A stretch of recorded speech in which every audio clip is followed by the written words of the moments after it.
YouTube just to make sure it's working. I set all these up in advance. Let's see if I did it correctly. New channel. Well, you do such a good job of it. I'd Okay, be yep, it's surprised if you working. didn't. All right, let me make you co-host. Okay, I'm gonna go on mute.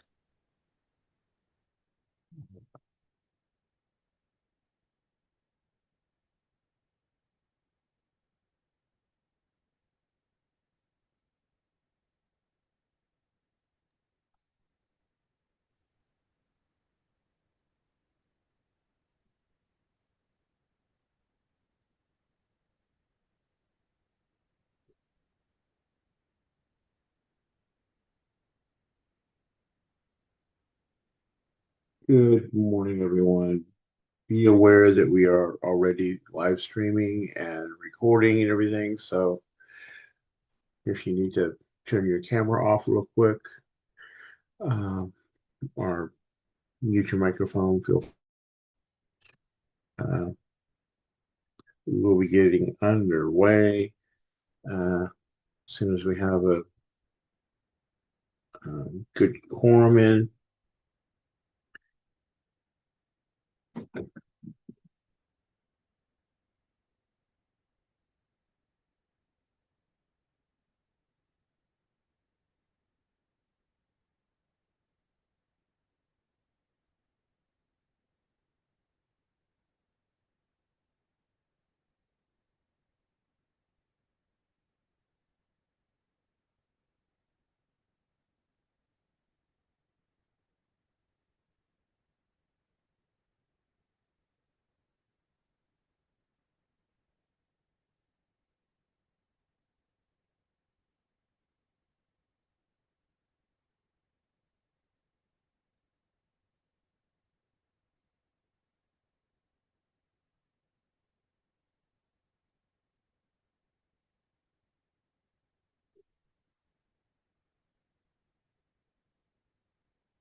Good morning, everyone.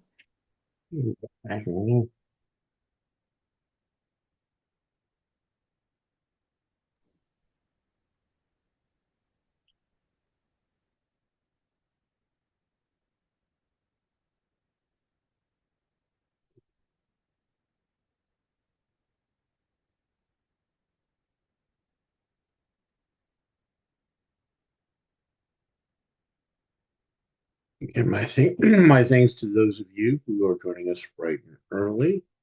I'm going to give it a few minutes so we reach critical mass before I start uh, the meeting off.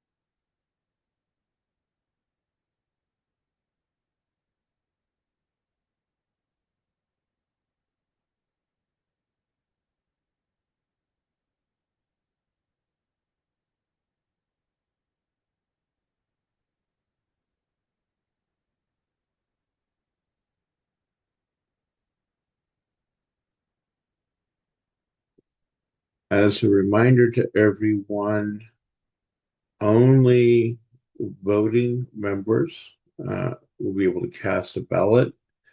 So if both the member and their alternate is present, we will only count the ballot of the member if you both submit. So just be aware of that. And as we have done, and I will go over this again as we have more people in, but you must be present at some point during the meeting. You do not need to be present for the entire meeting to have your vote counted. So don't bother sharing this with someone, your code and the link to someone who isn't here at all today. Their vote will just be discarded when the time comes.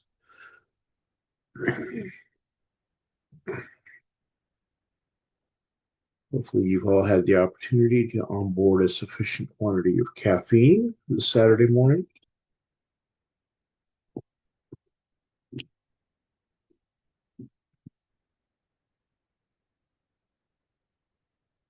Not yet, but I'm working on it. In the alternative, make sure your camera's off and your mics are muted so we don't hear you snoring if you're getting in that last few minutes of sleep.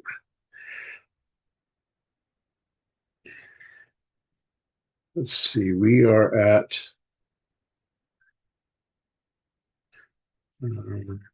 17. Looks like that is currently 16 voting members.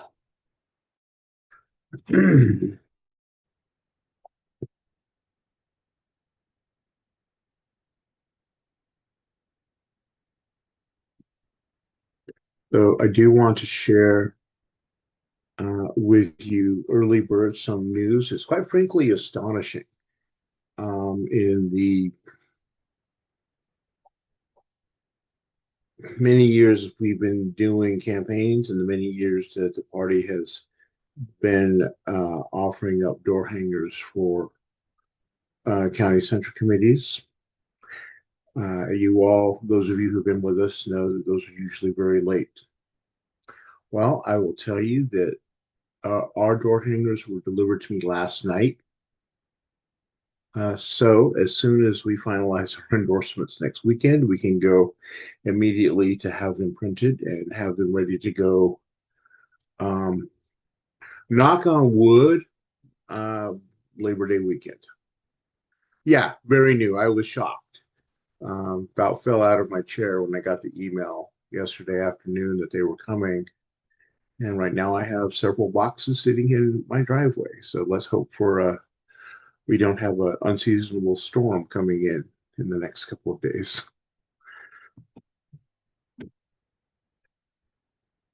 So we certainly have every incentive to reach our endorsements and get those underway. Let's see.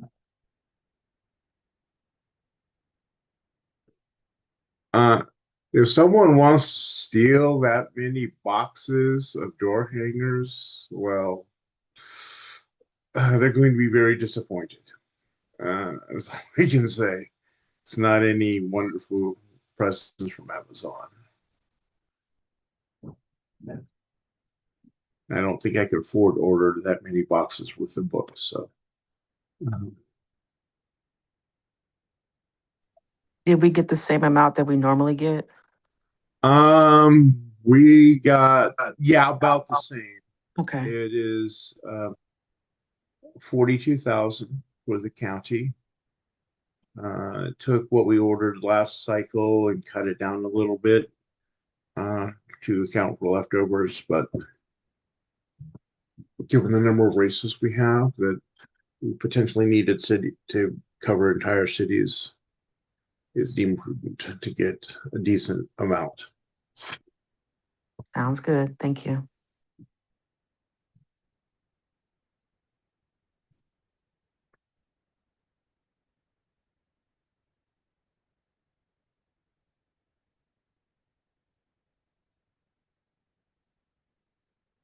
I'm not seeing our first candidate yet, which is okay because we have plenty of time.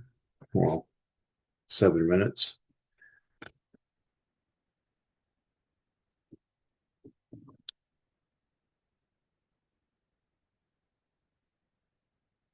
We do have a good sized quorum. So I'm going to formally call our meeting to order at 9:08 a.m. and say again, welcome everyone who is here bright and early on a Saturday morning. And looking through the list of people who are on, everybody who is joining us currently is either a member or alternates, and not recognizing any guests yet. Although some of you who have been sitting your alternates, I guess we could say welcome back. The agenda today, as was sent out, are the candidates who submitted their questionnaire in a timely manner and expressed their availability for this weekend. We did have a few candidates submit who are not available this weekend. We'll be having them next weekend. And there's plenty of people who have yet to submit their questionnaire because we do have that grace period for next weekend. I will also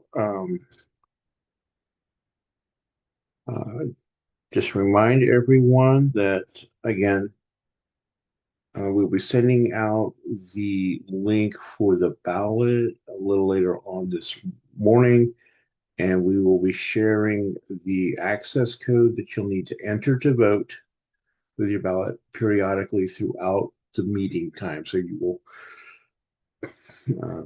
hopefully see it in chat and be able to go ahead and vote. Only people who are in attendance at some point during this meeting will have their votes counted. If both the member and the alternate vote, the member's vote will be counted. And I forget what our instructions are, whether it's the first or the last vote, but basically, please vote only once. So take your time and think about your vote, because we're not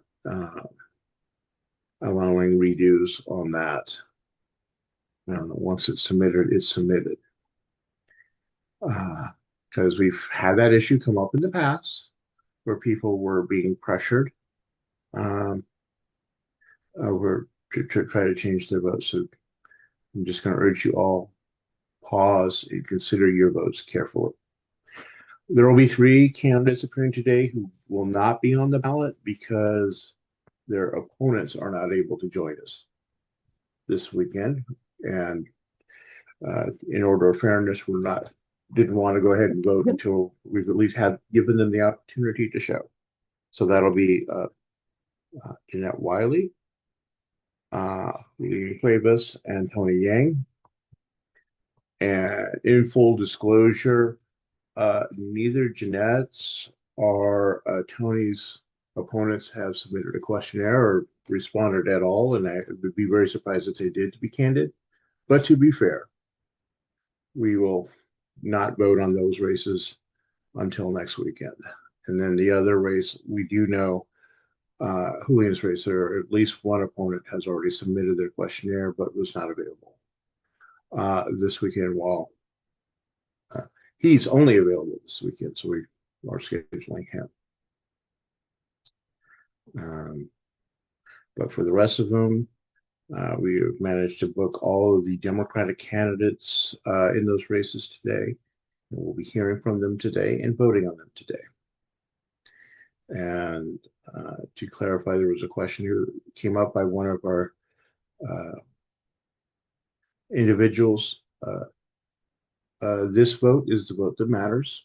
We will not be doing a confirmation vote at the regular Search Committee meetings. So those who are in attendance today Your votes will decide these endorsements. Okay. I am checking.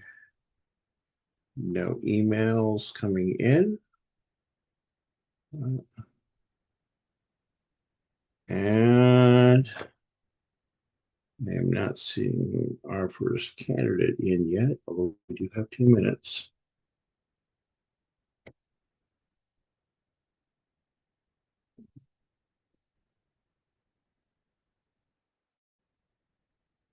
Welcome to iPhone 3. If you would please change your name so we know who you are, or otherwise identify yourself.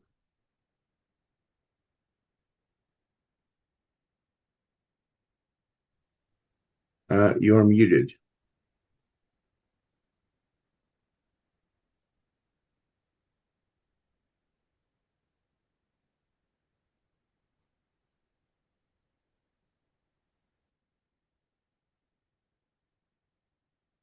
Again, iPhone 3, you are muted. So please identify yourself. Unmute yourself and identify yourself, or change your name. Okay. Well, okay, Chris Platzer. All right. Thank you for that, Paula.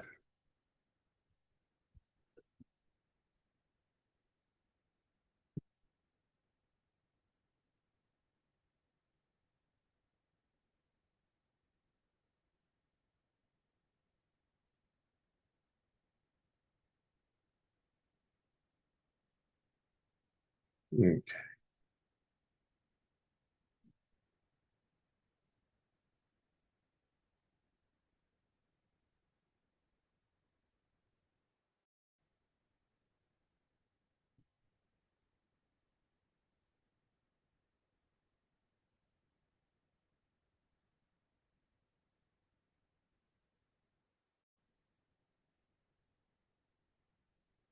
Yes.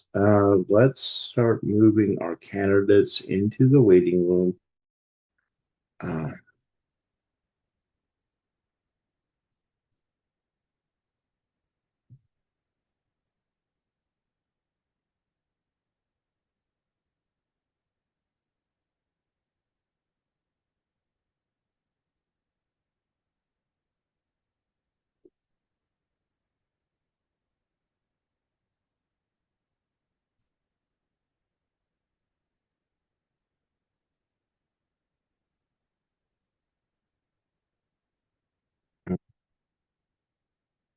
Checking. I do not see our scheduled first candidate yet. Anyone has a cell phone contact with Rogers? I'll ask you please ping her real quickly as we get ready to move on to the second candidate. A reminder to everyone, please submit your questions into, oh, that's not good.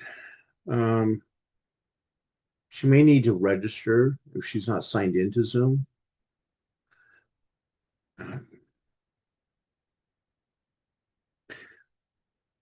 I will remind everyone, please submit your questions through chat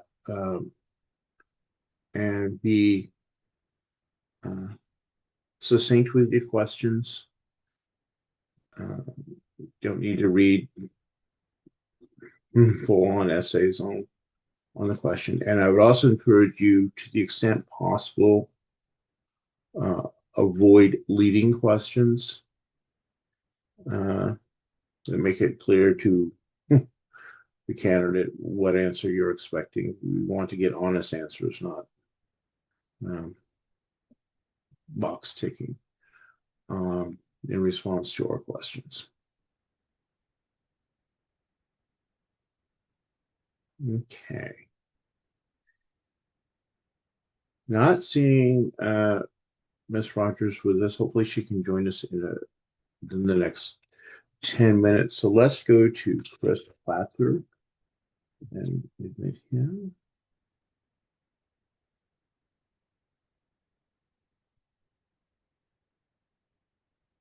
Hi, Don. I don't know if you're reading the chat, but Yes. Miss Rogers is having problems with the link. So did we send a new link out to her?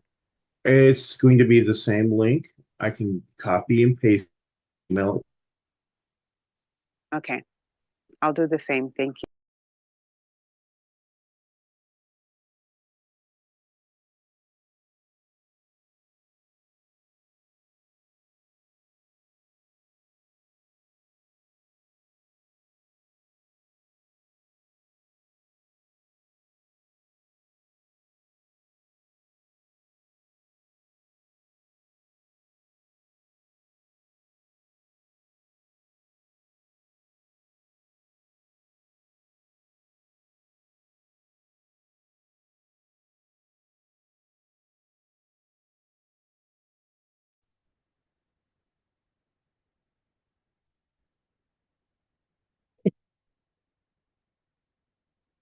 Don, is the only way to watch this meeting by Zoom?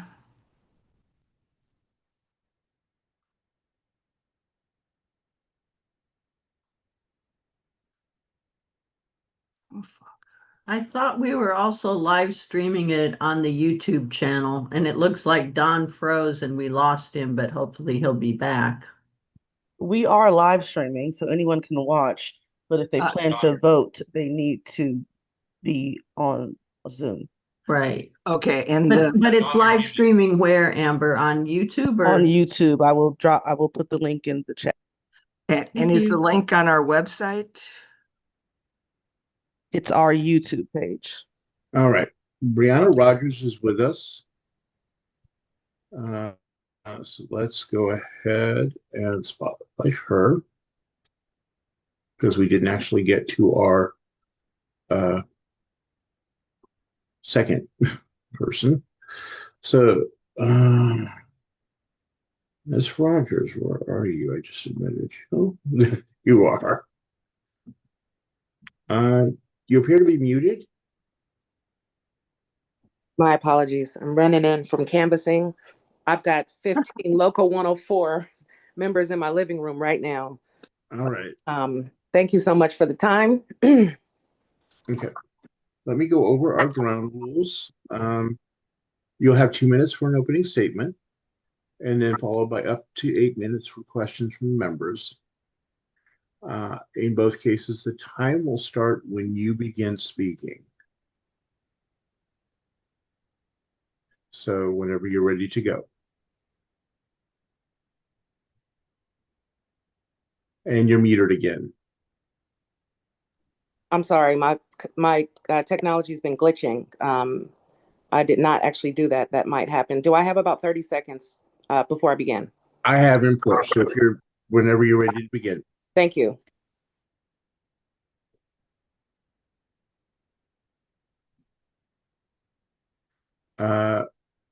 We've lost you again. Are you with us?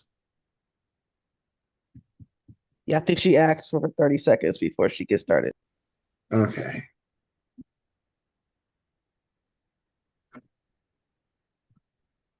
Well, let's give her the grace period, but right now she's off camera and muted. So, okay, are you ready? Thank you so much, you guys. We begin my 2 minutes. Okay, you guys, my name is Brianna Rogers. I'm a candidate for Vallejo City Council District 4. I am originally from Berkeley. I'm a homeowner here in Vallejo Heights, and I've been here for quite some years now. I am a commissioner for the Housing and Community Development Commission. I am a senior program officer at the San Francisco Community Foundation, one of the largest foundations in the world, actually. I've been in the sector for about 8 years now. I manage a portfolio that thinks about how we get closer towards an inclusive economy. And so I do that by partnering across different sectors to bring people together who are typically working in silos across workforce development to try to make bold investments that get folks closer towards an inclusive economy. I am a regional philanthropic leader. I am a mother.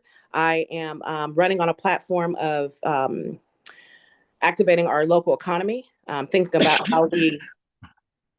about innovative housing solutions in regards to affordable housing and innovative housing solutions to get people closer towards home ownership, thinking about how we think about our homeless encampments and our unhoused individuals in District 4 as well, and also to creating more of a accountable and transparent governance and trying to repair the trust between the city and the residents who live here. I have a very collaborative, cross-sector collaborative work style, and I look forward to bringing those tools and skills to City Council as well.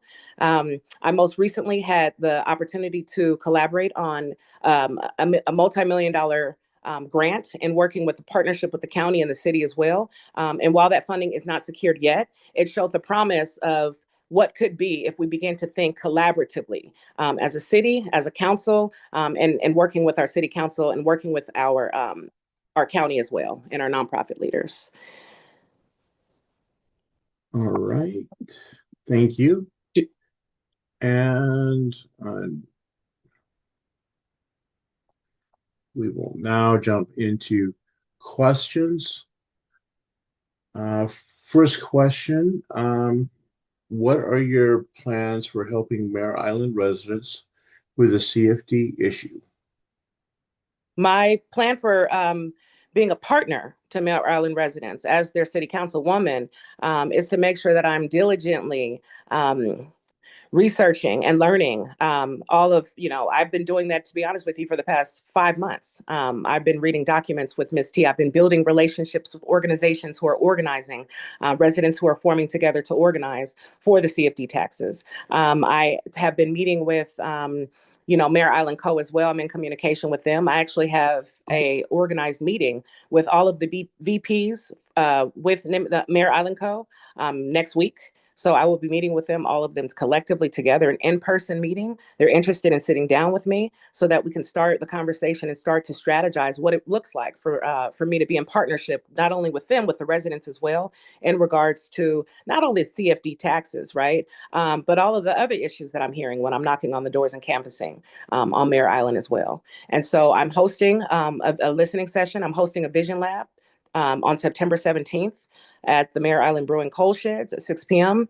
And so I'm marketing to that as well. That will be catered to all Mare Island residents. And I look forward to continue to being in partnership with residents and with Mare Island Co. to help us get towards the solutions that I'm hearing, that Mare Island residents have been, crying for. They've been shouting for this, right?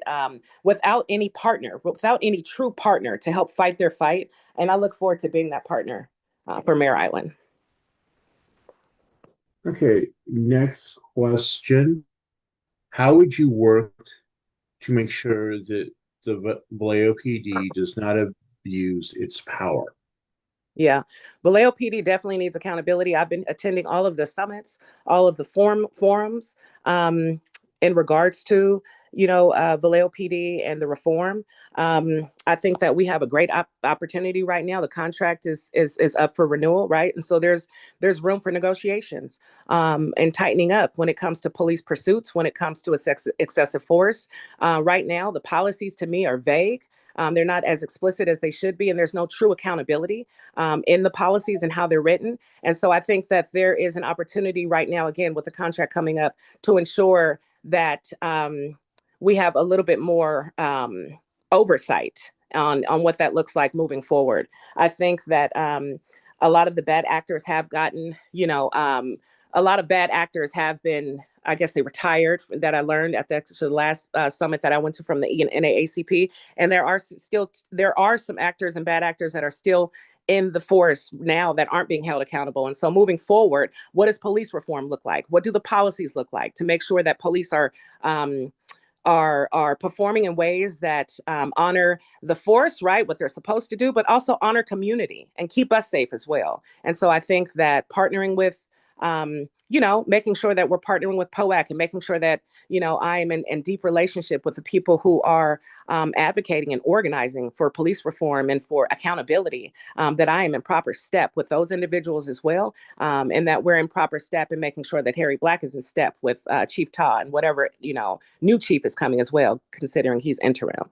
And so that's kind of what accountability looks like for me, and continuing to make sure that I attend these meetings, and that I'm staying aligned and informed on what's going on and speaking up when it's necessary. So that's how I plan on holding folks accountable. Can you talk more about your plan to respond to the unhoused issue in District 4 and citywide? Yeah. So, like I said before, I think that everything's not going to come from the general fund, right? In order to get innovative as far as creating solutions for our issues here, we need to seek more innovative funding. We need to seek federal funding, state funding, philanthropic dollars.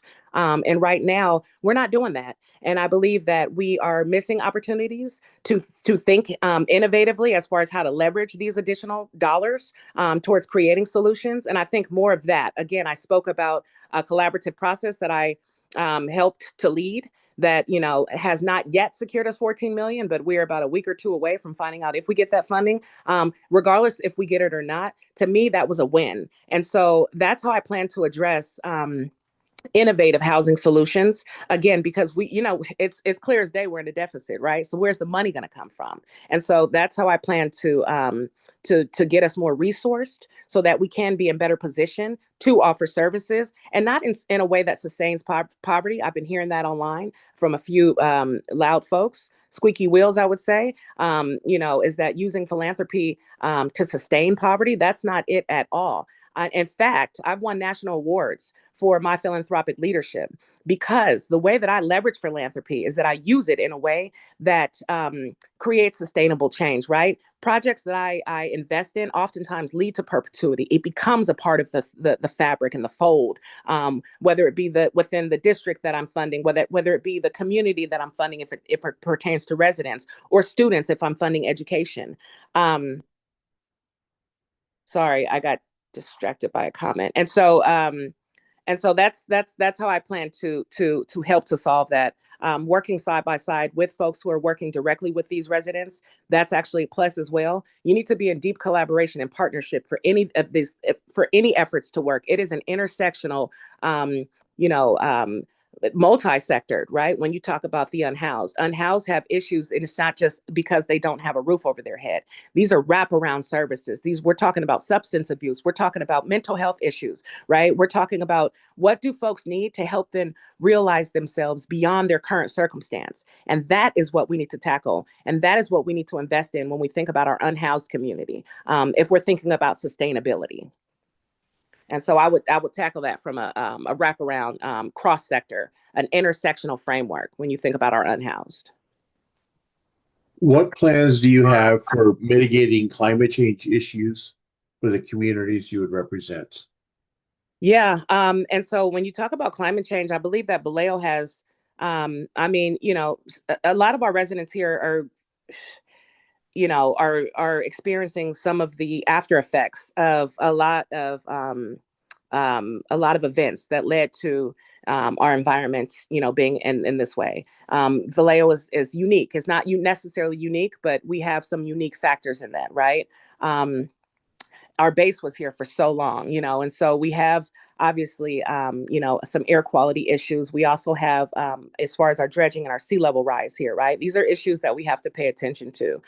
Fire, we also have to pay attention to. And so the way that I plan to address these issues is to think about the environment when you're thinking about land use, when you're thinking about development, right? When we're thinking about what industries we're bringing here, and how close, we're putting certain centers or certain things and certain businesses, next to residents or schools or education centers. Our trucks going to be driving through residential areas, right? These are all things that you have to think about when you're thinking about building a city, and sustaining infrastructure of a city. And so that's just, what I plan to do. It's by way of my work.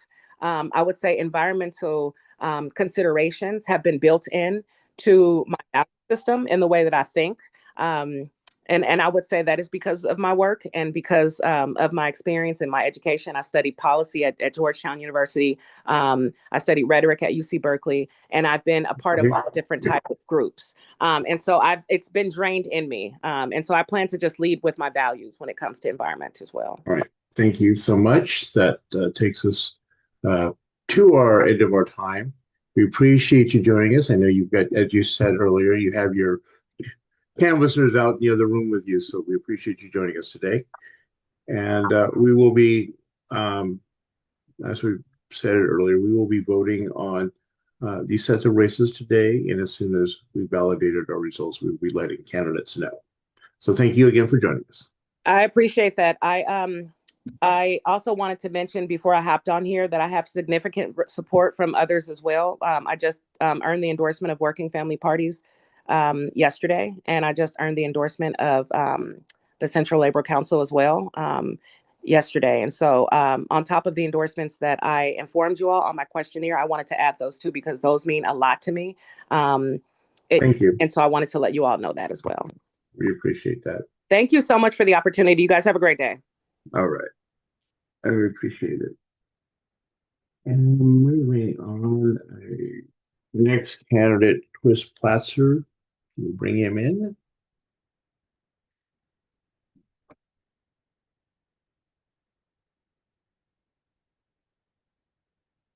And spotlight him, please.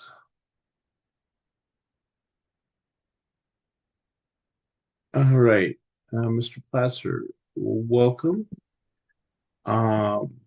We are giving each of our candidates 2 minutes for their opening statement, followed by up to 8 minutes for questions. I will begin the timer once you begin speaking. So with that, you're free to start. Can you hear me? Yes. So Very, very good. When I was in the 7th grade, I took a civics class and had to memorize the First Amendment. Whoa. Congress shall make no law abridging the freedom of speech or of the press or the right of the people peacefully to assemble. I said it out loud in front of my class. I probably stumbled over a word or two. I got my grade and I moved on with being 12 years old. I didn't understand it then, not really. It was just something you memorized. Words on a page, an assignment to check off. It took me a long time to understand what I actually was saying that day. That those words weren't just history. They were a promise, one that has to be kept by people, not just paper. Now watching what's going on in our country and here in our community, I understand it differently. The right to speak, the right to show up, the right to stand with your neighbors and say, this matters without fear of what happens to you for saying it. I think about that 7th grade civics class sometimes. I had no idea what I was saying, but I do now. That's part of why I'm doing this, running for District 4, because democracy isn't something that just holds itself together. It's fragile. It only works if people are willing to use their voice and protect everyone else's right to use theirs. Also mention the 7th grade because it's the only time I was ever elected to something. I ran for student body vice president. I ran against Sylvia Goodwin. She was pretty. She was popular. I was in the chess club. I was a nerd. But I ran on a promise to create a student discount for a bus system that was run locally. I got a chance to get elected, and I had the opportunity to speak in front of the city council, and they actually agreed with my proposal. So, okay. Thank you. All right. Thank you for that. Let's reset our timer. And you, as I said, you will have up to 8 minutes for responding to questions. And I'll begin the timer when you respond to the first question. What plans do you have for mitigating climate change issues for the communities you would represent? Climate change issue. Well, I would incentivize people to switch over to electric vehicles and all electric appliances like water heaters and stoves. I would hopefully the community or the government would allow that to happen. That's my answer. Okay. What are your plans for helping Mare Island residents with the CFD issue? Well, I'd make a promise to them that we would revisit that issue and that they would end up paying less than they are now, because it's quite a burden and it's unfair because they're the only district in Vallejo that has to pay for fire and police the way that they do. I would actually make that a priority. Okay, next question. How would you work to make sure that the police force does not abuse its power? Oversight, hire better cops that are actually educated, that are actually trained in what they're doing.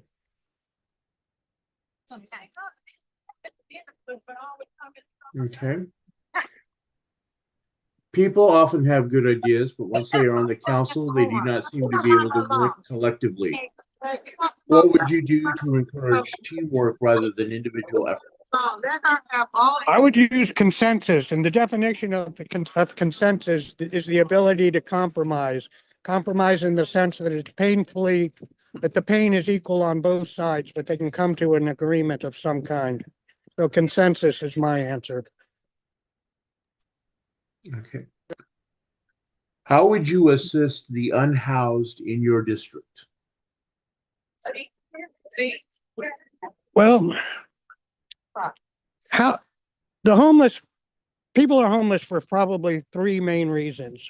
Probably mental health, drug addiction, and economics. If they're unable to get housing because of economics, that's an easy one to solve. That's just providing money so people can actually house themselves. The other two categories are much more difficult to tackle. Right now, the state faces a really weird housing market in that there's not enough people with enough money to afford the housing stock that's available. I would take more of a socialist approach and subsidized housing.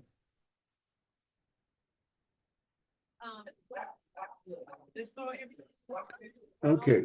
What concrete steps would you take to bring economic development into Vallejo's primary industrial and commercial zones? Repeat the question.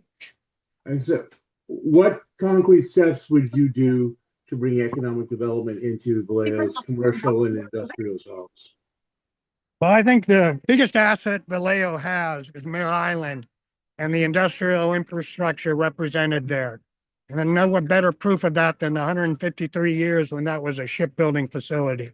I think there's a major opportunity for small AI companies to come onto Mare Island and build autonomous robot-operated maritime vessels or vehicles that can be used to replace some of these larger versions of technologies that were useful to win previous wars, but are no longer useful in the new wars that we're fighting and seeing being fought around the globe. So Mare Island, shipbuilding, blue-collar jobs, welders, pipe fitters, AI startups that are in that arena of autonomy, independently driven robotic vehicles and vessels.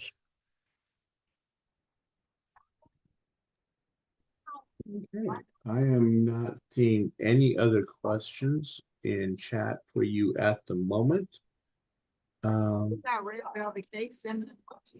let me ask you, you did not list any endorsements in your questionnaire. Do you anticipate getting any significant endorsements in the coming weeks? Yeah, I hope so, because I got a lot when I ran the previous times, and I think I can duplicate that effort again. I'm just really kicking into my campaign mode right now. All right. Where would you get the money for EV incentives and subsidized housing? Where would I get the money? Yes, that's the question.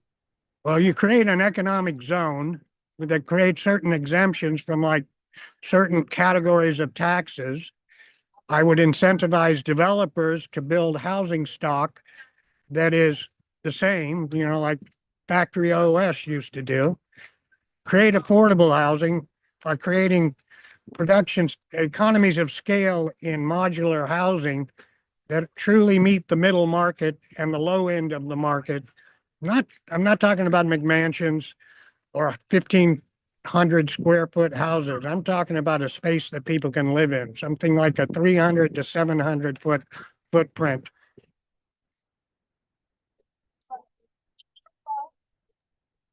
Okay. That appears to be all the questions we have today. So thank you very much for joining us. And we will be voting on our endorsements for the candidates who come before us today and releasing those results once they are tallied. So again, thank you for joining us and have a great rest of your day. Thanks very much for your time.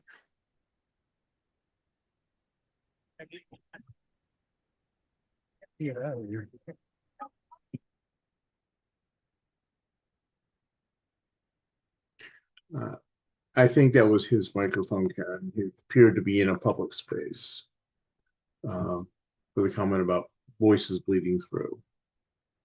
All right, our next candidate scheduled to be with us is Julian Cuevas, running for the Dixon School Board. I do see him in our waiting room, so if we can bring him forward and spotlight him.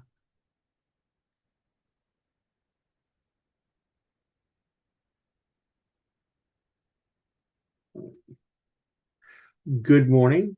I'll give you the same spiel I've given our previous candidates. You will have 2 minutes for opening statement, followed by up to 8 minutes for questions from our members. I will start the timer when you begin speaking, so whenever you're ready. Great. Thank you, Don. All right, well, let's go ahead and do this. Good morning, everyone. Buenos dias. First, thank you all for giving me a few minutes this morning to chat with you all. Many of you supported me 4 years ago when I first ran for the Dixon School Board. Back then I came before you talking about what I believe was possible for Dixon schools. Today, I get to come back and talk about what we have actually accomplished, but more importantly, where we go next. 4 years ago, Dixon teachers were a distant last in our region in compensation. We were losing more than 30 educators a year, many of them to neighboring districts. Today, our teachers have received more than a 30% increase in compensation. They are no longer at the bottom of the region, and Dixon is competitive again. And we have made that same commitment to our classified staff. Pending acceptance of our current offer, we will have made the same kind of investment in the people who serve our students every single day. We have strengthened academics. We have expanded opportunities for students. We hired a new superintendent with the involvement of our labor partners. 4 years ago, we were seeing deficit budgets year after year, including deficits as high as $6.5 million. This June, we adopted our first positive budget in years, with our out years projecting as much as $2 million in the green. I'm proud of what we've accomplished together. And now we have 7 candidates running for 3 seats. So this is a real race. For me, the choice is pretty simple. We keep Dixon unified moving forward. We keep strengthening academics and creating more opportunities for our kids. We keep investing in the people who make great schools possible, and we keep Dixon competitive. We keep making our schools places where students feel safe and supported, and we protect the financial stability we have worked hard to build. Dixon's my hometown. This community raised me, and now Jessica and I are raising our kids here. And serving it has been one of the greatest honors of my life. And as a fellow member of the Central Committee, I would be proud to have your support again. So I respectfully ask for your endorsement, and I'm happy to answer any questions you all might have. Thank you. All right. Thank you for that. Let me reset our timer to begin with questions. And I know while people are busily writing, I will ask one that's not directly related to the school board, but historically, Democratic candidates have been few and far between in Dixon. So what have you been able to do as a school board member to help promote the idea that Democrats can serve Dixon residents? No, you're not wrong. Any of you who have maybe spoken with me, I've made the joke time and time again. We're not exactly holding the next Democratic convention here in Dixon. But here's the thing, though. Dixon is literally at the cusp now. Data is coming back saying that we are pretty split. It's about a third Republican, a third Democrat, and a third independent or non-disclosed. And there's a real opportunity here for actually us to build out and to actually gain deeper support within the Democratic Party and progressive-minded folks here in Dixon. What I've done, frankly, aside of what I just shared in my opening, in bringing the values of our Democratic Party into decision-making, ensuring that our employees, as the largest employer here in Dixon, have fair compensation and competitive compensation, I think is one of the biggest contributions I've been able to provide here. I think more so related politically and to our, our landscape, deeply engaging with candidates like Mike Silva and Catherine to help bring them exposure and visibility in a place like Dixon. Dixon's a finicky community, and I think folks real quick make sometimes rightful assumptions, but sometimes not, of how conservative our town is. We're just a community that wants to be reached out to. It's a bit old school here. They want to be seen, they want to be heard.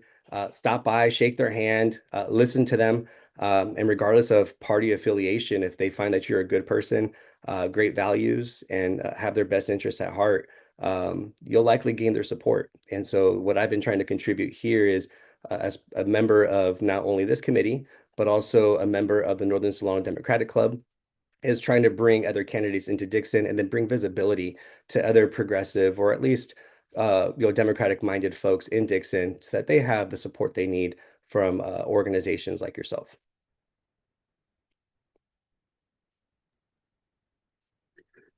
Okay. I need to see what we have for questions. Given the ongoing economic challenges facing our schools, what are you and your colleagues doing to make sure that you are meeting the goals of the local control funding formula and serving those who are historically left behind by schools? How are you advancing equity in public education? Yeah, no, I love that question. We're actually at the end of our third year of our current LCAP. We're going to actually start revising a new 3-year LCAP later this school year, which is a great opportunity to rethink and be more innovative about how we do just exactly that. How do we best support the students who generally have the most need in our district?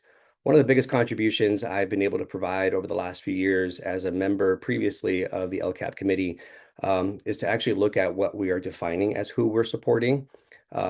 Dixon has about 63% of its students are Latino. About 22% of its students are English learners. Yet about 3-4 years ago, only about 2% of English learners were graduating from Dixon, meeting A through G requirements. So there was clearly a phenomenal gap here that needed to be filled.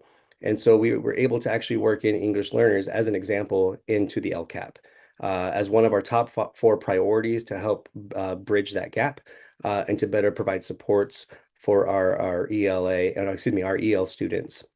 At the end of the day, the LCAP is certainly a tool, but what really matters most with that tool is really just the financial responsibility around it. Not just targeting our students who have the most need. Yes, that has to be done as a priority, but the rest of the budget also has to be fiscally sound. If we're stretching dollars in the general budget, typically speaking, the dollars that we're investing in the LCAP just don't have the biggest impact that you think it could have. And so it's making sure that all sides of our budget in Dixon are sound and actually have a projection of, out years that we're able to actually support and better invest in our community here. Okay.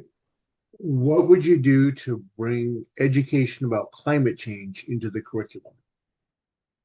Well, I mean, we don't have direct control in, as a school district per se to introduce new, what's the word I'm working for? There's curriculum that exists. How we go about and actually building out requirements around it, we'll have to go through the state legislature. I know many of you know that.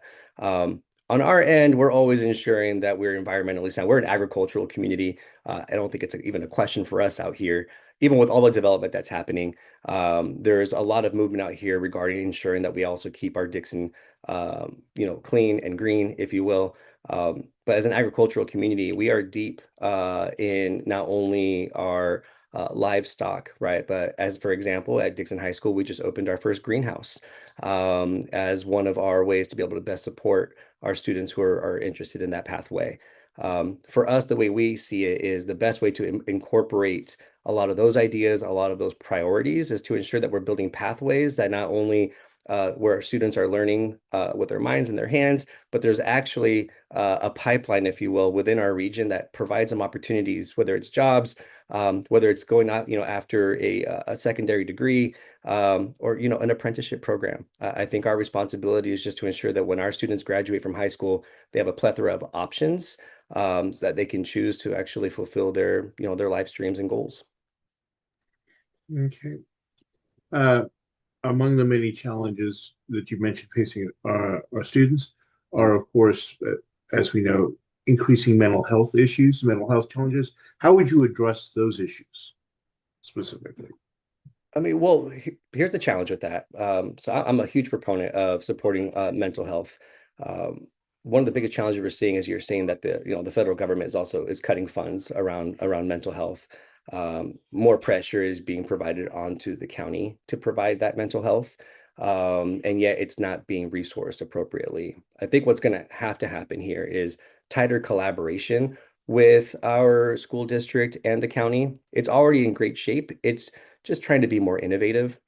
One of the biggest challenges we have as a district, and I'm sure neighboring districts have a similar challenge, is it's a hard field to fill. There's not enough expertise out there and enough folks in the field to actually come and fill the positions that are needed. And so districts like ourselves, more times than not, are having to contract with third parties to fulfill those roles, which end up being like twice as expensive as if you were to hire a direct mental health clinician in the district. And so one of the things that we've been able to do on the back end is actually put together an MOU that we did with the Dixon Teachers Association that would actually allow us to have higher competitive salaries for special ed and mental health fields, right? How do we bring in folks to actually come out and want to work in Dixon with stipends, signing bonuses, if you will? We're just trying to find different ways to do it. There's no silver bullet here, unfortunately. But with funds being cut, it's going to require us to just be more creative and more innovative with our regional partners.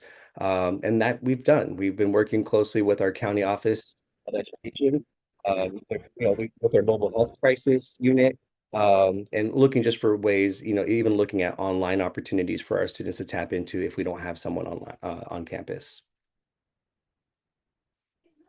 Thank you very much. That was, of course, the timer saying that time is up. So I appreciate you taking the time to join us this weekend. I know you were not available next weekend, so appreciate your flexibility. And as I mentioned at the beginning of our meeting, because you have Democratic opponents who are not appearing with us this weekend, we'll be deferring the vote on your race until next weekend. So we will, once all the candidates have had the chance to appear with us, we'll vote on your race and publish those once they're tallied up. So don't be waiting by your computer tonight, but next weekend we will be voting on your race. So I again, thank you. Thank you all. Thank you for the opportunity. Appreciate it. All right. With that, we are scheduled for a break because I wanted to allow for the opportunity, one, for us to take a break and to allow for cushion. And I don't see our next couple of candidates in our room anyway. So with that, I'm going to go ahead and say, let's take that break. If you need to get some coffee or stretch or what have you, please do so.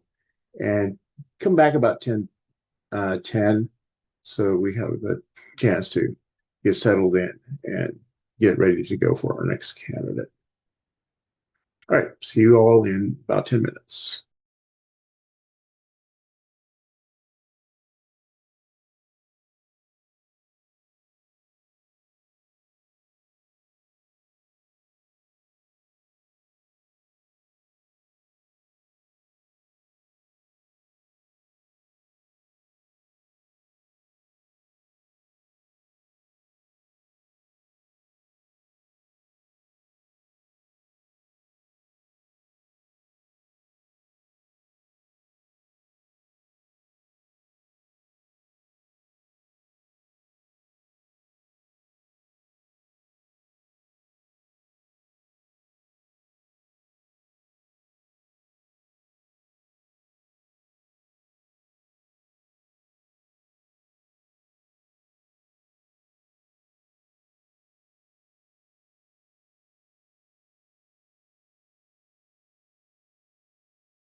everyone.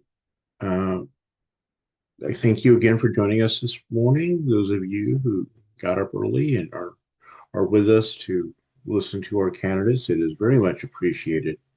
I'm going to actually suggest that since our questions have proven to be very specific, let's only put candidates into the waiting room if they're running in the same district or city. So only the Benicia candidates for the next couple of times, and then we'll let Patrice and Jeanette back out. And then when we come back to candidates running in their cities or their school districts, we'll put them in the waiting room so we're not hearing the same questions. For those of you who weren't with us at the beginning, I was able to share the shockingly good news that we already have our door hangers delivered. So as soon as we conclude our endorsements next weekend, we'll be able to take them off to the printers and get them printed off. And knock on wood, be ready to walk Labor Day weekend. We're hopeful on that. So I'm very, very pleased about that.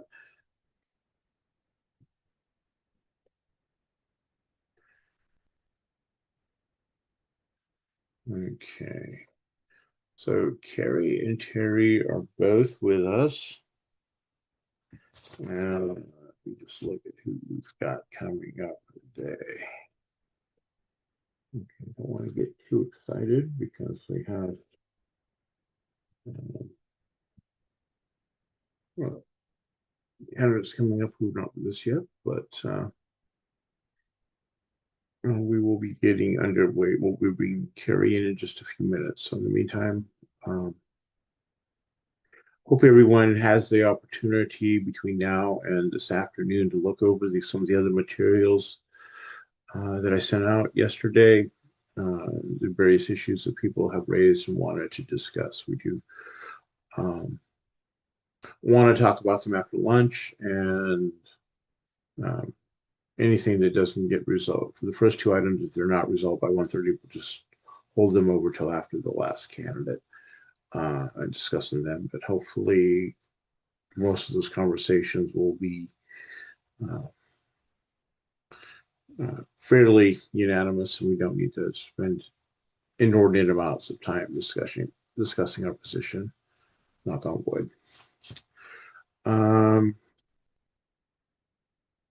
Okay.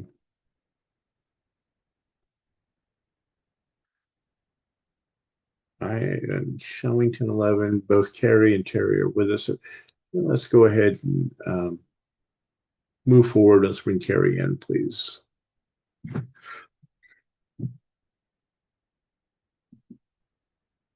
looks like most everyone is with us.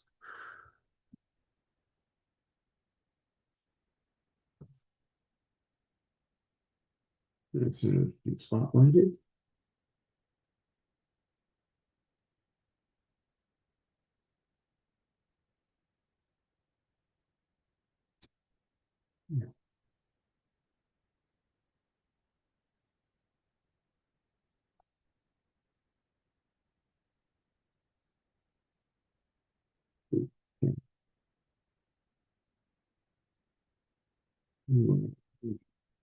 Not seeing you yet, Kari. So For some reason, it's not giving me the option to spotlight.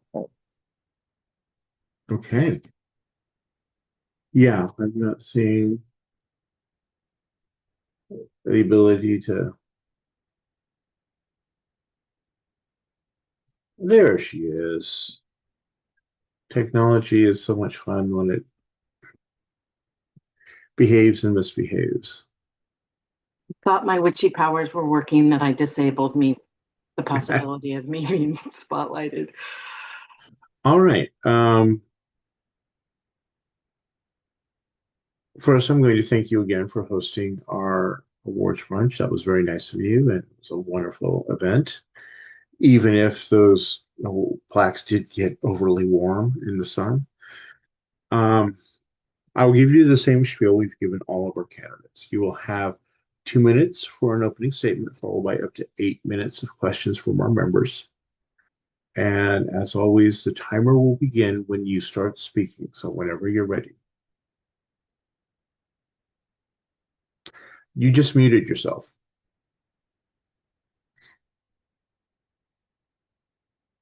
Thanks, Don. I'm honored to be with you this morning, and I would welcome the opportunity to be endorsed by this august organization. I'm asking for your endorsement because Benicia is facing one of the most important moments in our history. And I believe my leadership can help us move toward a safer, healthier, and more sustainable future. I'm committed to continuing this work for 3 reasons. First, I see Benicia's challenges as opportunities. The budget shortfall is real after Valero's departure, but it is also temporary and fixable. Over the past 1.5 years, we've been identifying responsible ways to close that gap, and we are making good progress.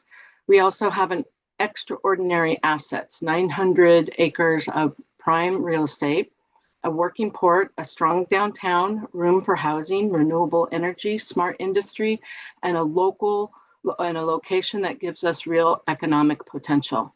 We can diversify our tax base while preserving the charm, character, and quality of life that make Benicia special.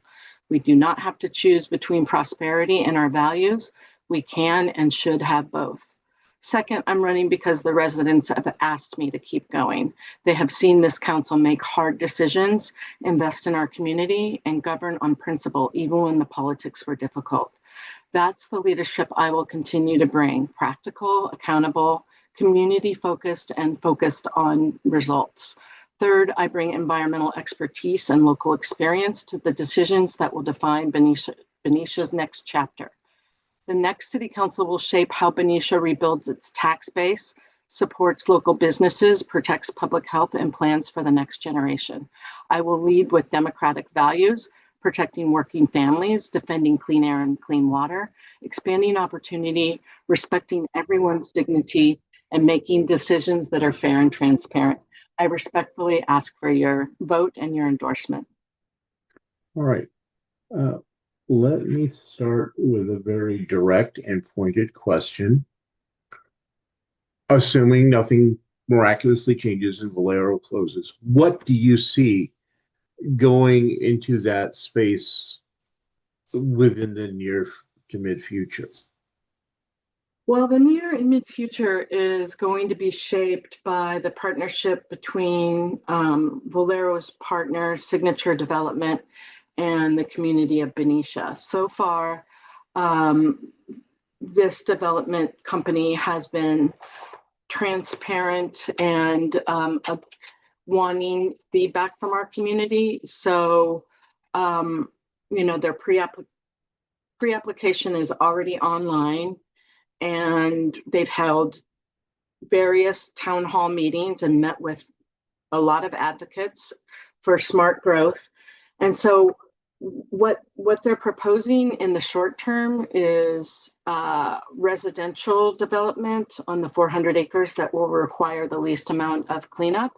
And then as the refinery is dismantled, we can see opportunities for more different types of housing, all kinds of,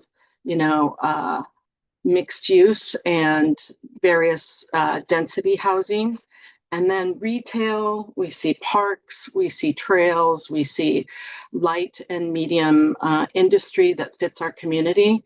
And hopefully we will gain control of our port again and welcome renewable energy opportunities of the future. What plans do you have for mitigating climate change issues for the communities you would represent?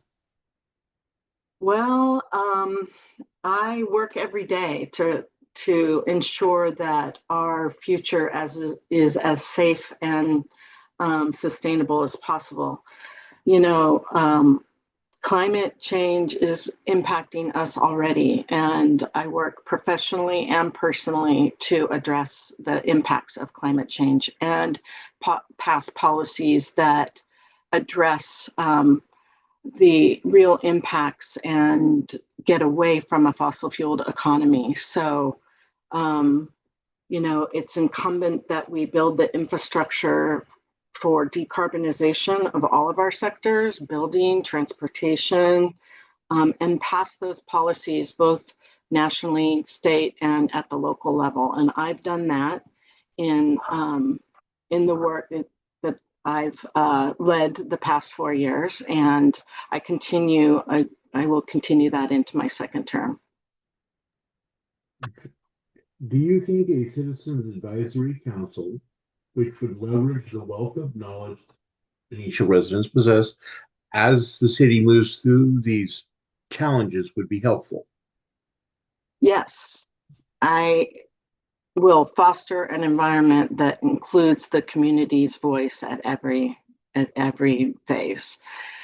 We have before us development that we have not seen in 30 years in Benicia. We have 4 proposals, huge development proposals before us, and they're all coming to the city in the fall. We have an Eden senior housing development downtown where the city of Benicia has donated land to make that happen. We have the Sino property application coming to us. That's a builder's remedy project. So our local oversight will be limited because of state law, but we're going to make sure that we have as much say as possible in what goes there and ensure that affordable housing is built. And then, the Valero property is just a wonderful opportunity where our citizens can make a difference in deciding what goes on that 900 acres, but also, ensuring that it's a good fit for Benicia. Even with Valero, Benicia has historically faced revenue challenges and having a sufficient base to fund its ongoing efforts. Will these projects bring in the tax base and the revenue to cure your structural deficit? So, had Valero not announced that they were leaving 18 months ago, Benicia would have had its first balanced budget with no structural deficit in the past decade. And I'm really proud of the fiscal responsibility that the current council has shown. We've passed 3 tax measures since I've been elected. We've got 2 more on November's ballot. And those tax measures will ensure that any new development, both retail and residential, gets towards paying for the infrastructure that is needed to support the development. Without the tax measures on the ballot in November, it's going to be harder to maintain public services, roads, schools, and public safety for all the new housing that Benicia faces.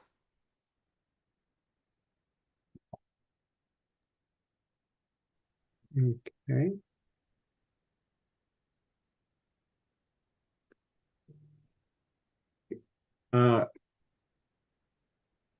How's the unhoused community and housing insecurity is a chronic issue throughout Solano County.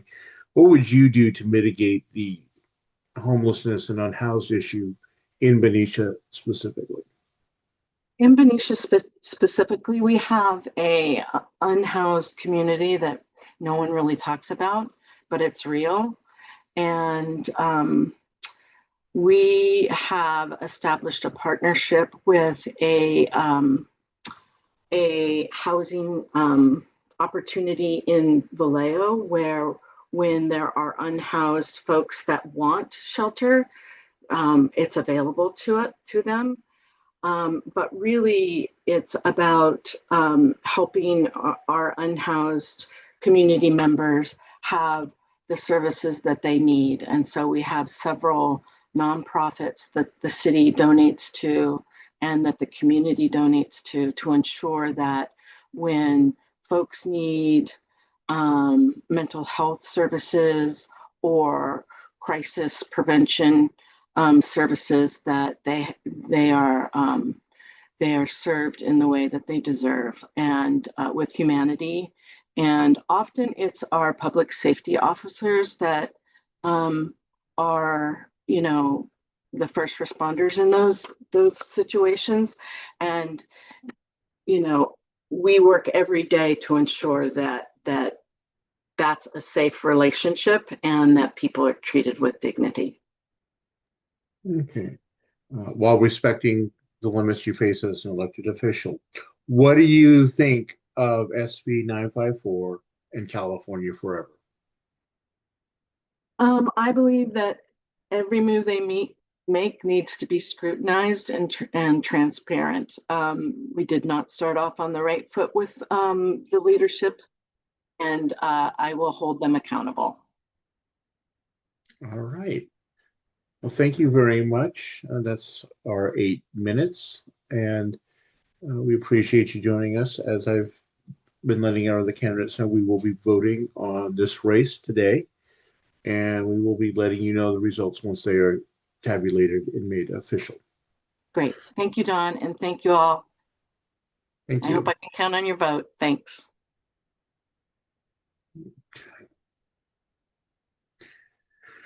All right. Next, we should have Terry Scott.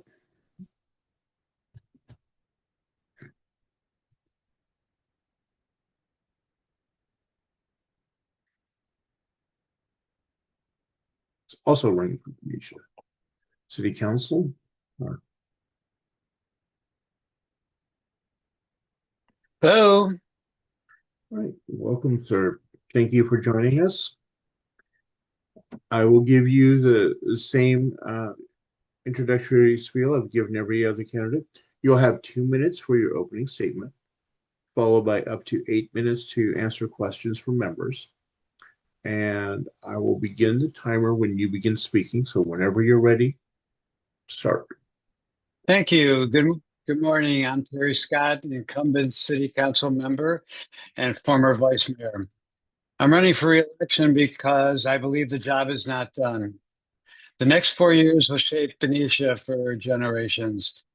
Benicia faces transformative change with the closure of Benicia, Valero, and the job loss and the revenue loss to the city and the county. But these challenges bring extraordinary opportunity to, and that's why I'm running again, to continue to use my lifelong business skills and do the reinvention of the Valero site and many housing developments in the planning stage. In my first term, we balanced the budget for the first term in 6 years, moved towards priority-based budgeting, consolidated departments and reduced staff, passed 4 new tax initiatives and reduced staffing, passed the roads and parks measures, implemented 2 oversight commissions, which I sit on 1, authored the industrial safety ordinance, chaired Soul Trans for an unprecedented 3 terms, overseeing significant ridership increases, including Youth Ride Free, which reduced significant truancy in Vallejo and Benicia, and STA Safe Routes to School. I'm committed to providing Benicians with strong safety and fire services, continued quality of life, including historic preservation and clean water and clean air, fair and equitable use of the Air District penalty funds, and recognition that this community is in transition as we see an aging boomer population moving out and Gen X and millennials that are moving in. Changes always come hard to Benicia, but we need to acknowledge the fact that we are in a change environment and it needs strong leadership skills to move forward. Thank you. All right. Perfect timing. All right. Moving on to our questions. And again, I will start the timer once you begin speaking. First question, how would Benicia go forward with the expensive hazardous materials cleanup required for the Valero property? Well, that's an incredibly tough question. The reality is that the transition and the remediation of the refining site is the responsibility of Valero and Signature Development Services. We will see a plan probably in late fall that starts to address the issues of the remediation. We don't know what's there. The EIRs are underway. They're doing some test sites right now. But the reality is that the city will be working with the state, probably with the feds also, on understanding what is happening at that site. Thank you. Next question. What plans do you have for mitigating climate change issues for the communities you would represent? Remediation of climate change. Another tough question. Remediation of climate change is that reduction of vehicle miles traveled, reducing and using electric vehicles, transforming our fleet from from gas to electric, changing in fact, one of the things that are on our list with the Air District funds is to have the first electric fire truck in the county. So we're reducing our carbon footprint. We're changing the efficiencies of our buildings and looking at how we can move from fossil fuel driven energy sources to solar and to electric.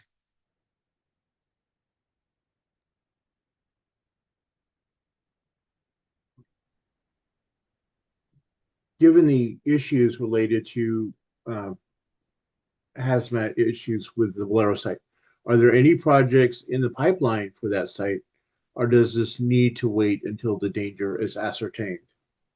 Well, first off, we don't even know what's there. As you know, the state is working in an arrangement with Valero. That'll be an arrangement through some sort of license with the city of Benicia to even bring in imported refined gasoline into that site, as well as use the Kinder Morgan pipeline as an access to utilization of gasoline through up to Travis and down to Los Angeles. We don't know what's there. There could be a pool of oil underneath the Valero site. We do not know that. This is all going to come through the mitigation rules and the EIR that we are going to be seeing, hopefully within the next number of months. As you know, the issue dealing with housing insecurity and the unhoused faces all of Solano County. What would you do specifically in Benicia to help mitigate the issue of the unhoused? Well, first, let's start with the PIT count in Benicia. The PIT count in Benicia, which was done just about 7 months ago, showed that less than 50 people were in that condition. However, part of each of the plans that we have for the 4 housing developments have affordable housing components. In addition to that, the city is working with various charitable organizations to ensure that bathroom facilities are provided, that there are sites that are 24 hours open. In addition to that, I serve at St. Paul's and a number of charitable organizations serving meals and providing food and providing work with Helen Perini and Food is Free in the city of Benicia. So there is the opportunity that I work with on a basically daily basis of providing food and helping food insecurity. And from a housing perspective, we do know that affordable housing is the first step to avoid housing insecurity by getting people into affordable housing in our community. Would you be in favor of a citizens advisory council, which would leverage the wealth of knowledge in your citizens, which would be helpful as Benicia moves through these transitions?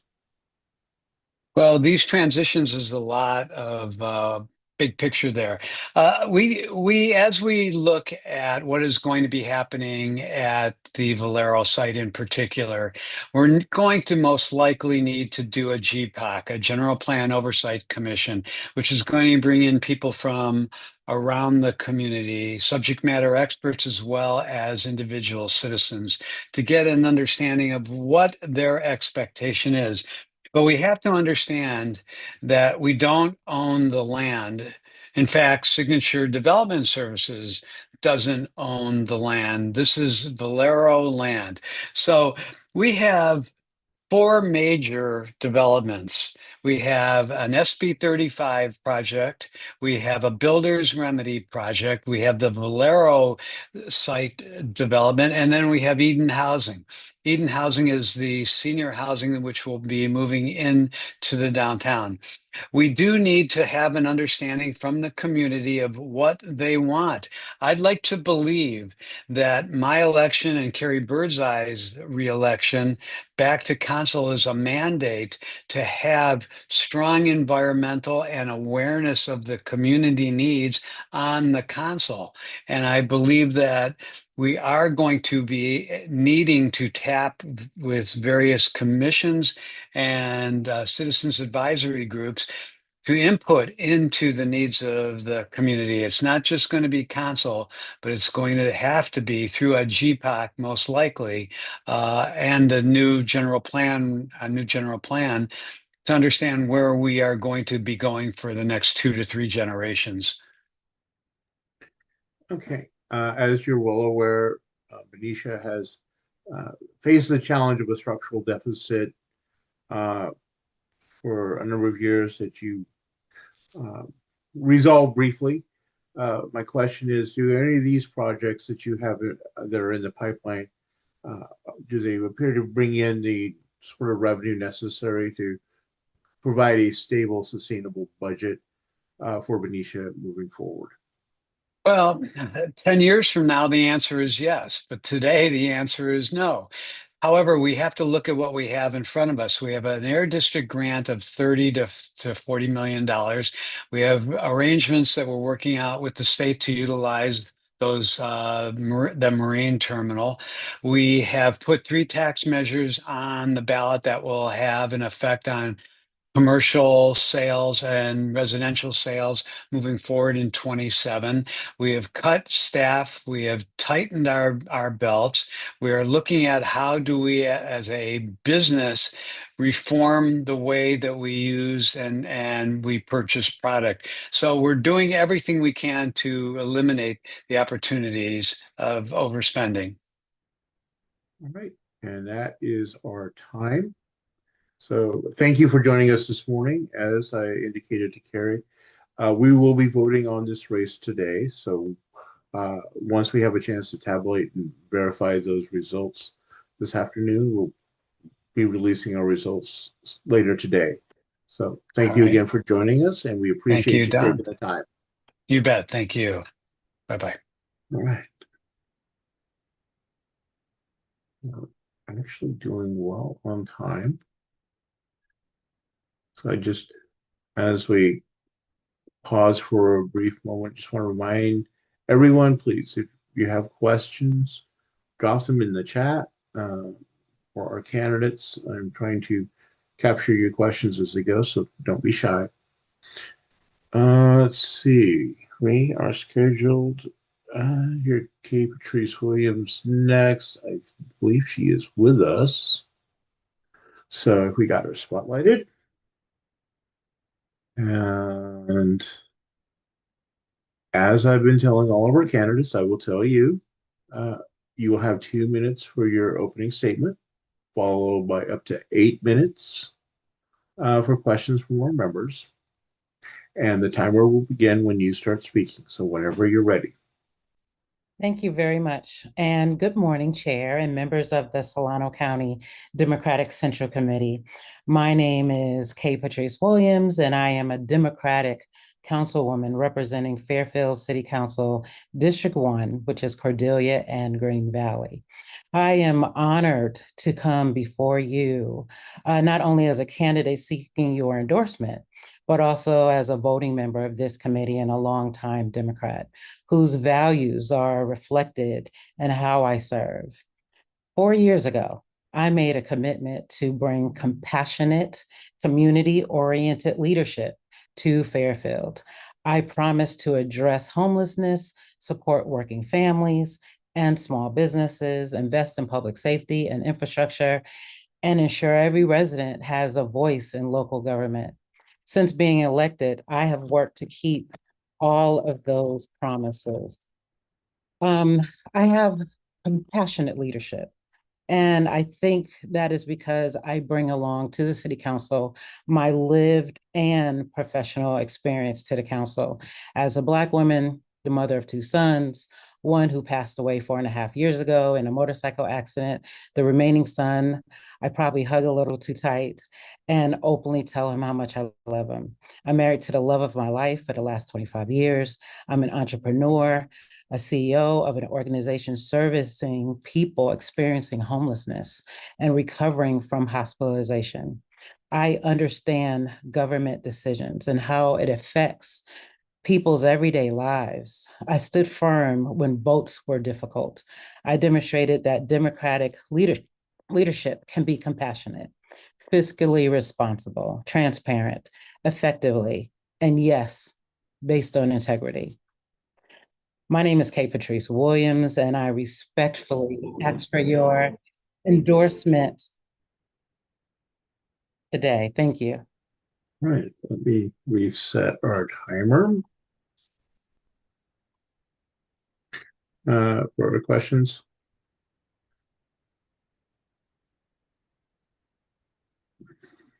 First question, and again, I'll start the timer when you begin speaking.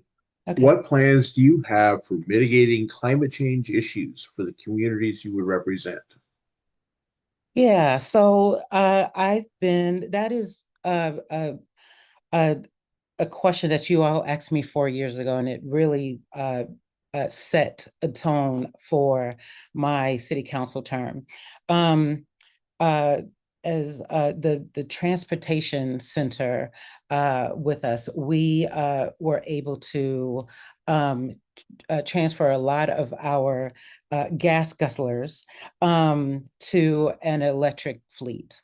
So that was huge. But it's a lens in how I think, how can we be more sustainable? How can we put less toxins into the air?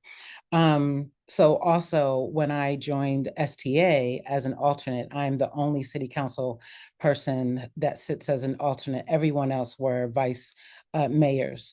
But I asked for that seat and sit on the equity.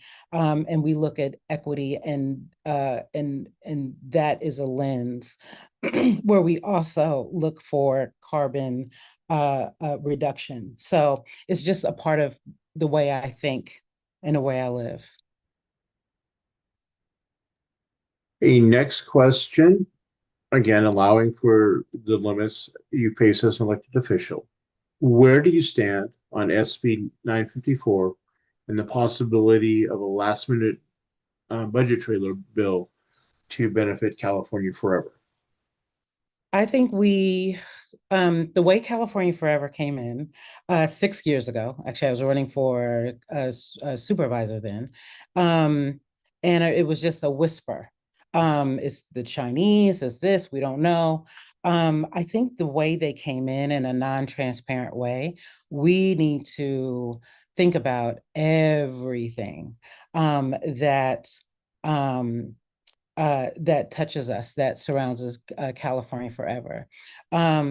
But they now, and I don't know how this happened, I believe they're at 1/5 of ownership in Solano County land. So they're here and they're here to stay. But how do we navigate it in a way that works best for us? Not for them, but what do we get out? What does our citizens want? And what, and leading in that conversation very aggressively. What's in it for us?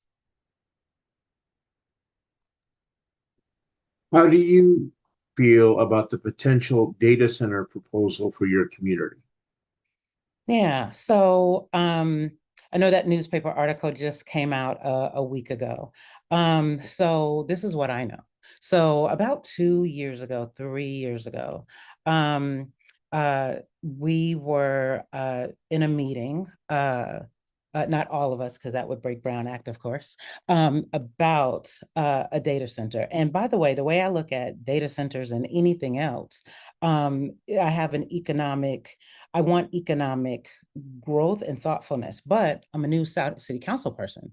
So I didn't know anything about data centers. So in anything that we're approached with, I do like a little search, a little research.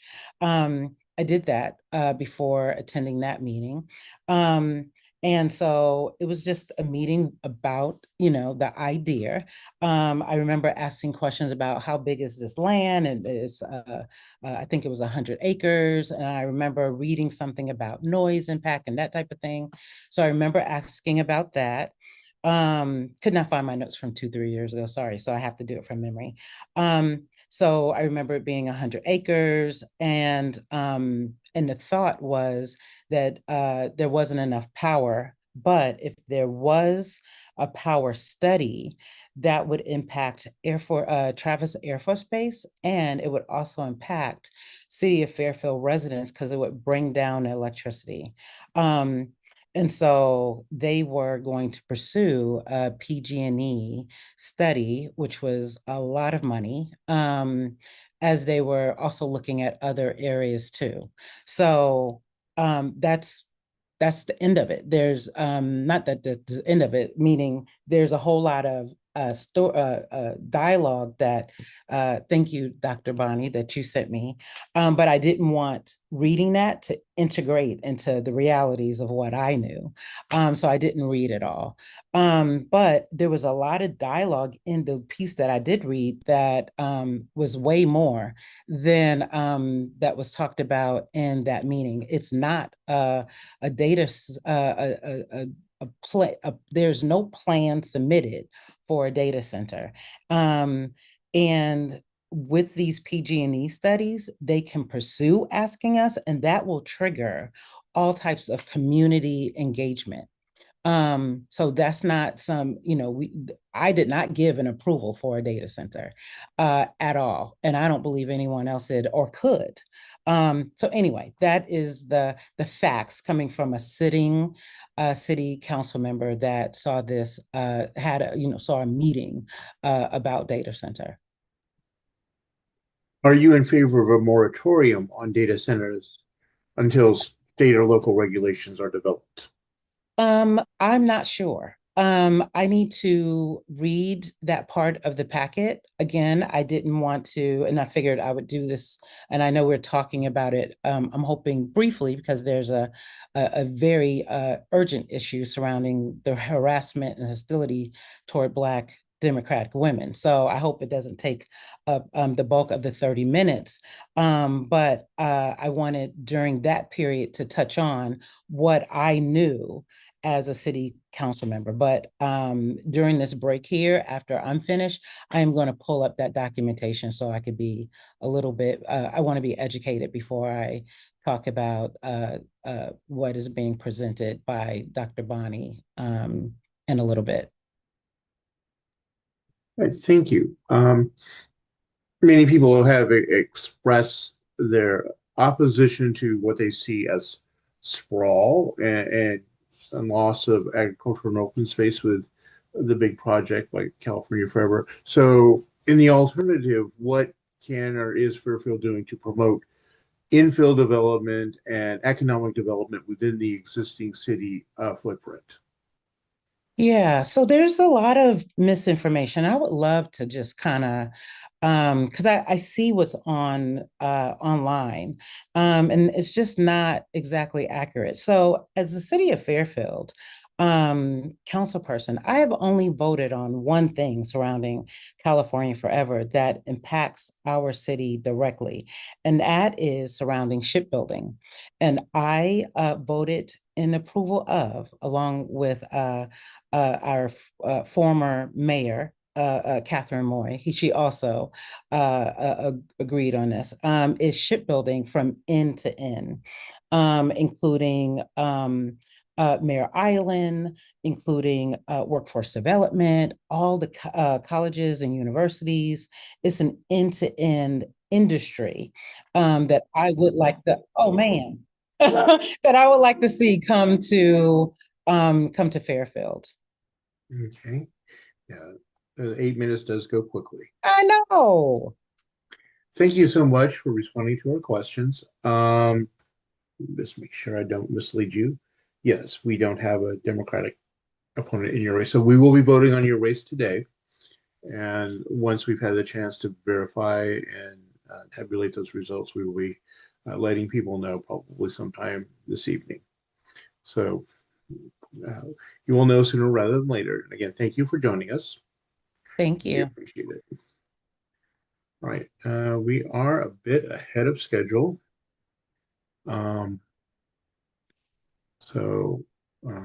Look, I don't believe that our next people are anywhere near joining us.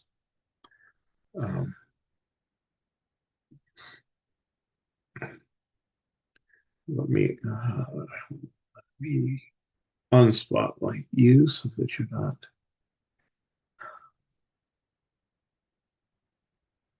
letting me unspotlight.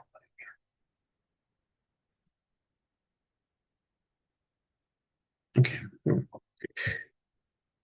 right. Okay, everyone, I'm dropping into chat the ballot access code for those of you who already know how you're voting for the rest of the day. But again, we are only accepting your first ballot. So if you're not entirely sure, hold on to your ballot until you have made a decision. And again, for your vote to count, you must be present at some point during this meeting. So don't share it with some member who is not with us today. And if the member or the alternate votes, we will be counting the member's vote. So with all those caveats and hedges, we have sent out the ballot. So when you choose to vote, feel free to do so. Okay.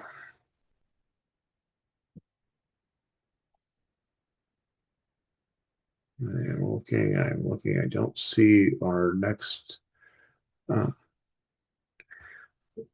candidate with us. So I think we're going to get a slightly longer stretch break. I'm going to ask you again, everyone, feel free to come back. Please come back a little early in case we have, we're scheduled to have Princess Washington and Jenalee Dawson from Sassoon City Council and Tony Yang from Solano Community College. So in case they join us early, we might begin a few minutes early. So please come back, say about 15 minutes or so. See if they're here. And in the meantime, go grab a snack, walk the dog, do whatever you need to do. Thank you all. John? Yes.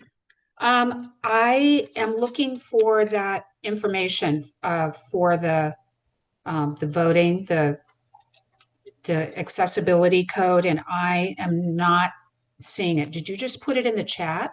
I just dropped it into chat. It is went in here it 3 is. minutes ago. The Suisun Council race is at large, so we can vote for up to 2. Benicia City Council is at large, so we can vote for up to 2. We have our Vallejo City Council races are by district, so 1 in each district for those races.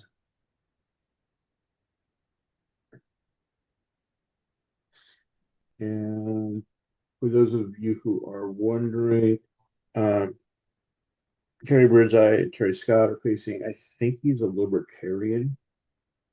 And then the 2 opponents that council members Dawson and Washington are facing both Republicans.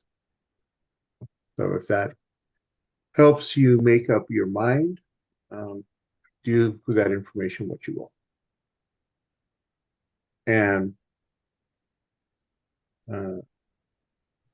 Councilmember Williams' opponent is declined to stay, to, at least from my perception of her comments over the years, decidedly non-progressive. Don, can you repeat that again about how many you vote for? I'm sorry, I missed it. We should be able to vote for 2 candidates each in the Sassoon and Benicia council races. Those are at-large races. Okay, thank you. And of course, you have the option of voting no preference instead of for a candidate if you feel that that is a more appropriate choice. But I think we've had some good choices here.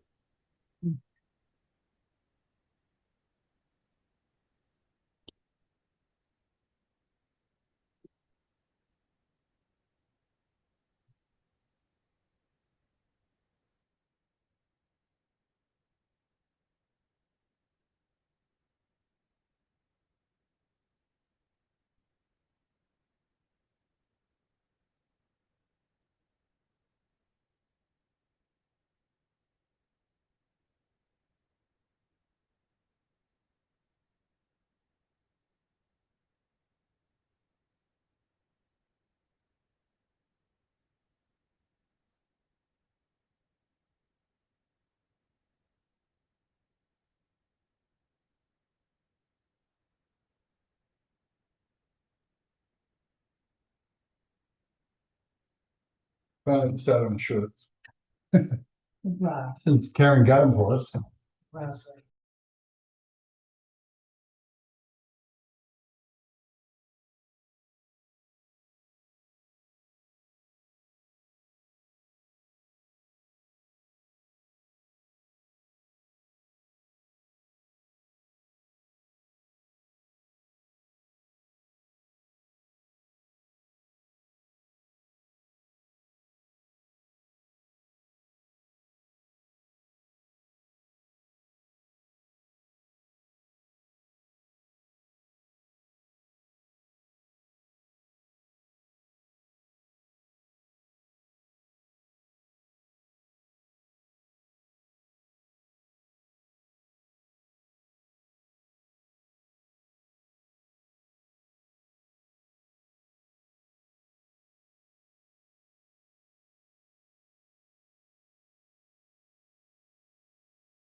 And just as a reminder,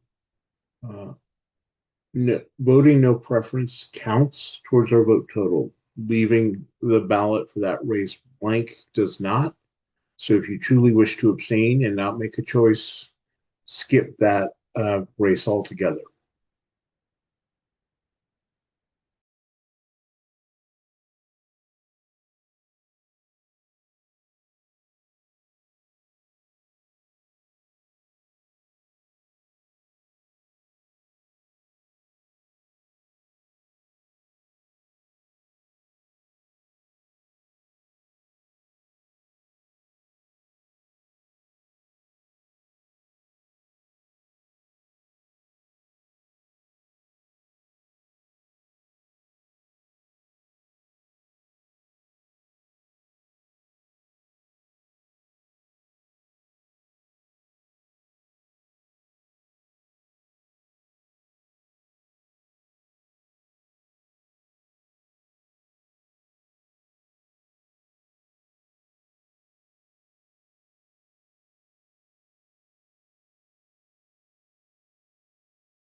Okay, welcome everyone. We're going to get both of let me rephrase, our next two candidates are in the waiting room, so we will get underway in a few minutes. As you're back, could you please either give a thumbs up or turn your cameras on? Just let me know that you are back with us briefly, so I don't want to start before people are back. Thank you, Slater.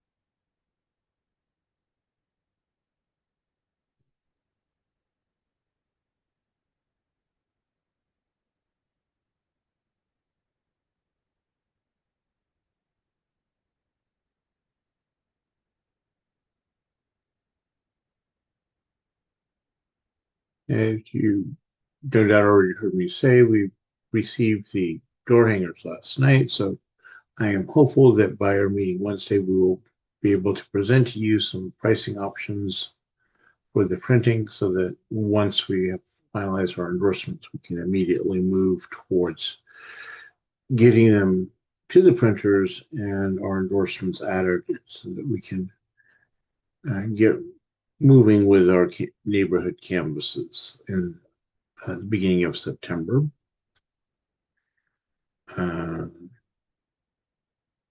Again, can I get another check? Those of you, if you are back and have not already done so, could you please throw up a quick thumbs up just so that we know that you're here?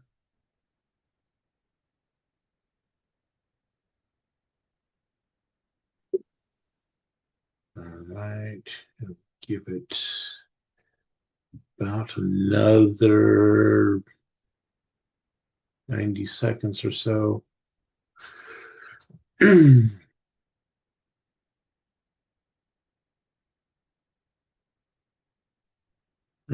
sure many of you already seen this, but in latest in the long string of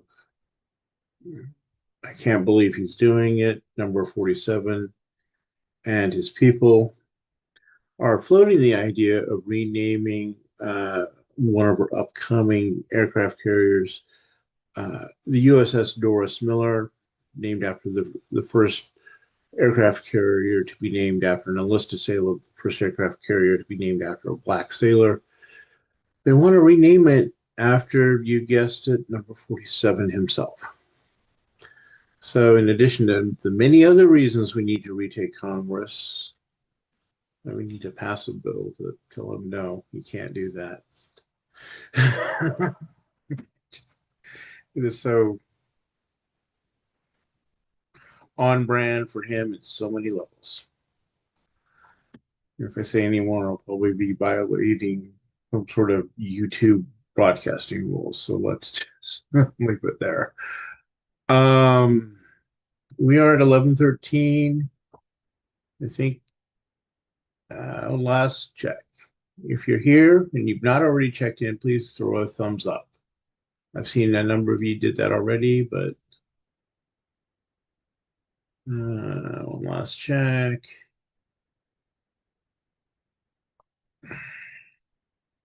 So let us bring in our next contestant, Assistant City Council Princess Washington. If we can spotlight her, please. Right. Welcome. Thank you for joining us. We appreciate you taking the time to be with us on this Saturday. I will give you the same spiel I've given all of our candidates. You will have 2 minutes for an opening statement, followed by up to 8 minutes for questions from the members. And I will start the timer when you begin speaking. So whenever you are ready. Yeah, I'm ready. Thank you.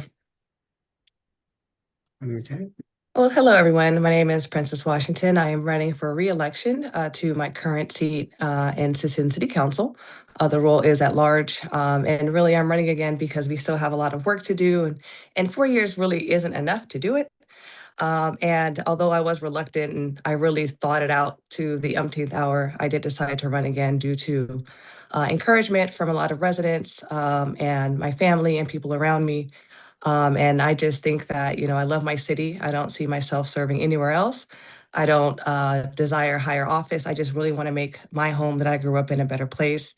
You know, this is the place that I raised my daughter in. My elders are here, my dad, my grandmother, everything that I hold near and dear is here. And I just want to do my part to work to make it better and to make it more inclusive, economically viable, and things that I think really make a community great, bringing people together. And I think that Suisun City is at a really important crossroads now as we decide what our future looks like. It's important to also keep in mind what we're doing currently to ensure that we are creating longevity and sustainability for ourselves. And one thing that I'm really excited about is the opportunity to not just shape and mold the future, but actually keeping in mind the way that I grew up and bringing that into the work that I do. We are a really small, tight-knit community, and I love that about us. I love the camaraderie that we have here. I think, you know, we're heavily diverse. We have so much to offer the world. And so really just excited to be in this position again and hopefully continue the work that was started a few years ago when I was elected. I think you're the first candidate to come in not only on time, but under time today.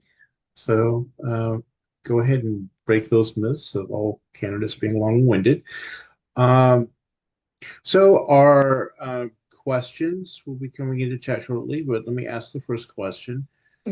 As you know, many people are opposed to the sprawl that's being offered up by California Forever. So let me ask, rather than where you stand on that, what would you do to promote infill economic development and bringing jobs into the existing footprint of Suisun City? Yeah, so Sassoon has a number of opportunities to really, I would say, create and stimulate economic development, some of which we've already started. We have already put out our Surplus Land Act for a lot of our land that's undeveloped. That has already been done. We secured Cosmont, which is a really great firm that consults you on land use. And as some of you may or may not be aware, we do have a 30-acre parcel that we just put out for RFP. We're looking for a master developer to diversify the largest open space that we have here within Suisun city limits currently. However, one thing that we definitely need to do that I've been encouraging staff is we really need to work better with our private owners of current development here. We have a lot of blight and empty buildings. And if some of you are aware, we have a lot of vacant landowners that have no incentive to build here. And I think we need to do a much better job of partnering with them and bringing in local economy and opportunity with already permitted land use. And we also have quite a few lots that are undeveloped currently and that are held privately. And we've been working diligently, and I've been in contact with some of them to really connect the dots of, you know, how can we reach a yes? You know, it's really expensive to build right now, and housing seems to be the #1 priority. But if you're aware of Sassoon and our dynamics here, we're extremely house rich. And what we do lack is diversity of housing. And so I've been looking to do two things, which is diversify the housing, meaning we have no condos available. So I actually wrote and been working on legislation for the past year and a half that would actually streamline the ability to convert already created apartment buildings into condos and shorten that 9-year period, because that would do two things. It would create home equity and ownership in already developed communities, especially communities of color that cannot afford the hefty price tag of a single family home. By converting the units they already occupy, they would have a first priority to own, and that would actually reinvest local dollars into the aging infrastructure that they currently have. The other thing is really being mindful of industry that would do well here. One thing I'll note is Sassoon is really known for its smaller mom and pop shops and really eliminating the barrier to create either home-based businesses or outreach of what that looks like. And so I've been encouraging people to shop from home. We're heavily reliant upon Measure S, which is our sales tax dollars. And so the more money we spend locally, the more we have to reinvest in our community. We have a large leakage issue, which is when people leave city boundaries to spend money. And so I've been always encouraging us to shop from home. So, for example, if you can't get it locally, walking into a store, even if you DoorDash or you have it ordered by Amazon, we do capture some of those dollars. And so just really, I would say, reorienting the way that we approach, the way that we use our dollar locally. What plans do you have for mitigating climate change issues for the communities you would represent? Yeah, so I'm actually really fortunate. I currently sit on the San Francisco Bay Restoration Authority, and the biggest climate issue facing Suisun City is actually sea level rise. And so we've been doing a lot of education and outreach. A lot of dollars have been invested into ways we can mitigate that. We've been looking at grants specifically with that Restoration Authority. I brought the attention to City of Suisun for opportunity that we can utilize, whether it's a living levy, whether it is building a seawall that's livable. There's a lot of options that we can use. And the main issue facing Suisun is actually our dredging. And so I've been working with Restoration Authority because number one, it uses Measure AA funds, which is a parcel tax that is pretty solid. It's not dependent upon the normal fluctuations of tax. And there's quite a bit of it that we have to disperse every year. And so really looking at the highest cost of any restoration work when you are a waterfront city is the dredging. And so what I've been doing is looking at how do we, number one, cut the cost of dredging and how do we repurpose that material in a way that will be innovative, creative, and sustainable for Suisun City. And so we've been in talks of what that would look like, but it does have a pretty hefty price tag, and the use for grants are, pretty strict on the way you can use them, but working with Public Works and also our sewer district for how can we create a sustainable means to repurpose our dredging material in a way that could either create a living levee or a living seawall and use that as a way for the materials as opposed to dredging it and the cost going way to the Bay Area, and that makes it more expensive. Okay. Next question. Do you think Suisun City can get out of its financial problems without California forever? I do. And I say that because although we have had our challenges systematically, Suisun actually, due to its smaller size, has withstood a lot of external pressures, whether it be the economic downturn or COVID, because of the way our city is funded. It actually makes us a lot more resilient than a larger city because we are heavily dependent on property tax and sales tax and not on industry as other cities are that I would say is more vulnerable to economic climate. And so ways that we can do that is number one, I think we need to do a better job at how we spend our money. I really disagree with a lot of the use. For example, we do a lot of special events that do cost a lot of money, although they're great and great community outreach. I think there's ways that we can repurpose that towards staffing needs, including public safety, public works. And what I will say is council has done a great job of identifying those areas. And United, we have created funding for that. But I think long-term and sustainably, I have really been in disagreement the past 3 years with our new city manager because we have created a lot of temporary positions due to the direction of the city that, you never want to create temporary positions that are unsustainable. And so a lot of that has been an increase in hiring and staffing that we wouldn't otherwise had we not gone this direction. And one thing I've been a bit frustrated with is, we will deny a raise to our union or our current staff, but then we will hire other positions. And I really have not been in favor of that. It really put a poor taste in a lot of our current workers' mouth. And so just trying to bring light to that I think, we have been able to withstand or I would say we have been pretty solid in our operations. And only recently have we really been diving deep to increase spending. And it really scares me because, in my opinion, if I were to use reserves, it would be for capital improvements because that is a great way to reinvest in yourself, or it will be towards public safety, because government cannot exist without law and order and public safety. And so I do think that there's ways we could be more sustainable, but when the message is we have to do X to get to Z, it really complicates the way that we would normally operate. Okay, we only have about 30 seconds, but I'll ask anyway. How would you address the issue of the unhoused, particularly in Suisun City? So, unfortunately, a lot of the unhoused issue is really stimulating either from mental health or behavioral issues or drug use. And really that takes counseling and care. I wish that Suisun City had, oh, sorry, Don, you're muted. Please go ahead and finish your thought. I put you on the spot there. No, it's okay. I really think that due to Suisun's small size, it's really important that we work well with regional partners such as the county, public health, and other mental health agencies. We're really fortunate that we do have great partnerships with Salvation Army. Edge Community Church is another one that comes to mind, that they do outreach and offer resources, but Suisun cannot do it on its own. And I do believe that it's really not just an unhoused issue. And when we talked about, so what I will say is it's not just about being unhoused, it's about housing affordability.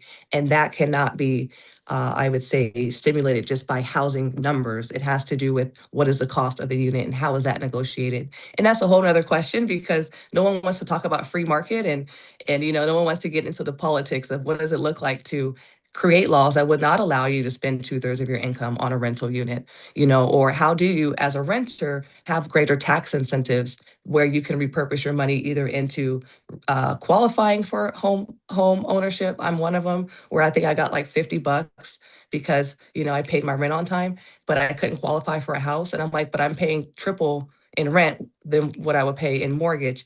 And I wish there was a system in place that would allow people to actually capture and demonstrate the way that they've spent rent, and they've been doing it consistently, and that would actually work towards their credit score and work towards home ownership. So it's really a multi-pronged issue. But when you talk about unhoused, it's simply the people you see on the street laying out, and that's not your average person. And so there is extremities within that we have to address, and it's not a one size fits all. And I wish we did a better job at tackling that from a human level as opposed to a systematic or programmatic level. And really, it's just lack of resources. So thank you. Thank you. I appreciate your responding to that question. And thank you for joining us today. For your race, we will be voting today. So later this afternoon, once we've had a chance to verify all the votes and tabulate them, we will be letting our candidates know. So you should be hearing something from me either this afternoon or this evening. And again, I want to thank you for joining us, filling out the questionnaire, and answering our questions. Of course. No, thank you. Thank you for the work that you all do. Thank you. Have a good rest of your day. Yeah, you too. All right. If we could then move to our next contestant. Jenalee Dawson is in our let's spotlight her, please.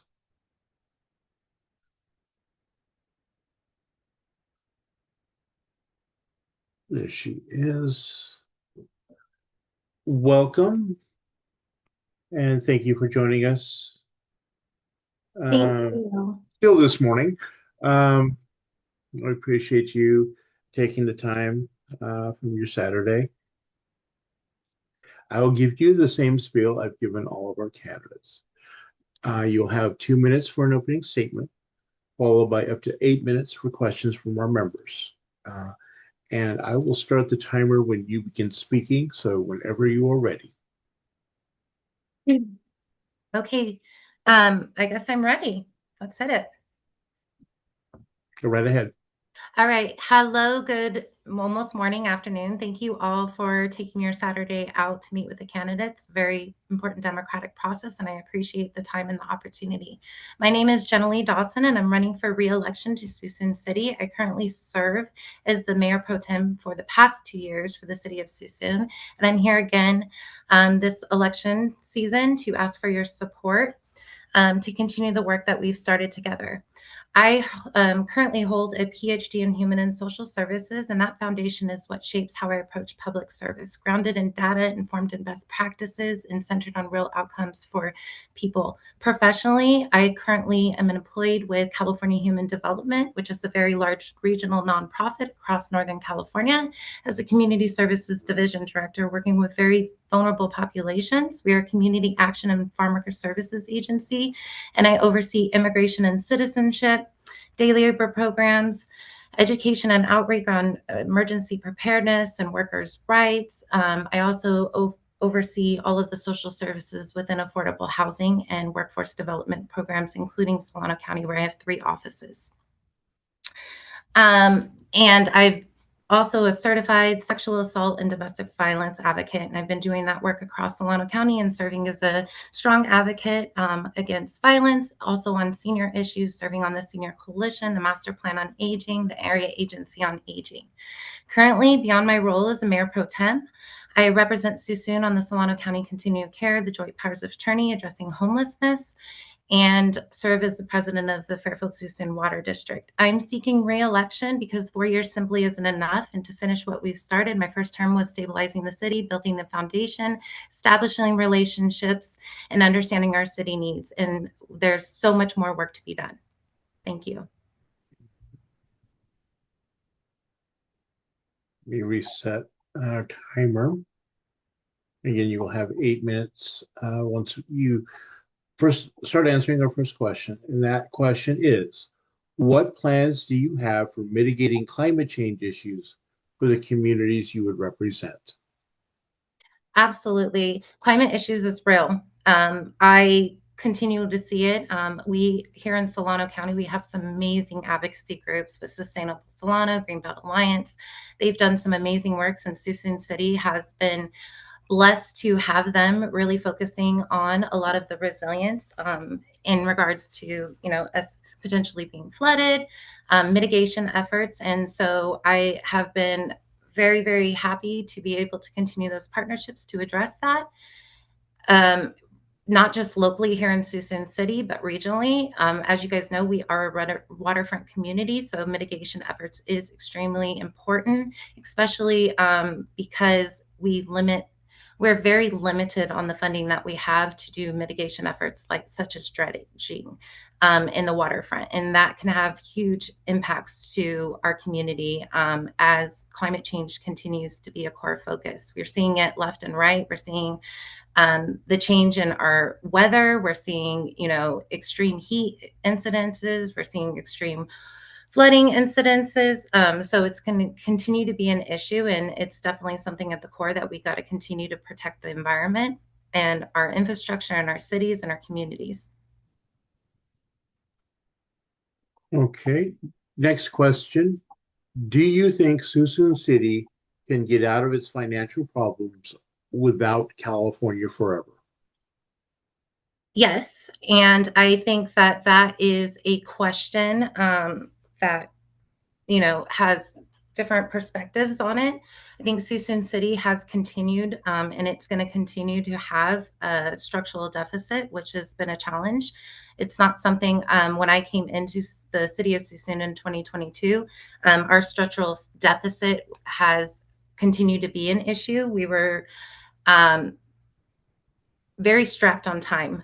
Coming in from 2022, we had about 4 years to find a bridge.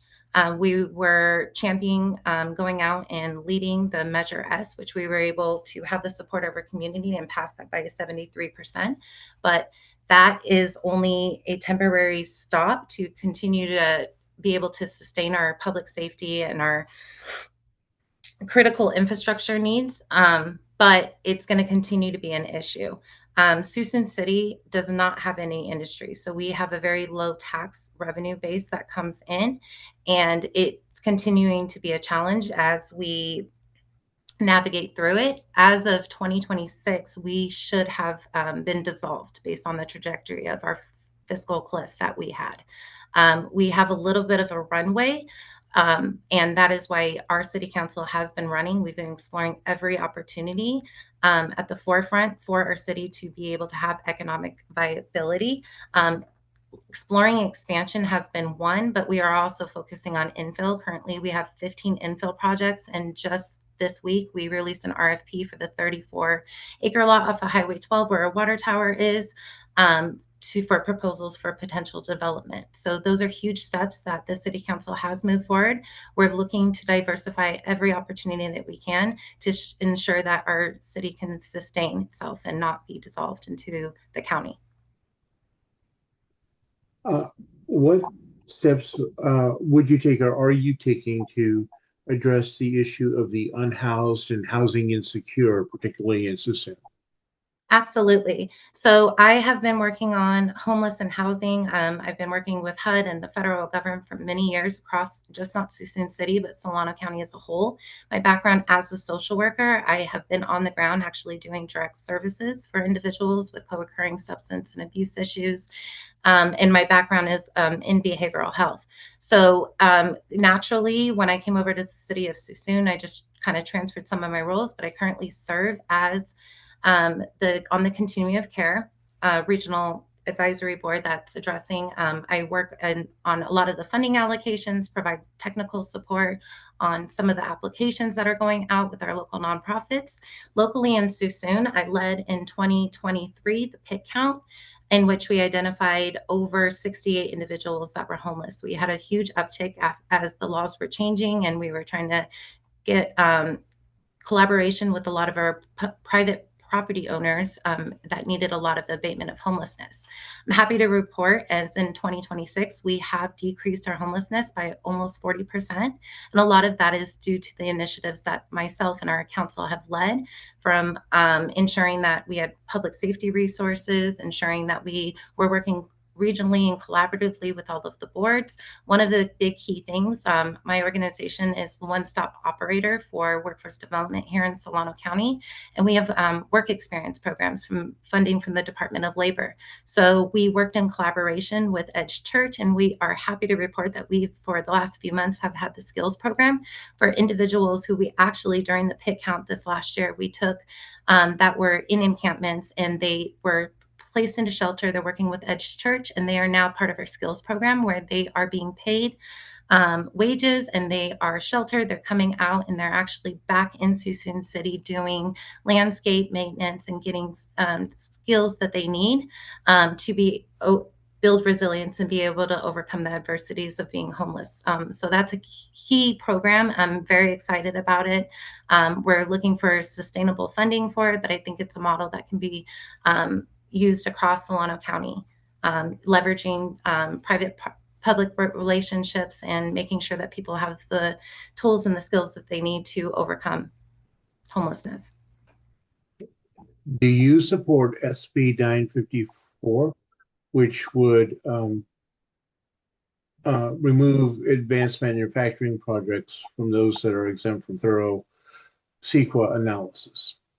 So I fully believe in the CEQA process. I think every single project and or anything that will have any type of extreme impacts or mitigation efforts that need to be done should not be supported. I do not support streamlining anything or bypassing any CEQA process. I feel like it is really important that we are very much protecting our climate and our environment, and everything needs to go through the process, and CEQA has those protections there.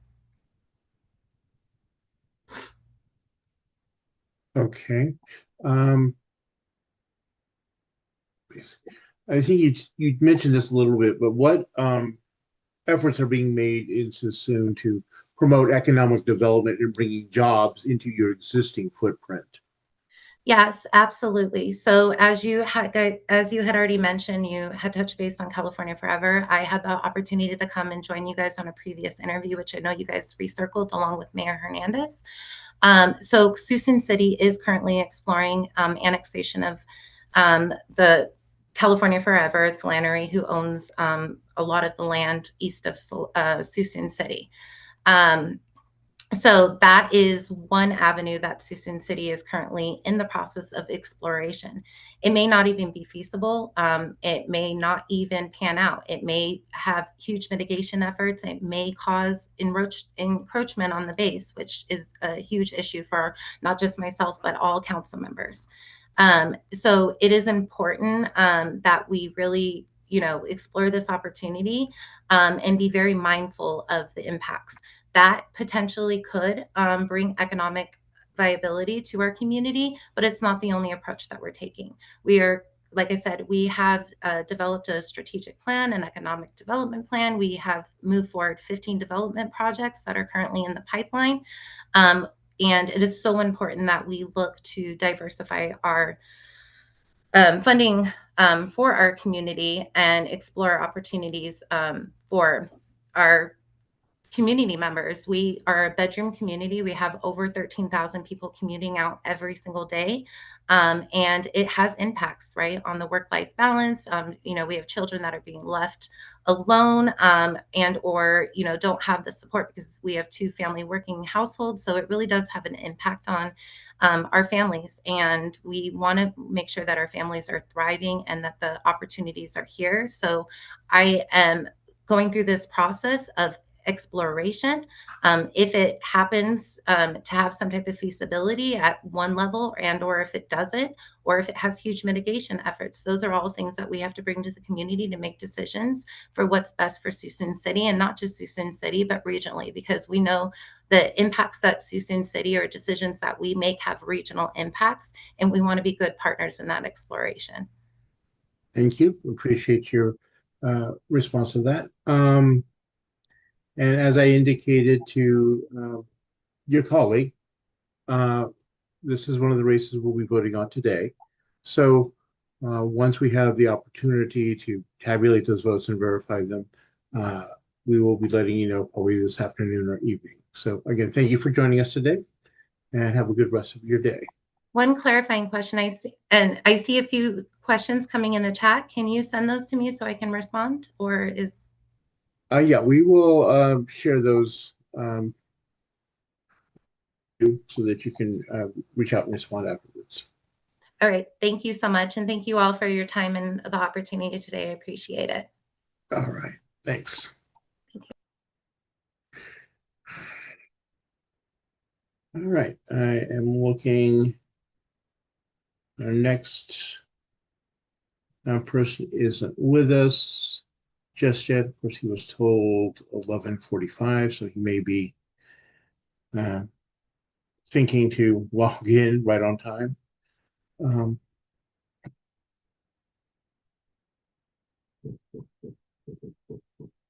So I'm going to pause for just a minute and send him a quick message, and I'll be back in just a second.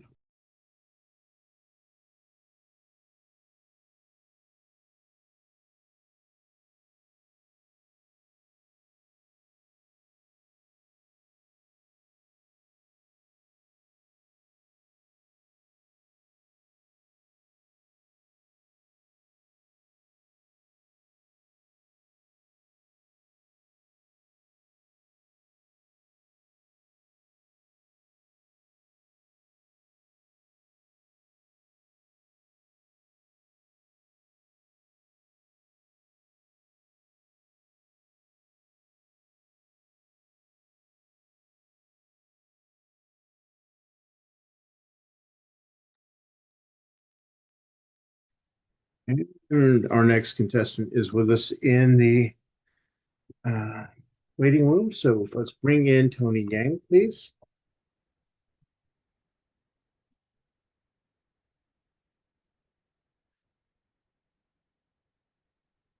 Let's get him spotlighted.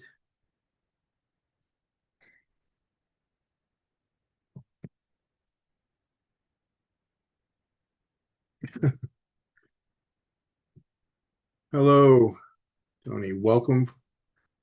Thank you for joining. No worries. And as long as my audio is coming okay, I assume we'll be fine. yeah, we are hearing you just. I will give you the same introductory remarks I've given every candidate. You will have 2 minutes for your opening statement, followed by up to 8 minutes for questions from members. And I will begin the time when you start talking. So whenever you're ready to begin. All right. Well, I want to thank everyone for their time going through a gauntlet of candidates. I'm Tony Yang. I have a PhD in economic history. I work for the Office of the President at the University of California in Oakland. But I've been a long time Fairfield and Solano resident, and I'm running for the Solano College Governing Board, the District 4 seat, which represents most of Fairfield and a little slice of Vacaville as well. And so I'm trying to bring some change to the board, slightly different perspective of the issues. I know that the college is generally doing fairly well, but I do have concerns, as the state of higher education is in flux and things are changing. A lot of it is driven by the federal administration, but also potentially with state budget cuts and the state of the budget. And so my background is mostly in healthcare administration and education. And so I really think that Solano College has great opportunities to kind of focus on those sort of things. And the college also continues to have, I think, a very strong role in our workforce development in Solano County, both providing pathways to four-year degrees, but also good skilled trade jobs in particular, jobs that don't necessarily need four-year degrees, but maybe require career and technical education that need to be provided as well. And so those are sort of my big goals and why I'm running. And probably most importantly as to why I'm running, I want to ensure that there is still equity and access, not just for young people as well, but also for our community. That's what community colleges exist for. It's a nice gathering place for all of our students and for the community members. And I just think we need to emphasize that more, both as Democrats and as a potential candidate. All right. Timing was perfect for your opening statement. So now we'll be moving on to questions from our members. And again, I'll start the timer when you begin speaking. So our first question is, what would you do as a board member to promote Solano College as an option for higher education for graduating high school students in lieu of going directly to a four-year university? I mean, the easiest way that's been kind of done, I think, in the past is a cost proposition, but I think it needs to be more than that. I think there has to be some attractive elements to it, and so I think there needs to be more broad-based marketing for our prospective college students and prospective students from our county in particular. And it has to be attractive. And I think there's a bit of a mismatch sometimes between the careers and majors that high school grads may be seeking and what the college is offering. And so I think there's a little bit of fine tuning that needs to occur with that. I also think one of the great things that we could do and something I would want to work on is getting some on-campus housing like they've done in over in Napa, because that really sort of addresses some of the housing crisis, some of the housing issues within the county, but it also provides a place of stability, I think, for colleges to kind of retain their students and to kind of do those. So those would be the two biggest things. I think the third one is also encouraging early college and dual admission, sort of that senior year in college, encourage students to come and take classes at Solano College and working with our school districts to kind of encourage that, particularly in, for some of our higher performing students, it'd be nice for them to earn college credit before they go off to wherever they're going to go off to. Okay. And the other side of the coin, how would you work to ensure that Solano College is offering relevant coursework for adults seeking to either advance in their current career or change careers with changing job markets? Yeah, one of the things that I have a particular passion for, the best students I ever had and I ever taught were reentry students and when I taught at Cal State San Bernardino and UC Riverside. So these were students who really don't have the sort of social learning and growing that they need to do. They're very serious students. And so I think we have to create courses that make sense for the jobs that are moving forward. Given the fact that AI is disrupting everything right now, it may be a little difficult to do that, but I think we have to do those sort of things in mind, looking for career and technical education in certain fields. Something that I've noticed in my sort of experience in healthcare, there is the potential for a lot of um, career transition people into healthcare that don't need a heavy STEM background. You could easily acquire these skills within a year. A technical certificate, for example, in respiratory therapy might only take a year. Clinical lab science folks and jobs don't take that long. There's actual practical on-the-job training. And apprenticeships. Apprenticeships are key to kind of being able to kind of allow for those transitions. And that doesn't always mean skilled trade. That means a lot in healthcare. That also means a lot in the technical fields. We're talking computer science, STEM, those sort of things as well. So given those opportunities and those tracks are really important as well. If budget cuts become necessary at the college level, how would you handle potential reductions and what would you prioritize? I think I would prioritize retaining instructional staff and seeing what we could do in terms of reducing administrative burden and bloat. No one really likes layoffs, and that's the last thing you would want to do. I think the first thing you kind of want to do is to take a look at how you can right size certain things as well. But probably one of the most interesting things that I've seen done and that I would explore that isn't particularly done well is actually reintroducing services that have been outsourced beyond the college or the entity. There's this notion that when you outsource, you save money. That's not always true. There are ways to recapture that and provide those services cheaper within the organization than externally. And so there are ways in which when you look at these external service contracts, vendor contracts, that they might be much more expensive than simply hiring a few people on a campus to go ahead and do that. So there are certain ways that you need to take a look at this, but you always want to, particularly in an education environment, prioritize your instructional staff and prioritize maintaining the classroom and those sizes and the safety and security as well.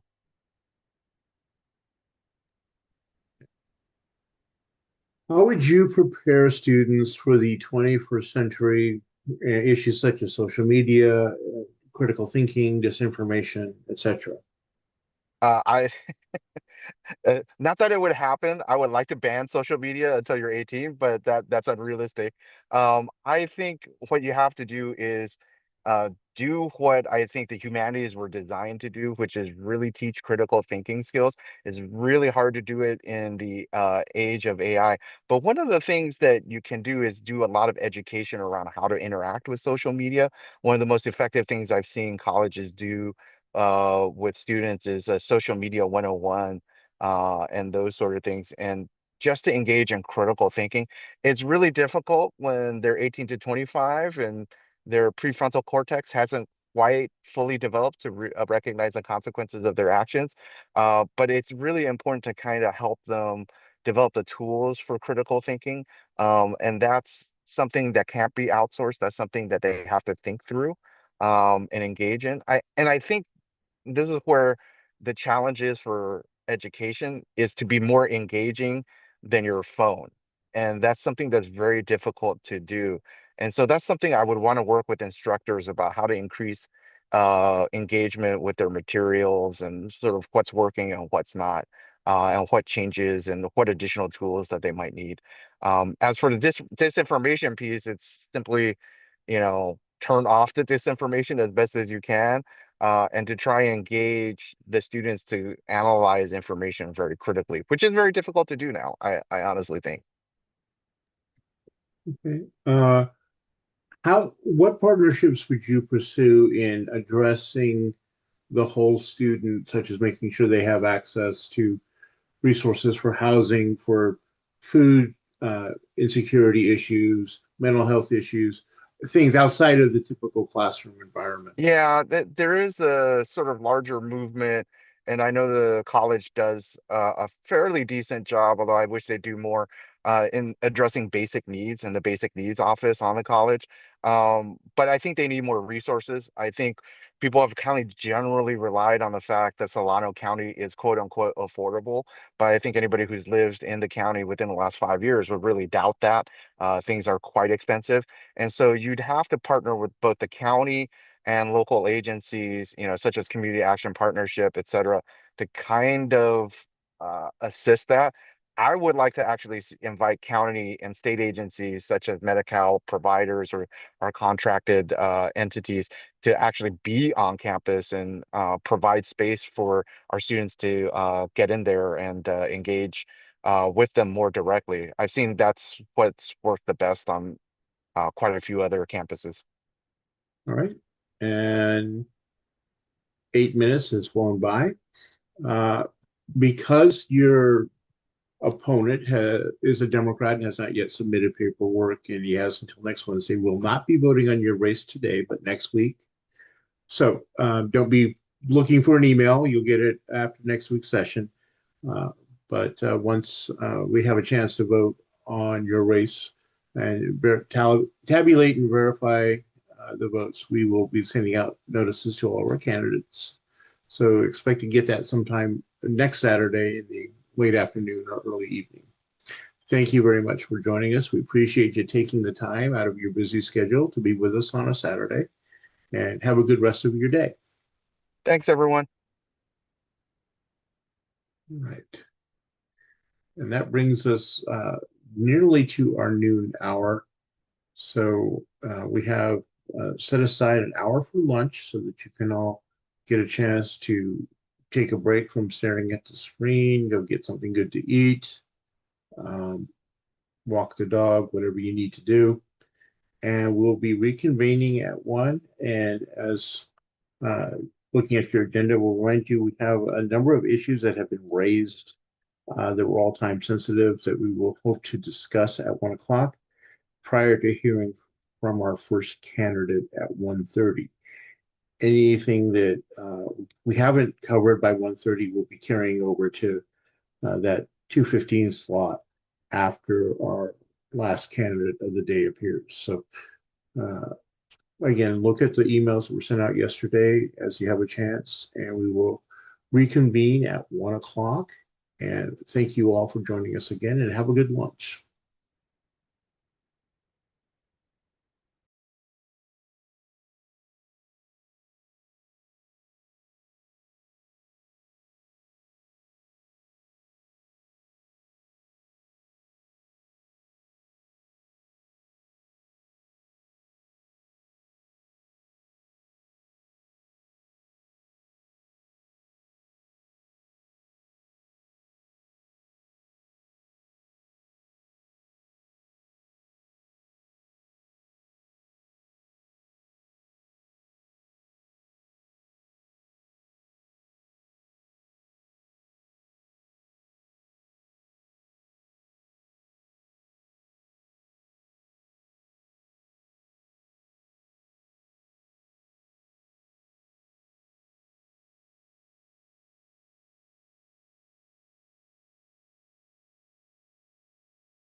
feel free to put your cameras on or give me a thumbs up if you're feeling camera shy. It is that hour to resume the meeting, but I want to make sure people are back from lunch.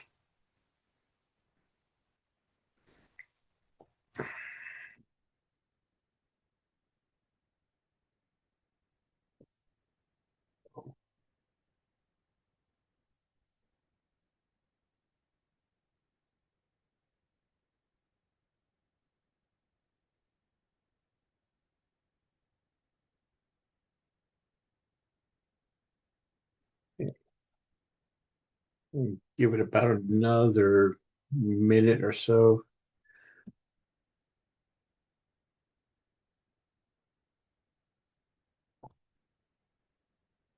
Hope everyone has something tasty to eat,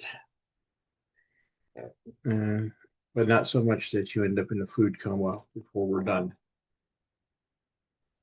Medically called a postprandial stupor.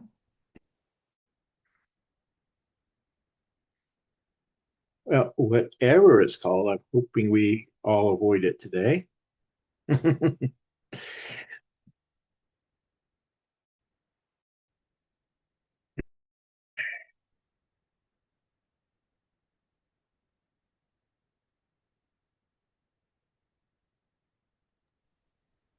So Dawn, is Jeanette's race going to be voted on next week?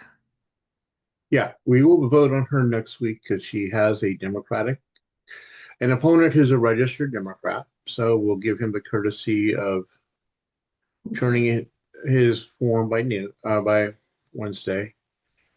Although that said, I've not heard anything from him, so I fully expect that it'll be Jeanette or no preference on the ballot. But in an abundance of fairness, those races where there are Democrats outstanding, we'll hold them off until next week.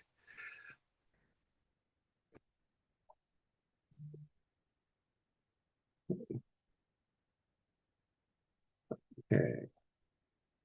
Checking to see, looks like a number of our people are back on.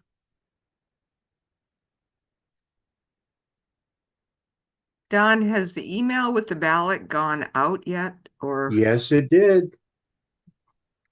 I can't find it. It went out at 10 o'clock this morning.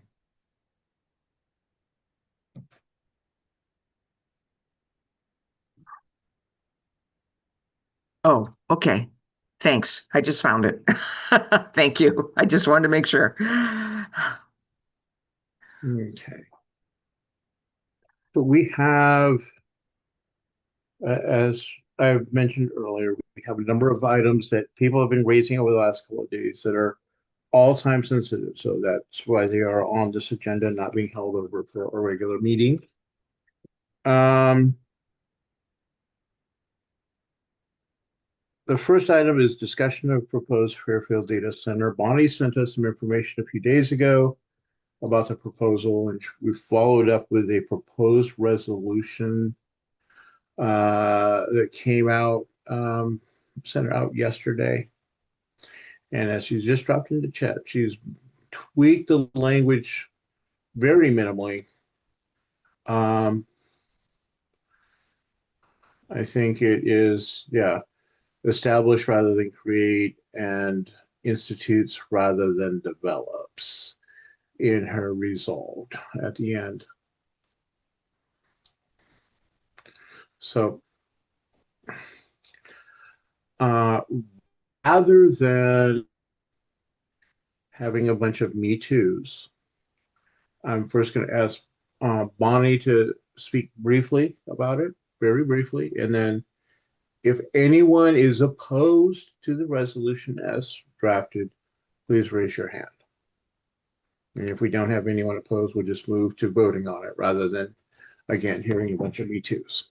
So Bonnie, you've got the floor. Yeah, so first of all, I just want to explain that resolutions are divided into whereases, which support with background and context the proposed action or policy being proposed in the resolved. So the resolution looks pretty dense with a lot of whereases, but there is only one resolved, which is the action of the resolution. And I just want to explain that the whereases, instead of reading them, are divided into kind of 5 areas. One is just talking about the need for data centers. 2 is that data centers require a lot of energy and water. 3 is that data centers have a lot of potential for pollution, not only to water and air, but also to noise pollution. 4, the challenges of AI, which are pretty great. And then 5, the lack of guardrails and regulations of data centers at the state and certainly at the federal level. So that's pretty much the gist of the whereases. The resolved is state the Solano County Democratic Central Committee calls upon the Solano County Board of Supervisors and Solano County city governments to establish a moratorium on all data center development until the state of California institutes higher standards of data center development. So there is the resolution.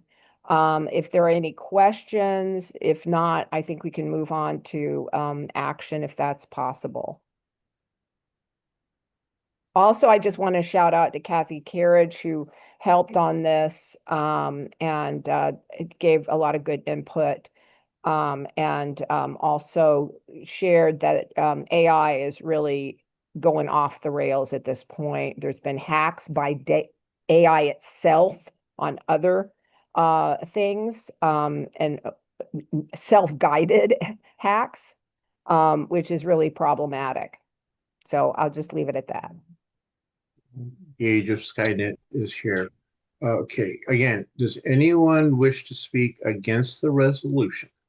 If so, please raise your hand. Please raise your hand. I'm not seeing anybody's hands up. Jeanette. I did speak with a few people about this yesterday from Fairfield, and I just have a question because I've heard so much stuff about, oh, it doesn't really use so much water. There's a closed loop system and things like that. So do you know anything? Is that a really reality or is it just not? That's my question. I mean, my understanding is it needs potable water. So my understanding is it does use a bit of water, but there's no way to really know because there's nobody having any check on it. There have been a few bills at the legislature to try to determine all of that or try to monitor that did not pass last year, and there are a couple this year. I think one on just looking at that basically. So there are a lot of other problems with it. People who have had them in their communities claim, pollution to their water sources, certainly the noise, the energy usage. I mean, there are multiple problems with it in general. But water, my understanding, is one of them. But I don't know intimately that, and I don't know who does. Okay, Patrice. Thank you. So I'm hearing different things too. I was not able to really dig into this between the time you sent it and this moment.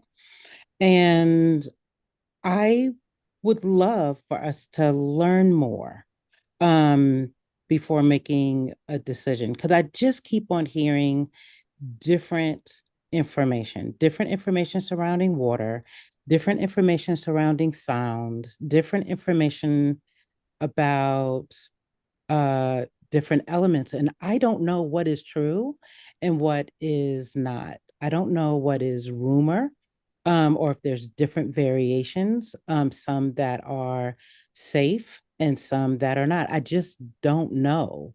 And the next issue we're talking about is time sensitive. I don't understand why this is so time sensitive. We can't wait to learn more and to discuss it fully at the next meeting. Okay. It was presented, my reading of the initial email said it was time sensitive, which is why I agendized it. I don't know how it is. It's not even filed with the city of Fairfield. Well, if that's the case, then there was a misread of the information.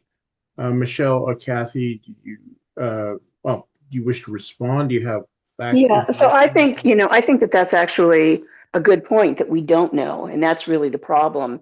And that's why the moratorium is justified, because we do know that it's basically the same billionaires that have taken over the country and screwed it up. They're the ones that are doing this. We don't know exactly how harmful it will be. And that's what the moratorium is for, is so that we can find out. We do know a lot about this. We do know it uses water, which is a scarce resource. We do know that, in Tennessee, that they've pretty much destroyed parts of Nashville. We do know that they buy land in low-income areas, so it's a social justice question. What we don't know is the exact amount of damage it will do. So I totally support a moratorium so we can do what Kay Patrice said, which is find out what the heck is going on. And I just put in and pardon me, Kathy, because I know you're going to speak, but I just put in the chat one of the bills that is up this year on water use disclosures for data centers. So again, that's the whole point. There are no guardrails on this. Okay, Kathy? Yeah, towards, again, what this is seeking is a moratorium, and it is till you find out more. But there may be ways to address the water, and there may be ways to address the energy use. But the problem at this point is that AI is moving so quickly that it's posing real dangers to our society. And that's why I put in this, there was recently a letter signed by over 1,300 people who are actively working for some of the biggest AI companies, saying we need to put the brakes on. And this hacking incident, I mean, it sounds like, oh, well, what's a little hack? This was self-generated. It wasn't generated at the request of any person. It wasn't in the code. In fact, the AI system overrode the safeguards, and it independently broke the law. And I'm just going to quote a couple things from the letter that was signed by 1,300 AI researchers. The world is locked in a deadly race towards an intelligence explosion. To survive, we must coordinate to slow down the race. Another one was, there's a very dark future ahead of us if we don't get this right. One of them said that if people knew what the safety culture was in the AI companies, they would be completely freaked out.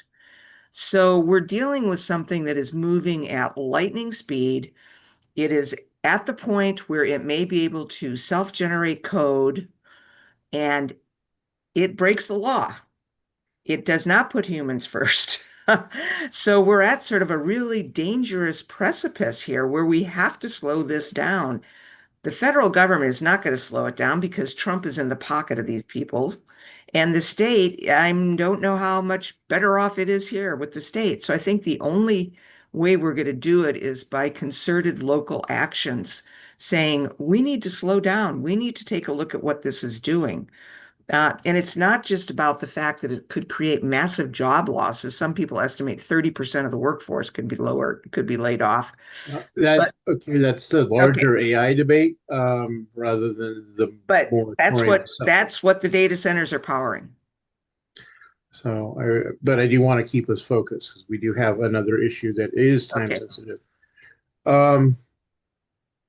Pat, do you have anything briefly to add? Because I do want to move on quickly. Okay, I do have something to add.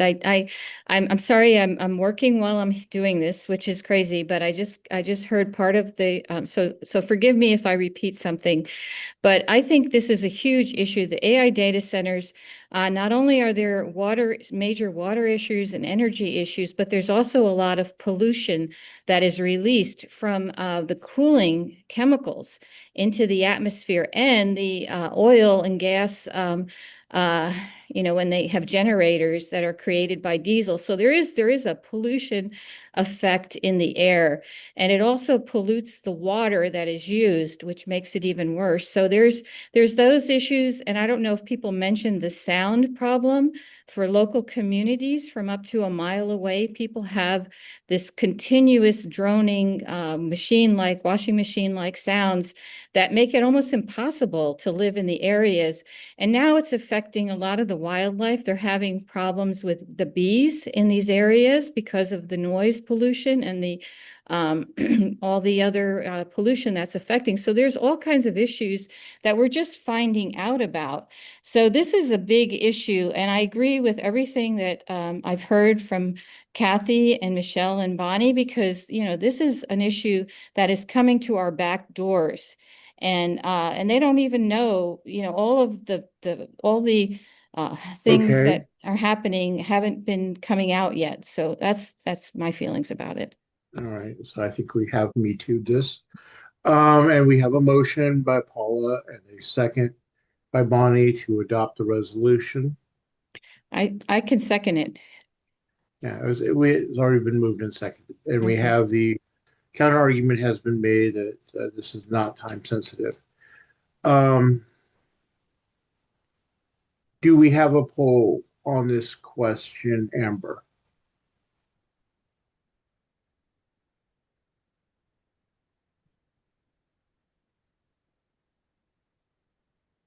If not, let's do a show.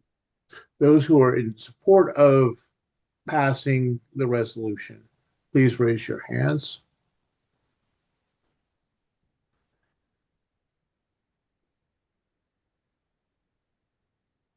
Okay.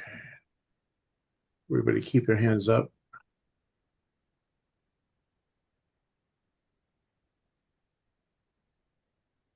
Looks like 8 in favor. All right. Hands down, everyone. Oh, I'm on here twice, so don't look at my other thing down there. Those who are opposed. Oh, wait. Those who are opposed to the resolution, please raise your hands. Don, can I ask a question? Yeah. Can opposed be not really opposed, just would like to wait until the next meeting so it could be researched? Can it be a no for now? But can we this talk is about it? strictly acting on the motion before the floor today. Nothing is preventing it from being brought back Okay. at a later date. You can abstain also, Kay Patrice. Okay. If she doesn't want to move the resolution forward today, a no is appropriate. Got it. So again, anyone who's voting no today.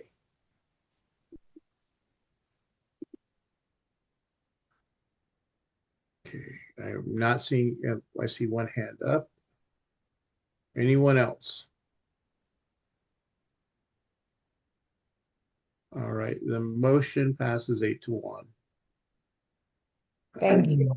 I'm gonna. A lot of abstentions. Yeah, I'm gonna send out an article about what I was just talking about to everybody. All right, moving on. The next issue that sent out, Vernil raised it initially in an email. At least I saw it first from Vernil, then several other people have sent it out concerning the harassment of Black Democratic women, including in feels like specifically elected officials. I am hoping there is no debate on the impropriety of that and the outrageousness of that, but said, yes, please note Jeanette Wylie's abstention, and any other elected official who wishes to record an abstention, please let our secretary know.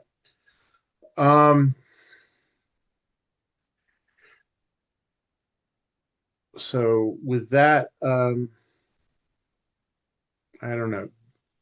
Vernil, are you on? Would you like to speak to the issue?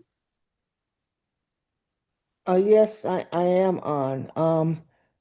As I'm sure you got, someone has heard if you, unless you've been not looking at your emails or anything about the harassment that's going on to our Black Democrat elected officials here in Solano County. It's happening nationwide, but it's finally arrived here in our little old Solano County. And I'd like to make a motion that as the Democratic Party for Solano County, that we take a position that we will not tolerate, that we will not, that we will support and fight against this type of harassment, discrimination, defamation of character of these elected officials. And the ones that have been attacked are individuals or elected officials that this party, this body, Central Committee, has endorsed.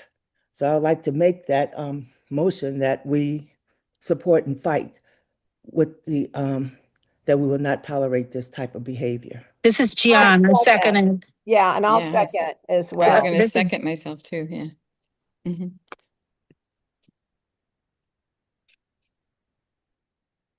Give it back to you, Don. What exactly is the motion for the minutes? I was going to make a motion, I think Gian had sent or someone had sent Well, the Vernil email. made the motion, so let's let Vernil Go ahead. speak. Okay, let me I wrote it down. Let me find it in my, I'm not great with technology, so let me let me find my text here. Where is it? Let's see.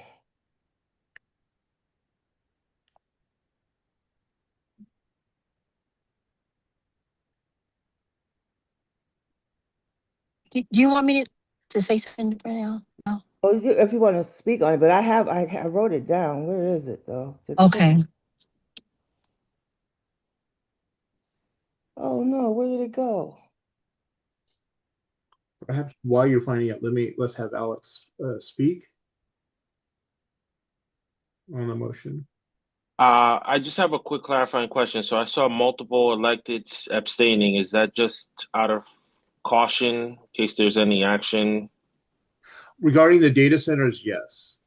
So you're not on record supporting or opposing in case I would imagine that's the rationale. In case it comes before your council for action. Okay, because I just did. So can I also abstain? Yeah, I would add anyone who needs to abstain for that purpose, please just feel free to go ahead and send Paula a message to make sure we will do. Record quickly. Yeah, and then the second quick comment I want to make on this particular motion is you guys don't hear from me much at the county level. Most of my comments I make at Vallejo City Council meetings. I've had the honor and the pleasure to serve with two Black council members on the dais for almost 18 months now.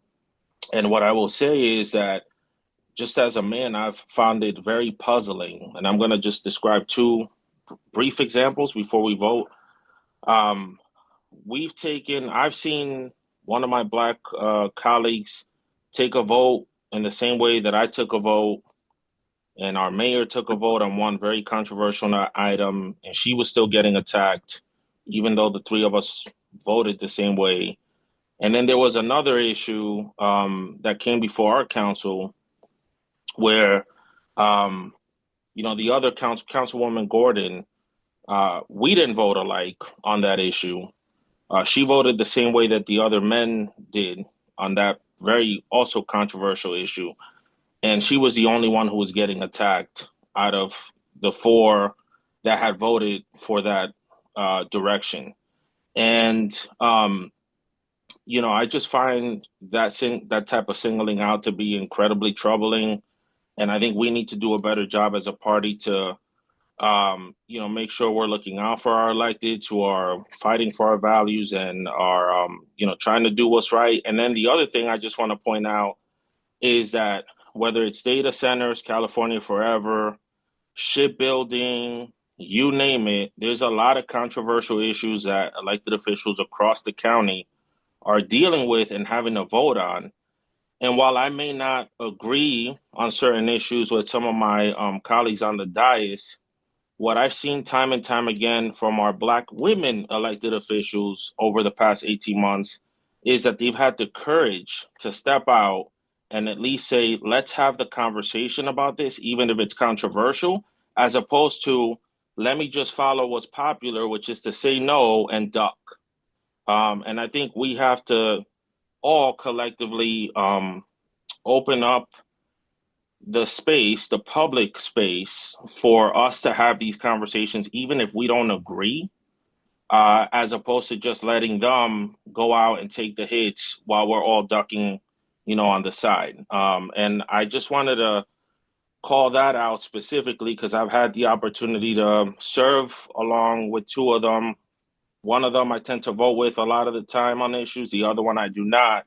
But I will say time and time again, they do step out to say, let's have the conversation around things that are very worrisome. And what we need to stay grounded on is the fact that it's very easy to say no to everything. And yet we still have economic problems that need to be dealt with. We still have public safety problems and police reform problems that need to be dealt with. And our communities are expecting action, not for us to just sit down and just continue saying no to everything. And I don't mean that to spark debate. I'm just pointing that out because that was what our constituents across the county asked us to deal with and to do as elected officials. And I see them stepping up to the plate time and time again to open that space for us to get to a yes on issues. And then what they get handed is personal attacks and all the other stuff, as opposed to partnership from the rest of their peers across the county around, like, how do we solve each of these very thorny issues? Because none of them are easy, no matter which one you pick out. So I just wanted to give you guys that perspective as someone who's kind of been going through the ring or two and has been sharing the stage with some of them. And I hope that helps inform, how you guys are showing up in your communities. Before I go on to Jean, Renil, did you find your language yet? Yes, I did. But I agree with you, Matthias. These women are doing what we elected them to do. They're standing up. They want to know with budgetary. They're trying to find money. They're trying to find the unhoused situations in terms of answers. They're doing what we asked. The environment. They're doing what we asked them to do, and they are taking these hits, and we need to support that.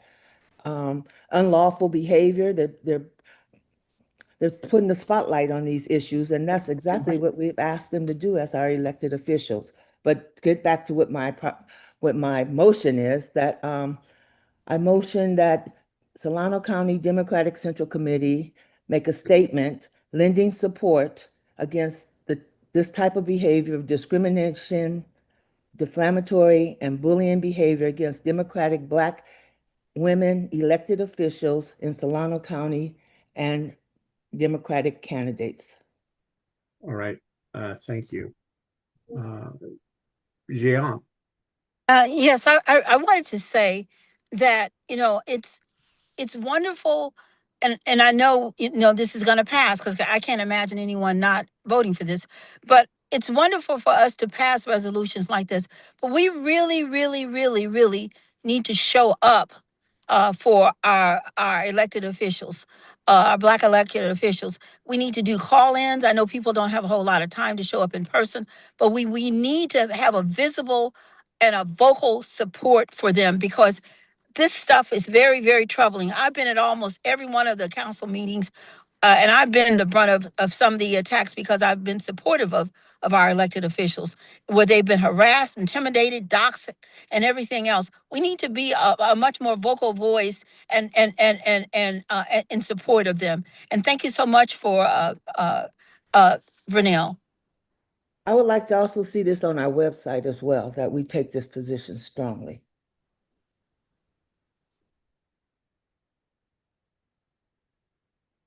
Don, you're muted. Okay, I was just going to follow up on what Jean said. I think we almost need, like, if you're at a council meeting and you see somebody that is going to be attacking someone, it would be nice to almost have like a rapid response network of people to to go like to that council meeting so that they're there and can call out that behavior, regardless of how somebody's voting on anything or the questions they ask. It's, we can't have our public officials attacked. And we can't have Black women singled out like this. But, if we knew, but I don't always go to the Vallejo City Council meetings. In fact, I hardly ever go. But I don't live in Vallejo. But I would come over to a meeting if I thought some jerk was going to be making an attack, and I could at least stand up and say, I think that's inappropriate, and call them out. Because the elected officials can't do it, like in public comment. Thank you, Tiffany. I just want to thank you all for, especially Vernil, for doing this. I also want to say it's not just elected officials. It's staff that's attached to the elected officials too. And this type of behavior that is going on, they are actively stalking. And I'm just going to call it what it is.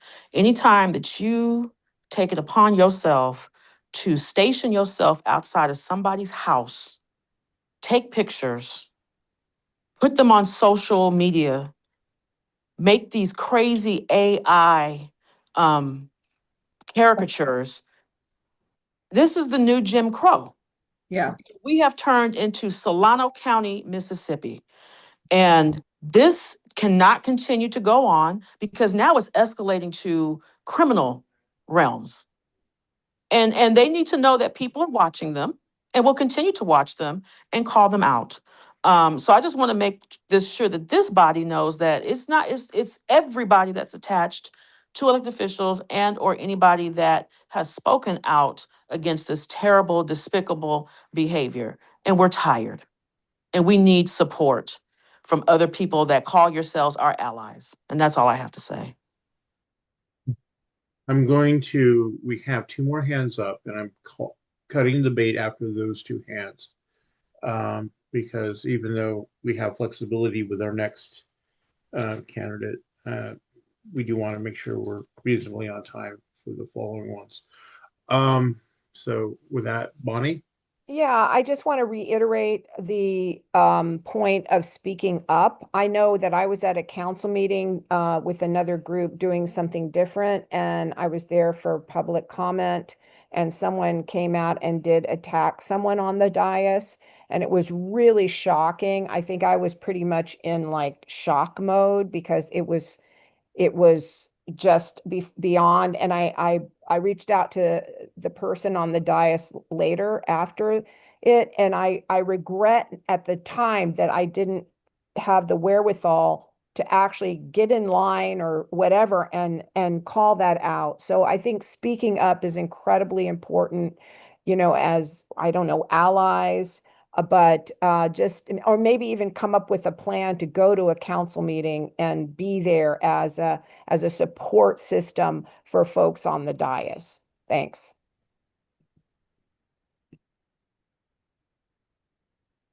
Michelle. Yeah, so I think, is it possible to follow up on this? I mean, I'm interested in hearing people's ideas. I know we don't have enough time today to go into it in great detail, but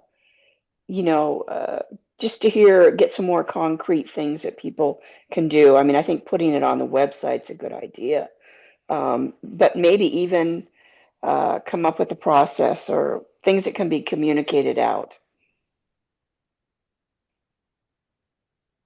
Thank you. I think I would say that there is probably not a two-way street, but probably a multiple networking back and forth where if our elected officials have something coming up that they believe will be controversial, to try to give us that heads up, because as with a lot of you, I don't attend every government meeting, and but if I'm alerted, it would be possible for me to try to be present.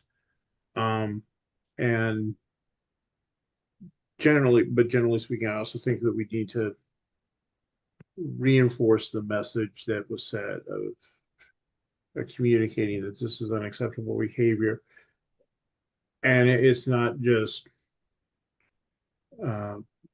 elected officials. It's not just the specific Black women that have been targeted. You know, we should strive for civil disagreement in all cases, but for people to target women, especially Black women, individuals of color, we know that there's a lot more involved in this than just political disagreement, and it's outrageous. I certainly hope that you'll all pass this unanimously. We will draft a statement, put it forward, we'll put it on our website.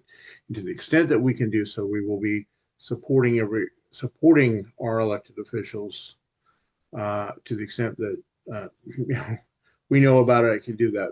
That is vital for us to do, because the point is valid, that we don't elect them to ignore them. We elect them to support our agenda, and we should have their backs when they need it. So with that, I think we've covered everything that needs back and forth. And we've got a motion in a second. Is there, let me just rephrase it. Is there anyone opposed to this motion? I take that as consensus. So we will adopt the language and put out the statement as Renee requested. And I'll ask all of you to go to the petition if you can, and sign it in your individual capacity as well. And just generally in your lives, do whatever you can do to support our elected officials, and make it clear that this behavior is intolerable. So thank you all. All right. Let us just take like 60 quick second to breathe, because I've got to send out an email with it. Have Jeanette get ready to jump into the hot seat. And so we can question her.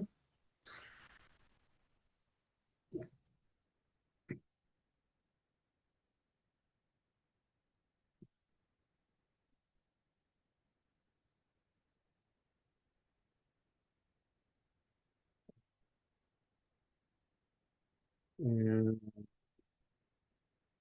timer. All right. Jeanette. Wait, as soon as we have you spotlighted. All right. I will tell you the same thing I've told all of our candidates.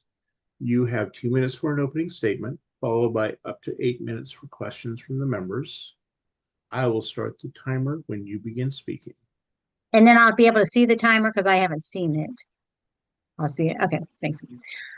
All right. I first of all want to say thank you for being here today and working through the endorsement process, because I know how important it is to have endorsed candidates and to talk to them. And thank you for your time for that. I am wearing my Together We Can shirt from the DIM convention, because I do know that I can't do it myself. I didn't do it by myself in 20 and 22. I really appreciated your support then. So together, I think that we can win again in 26. There is a Democratic opponent. I have not seen him do anything in Democratic circles since I've been involved, so I'm not sure how that will be, but I am running to win the spot again, which is kind of ironic, because I thought after 6 years, I might just kind of bow out and do some of the other things that I would like to do in retirement. However, I just feel like this is really important, and I feel like I have a good, reasonable voice on the council. For those of you who don't know, there's 7 members on our council, and 6 of the 7 are running. So there might be quite a change in our council after November.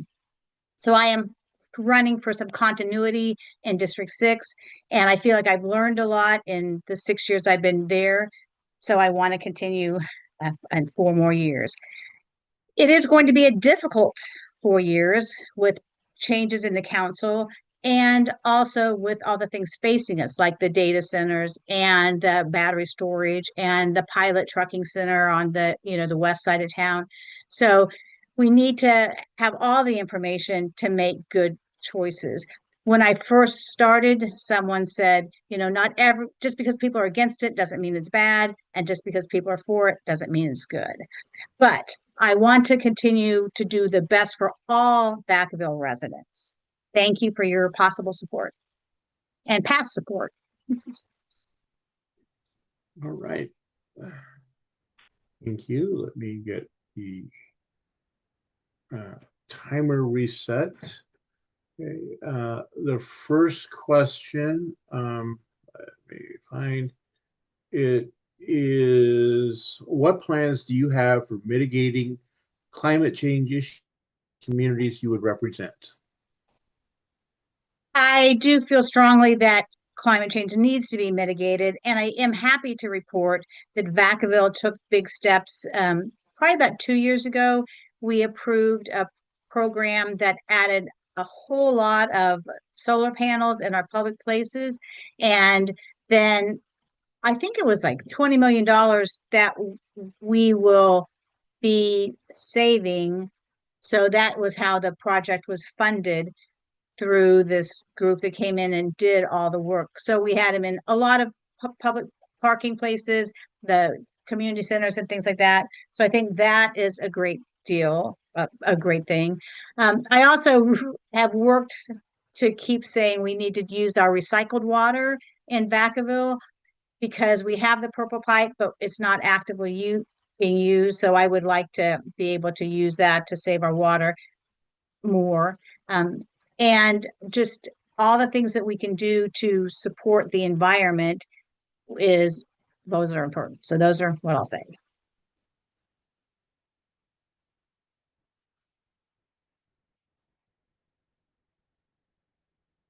I can't hear you, Don. Sometimes it takes 3 clicks to work. Okay.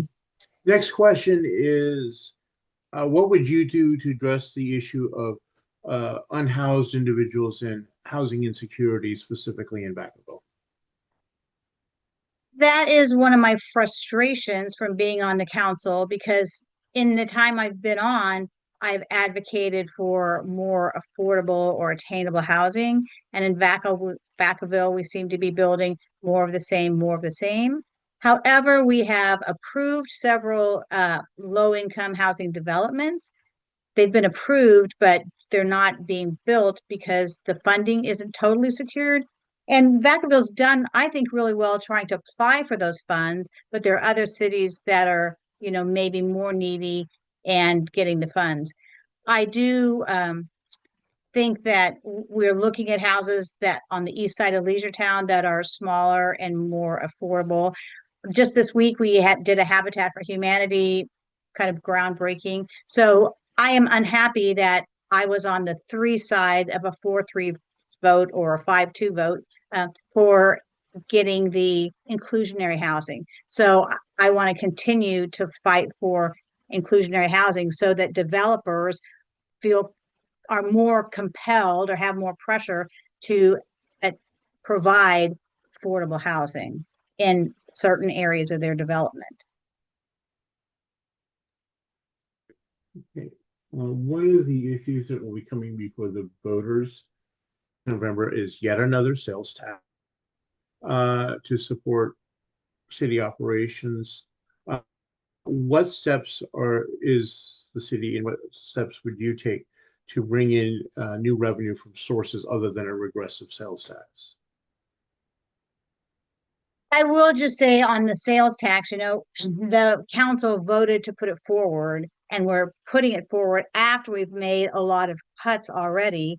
And it's not our first choice, but we do have to face the fact that our deficit is real and we need to address it to keep from making further cuts, because you can't cut yourself out of this. And I know a sales tax is regressive, but I feel like if we don't have that passed, and there's a lot of chances that it won't pass, then we'll be in a lot of trouble. So I think we need to bring more businesses in and really work to to deal with to bring more business in is what I think is the best thing, because we've already made cuts, but we'll have to continue to do that if we can't find other resources.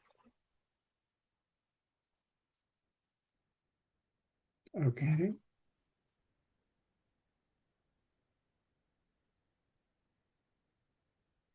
Okay. While respecting your position as an elected official, how do you feel about SB 954 and the proposed effort to bypass CEQA regulation, the California Forever project?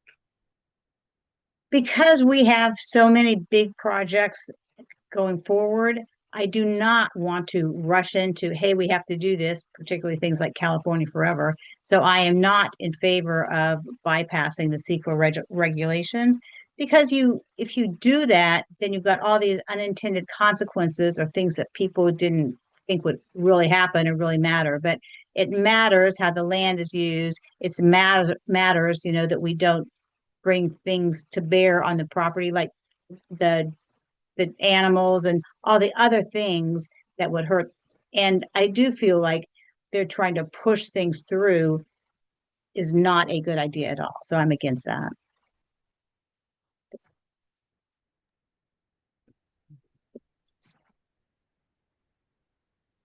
I'm not seeing any other questions popping up at the moment. So I guess we will say thank you so much. As I indicated earlier, you're one of the races that we will not be voting on today, because it will give your opponent the opportunity to apply by the Wednesday deadline for next week's session. So we will be voting on your race next week and let you know as soon as the votes are tabulated then. So don't be looking for an email tonight. All right, I will throw one more thing in if we have just a minute then. So I am planning to walk and knock doors in District 6, which is the south part of Vacaville. And I also will carry the message that we really need to have Mike Silva as a supervisor, because about half of my district is in Mashburn, which is where I live, but on the west side, it's in Silva. And I will advocate strongly for Dr. Sarah Chapman, because she should be our mayor, because if we have the other candidate, it will be a totally different story. And I will also walk for Catherine Kadarasetti, who some of us District 6 will see on their Solano County Board of Education. So I plan to pack in as much as I can when I'm walking, and it's really exciting that the door hangers will be available. So thank you for your time. All right. And of course, none of our members will be swayed by that at all. I have been endorsed by the Labor Council, and I've been endorsed by the Building Trades and the Northern Solano Democratic Club as well, and Congressman Mike Thompson. All right, So, we thanks. appreciate it. All right, our next candidate is waiting in the wings. So let's bring forward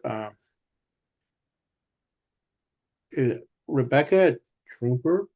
We'll find out as soon as she comes in.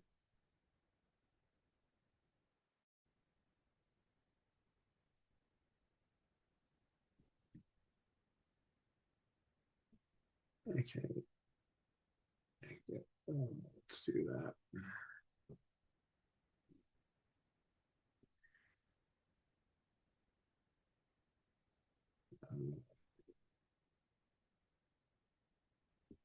All right. Good afternoon, and thank you for joining us.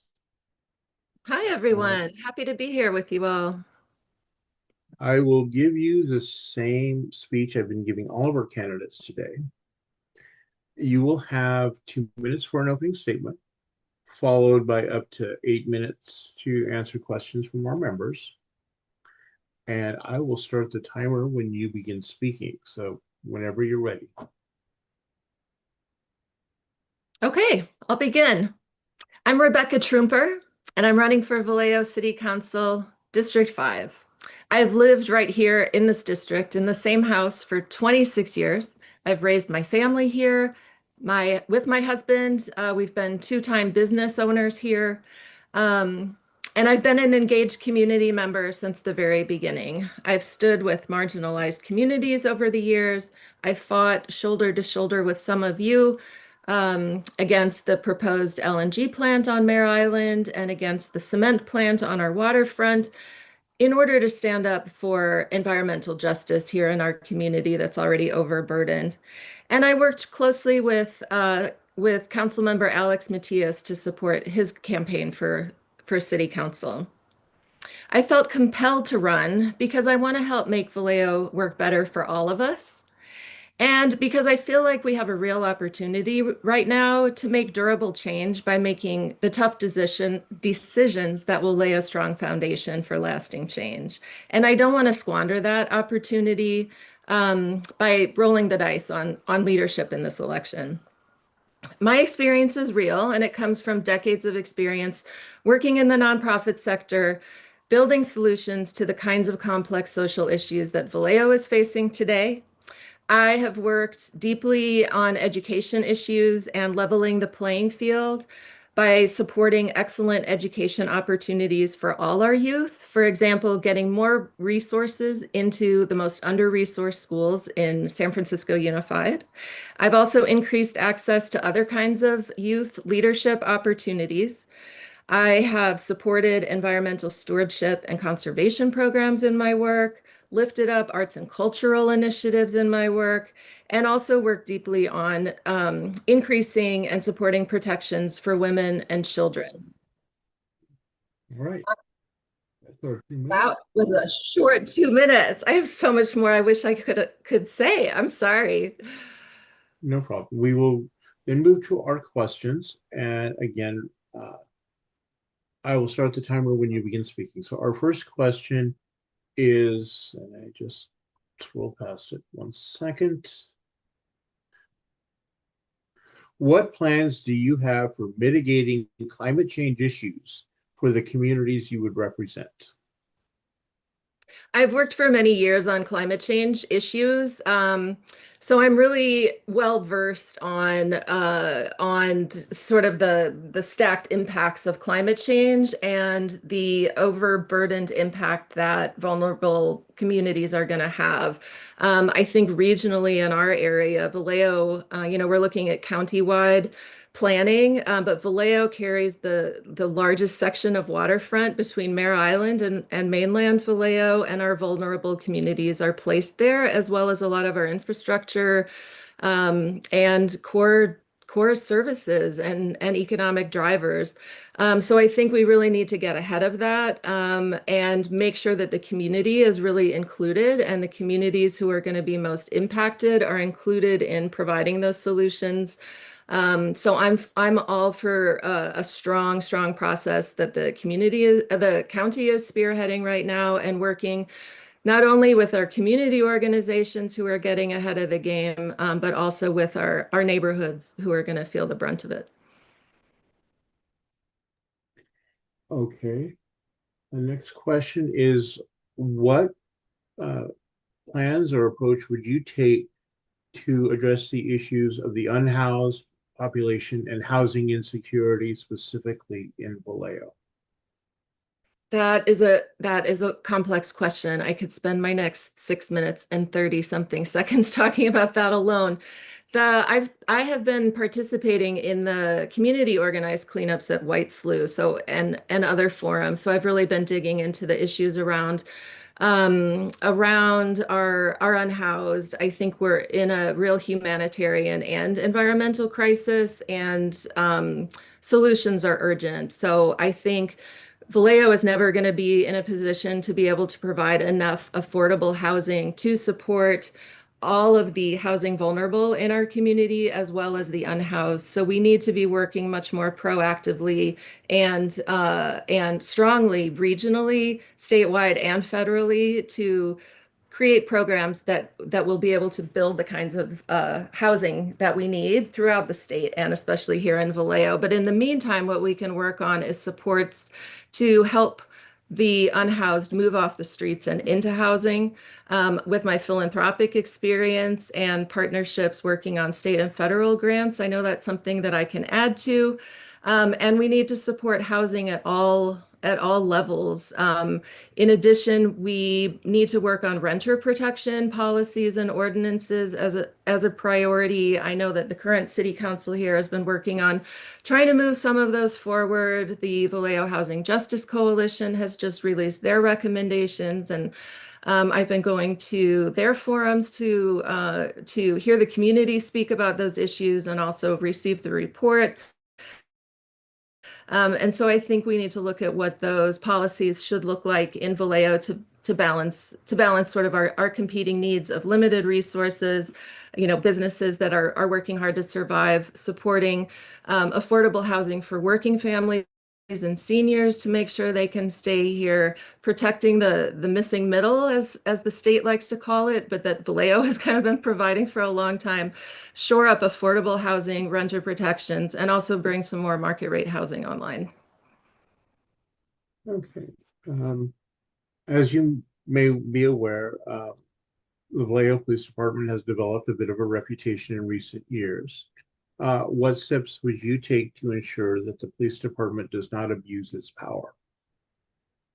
I have deep experience working in organizations as a leader where abuses of power and control are deeply suspect, namely in domestic violence serving organizations. And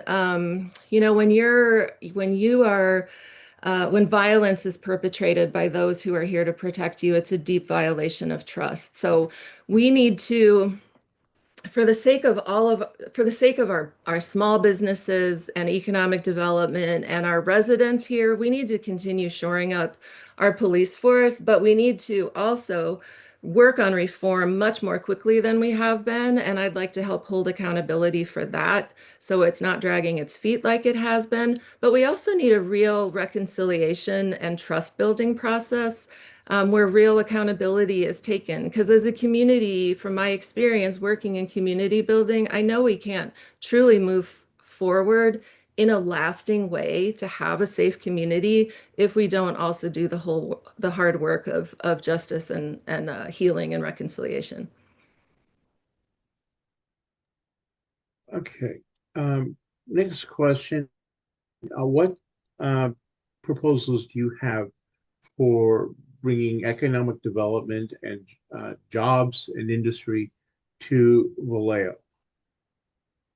District 5, I think, is unique in that most of our commercial corridors run through District 5.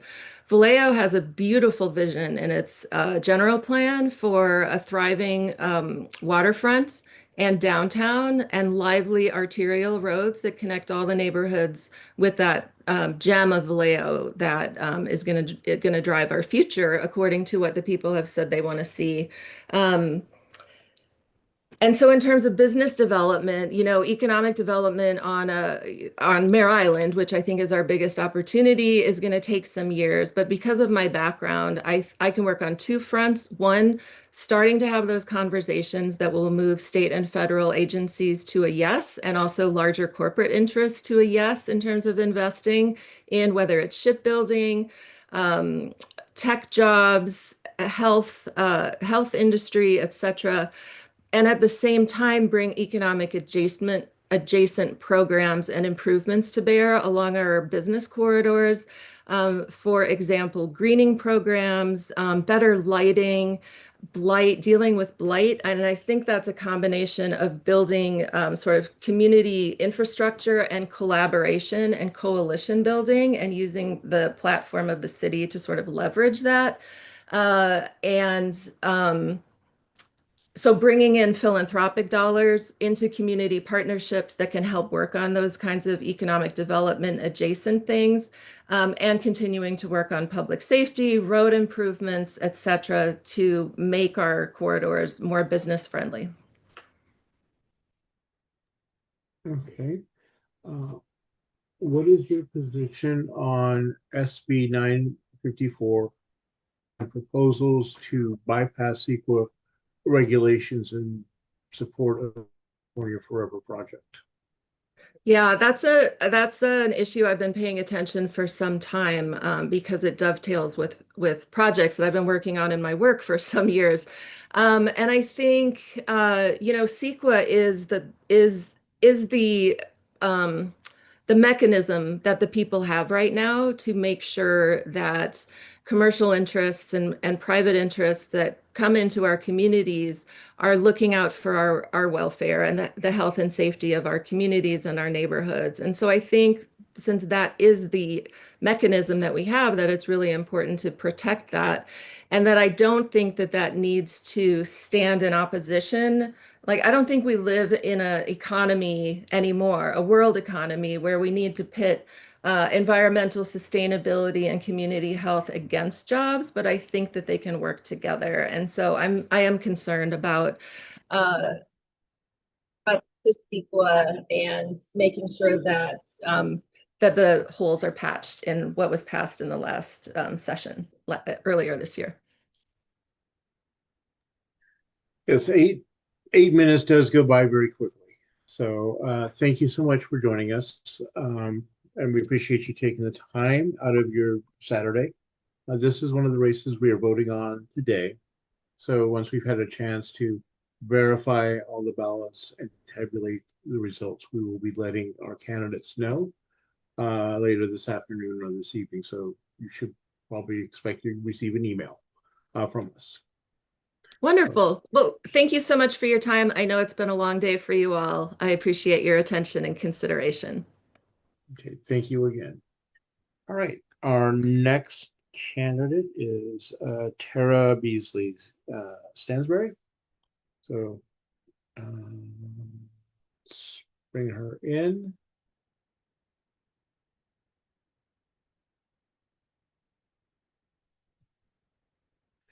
And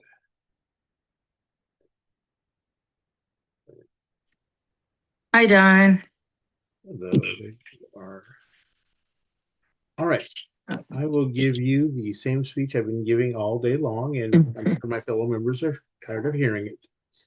You will have 2 minutes for an opening statement, followed by up to 8 minutes for questions from our members. I will begin the timer when you begin speaking, so whenever you are ready to start. Okay.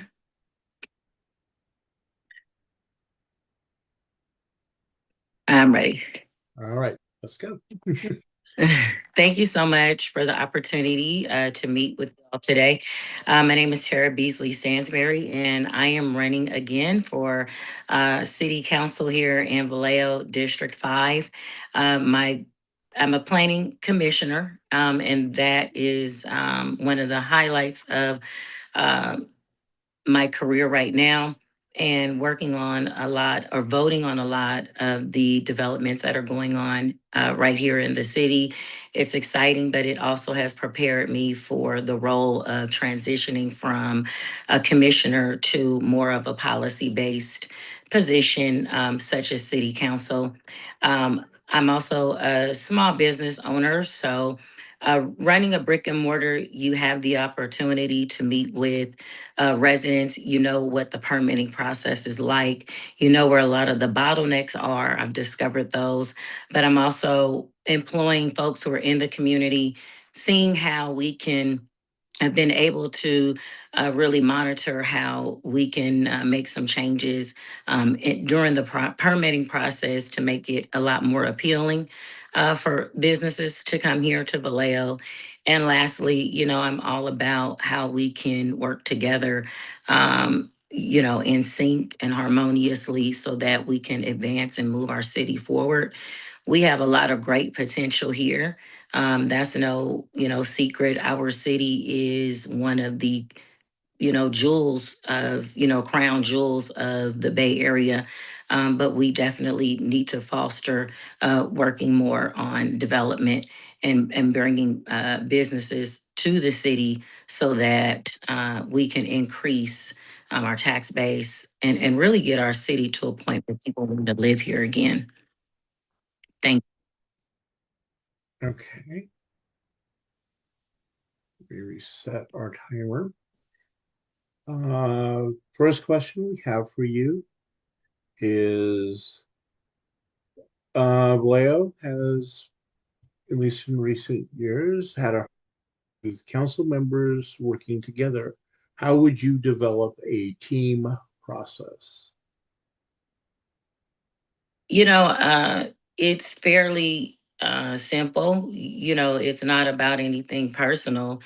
It's really just going in and making sure that you're working alongside and making sure that you're keeping the mission at focus, not any personality things. It's just making sure that you're in alignment and working together on the things that are going to advance the city and push it forward.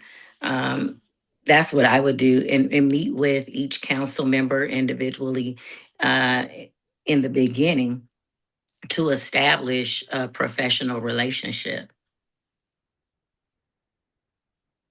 Okay, the next question.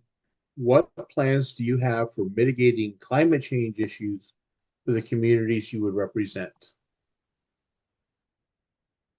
So, one of the biggest issues we have is that I'm aware of is working with our CEQA guidelines and making sure that any developments that are brought our way as council members, we're making sure that those environmental issues are taken care of, and we're making sure that we're monitoring them and requiring developers to adhere to those CEQA guidelines. That's one of the biggest things that we have here, or issues, I would say.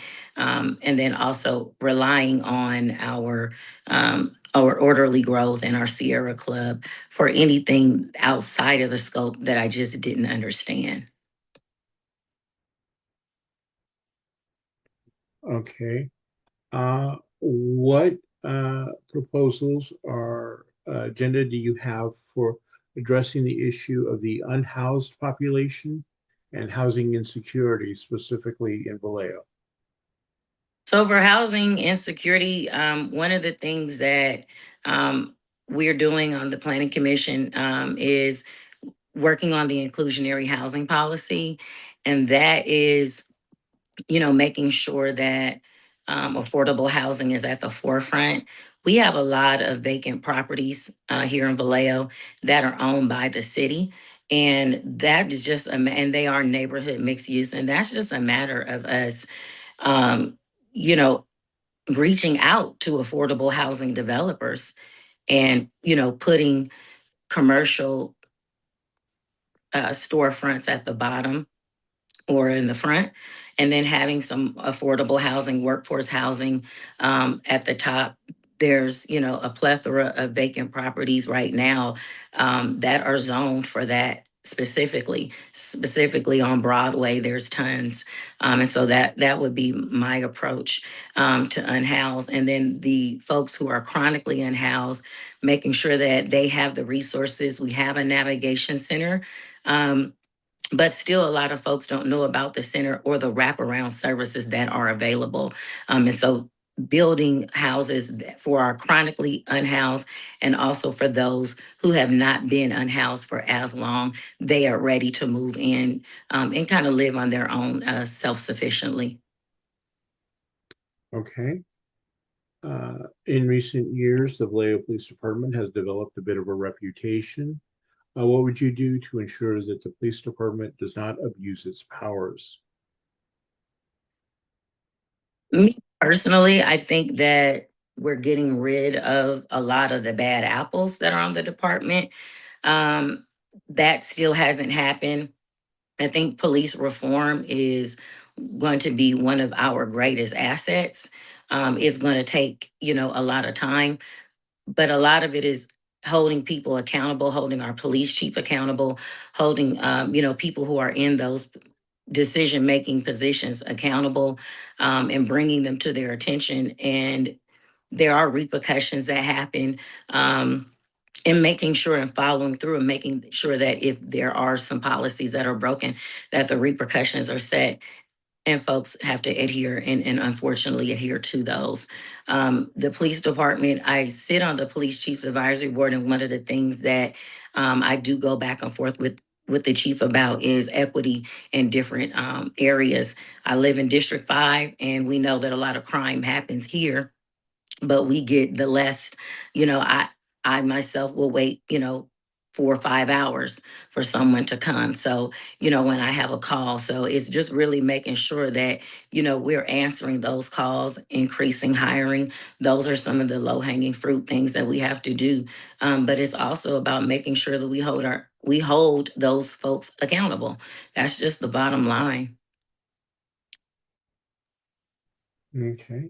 What is your opinion of SB 954 and recent efforts to weaken CEQA in support of the California Forever project?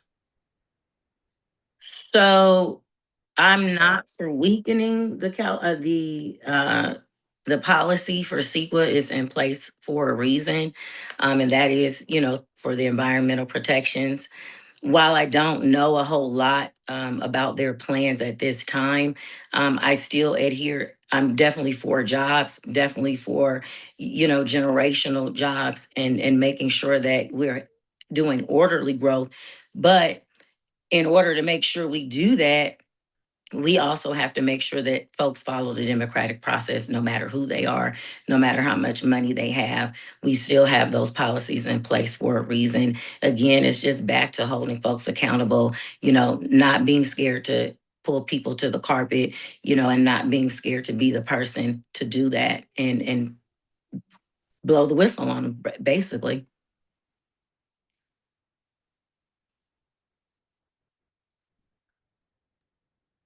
Okay.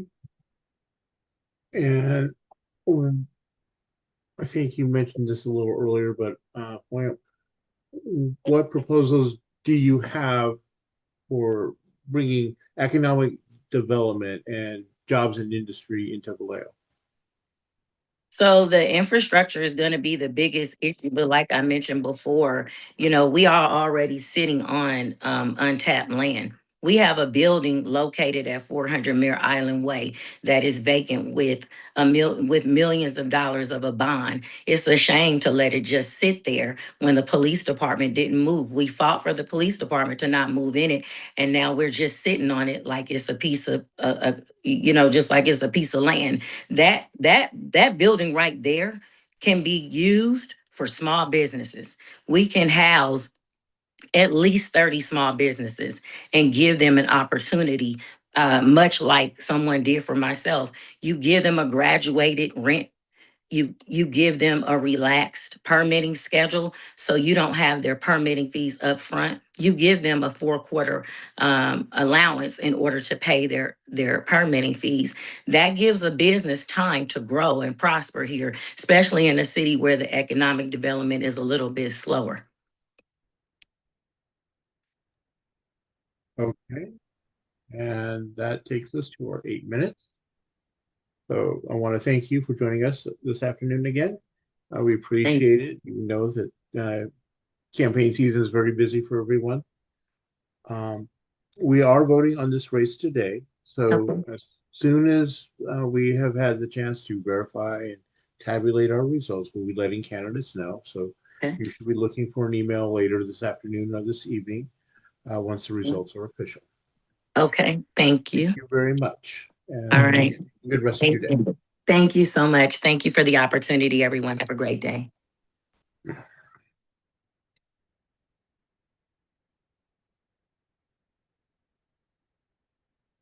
All right. All right. Thank you, everyone who has persevered through this day's interviews. Before we pivot back to the business item, does anyone have anything they wish to say at this time about our candidates? Not seeing any hands up, so let's move on to the next item of business, the discussion of SB 954 and the California Forever letter. Obviously, it's come up with many of our questions to our candidates today. The draft letter,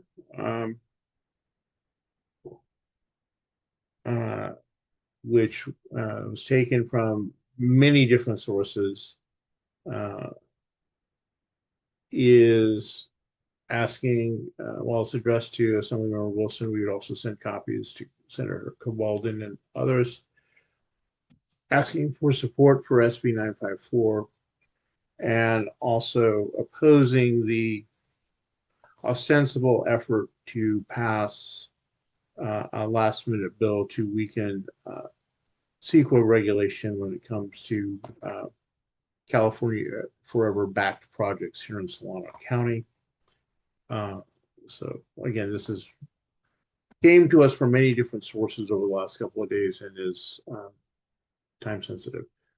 I think Bonnie was one of the ones who brought a lot of this forward. So Bonnie, do you wish to speak at this time?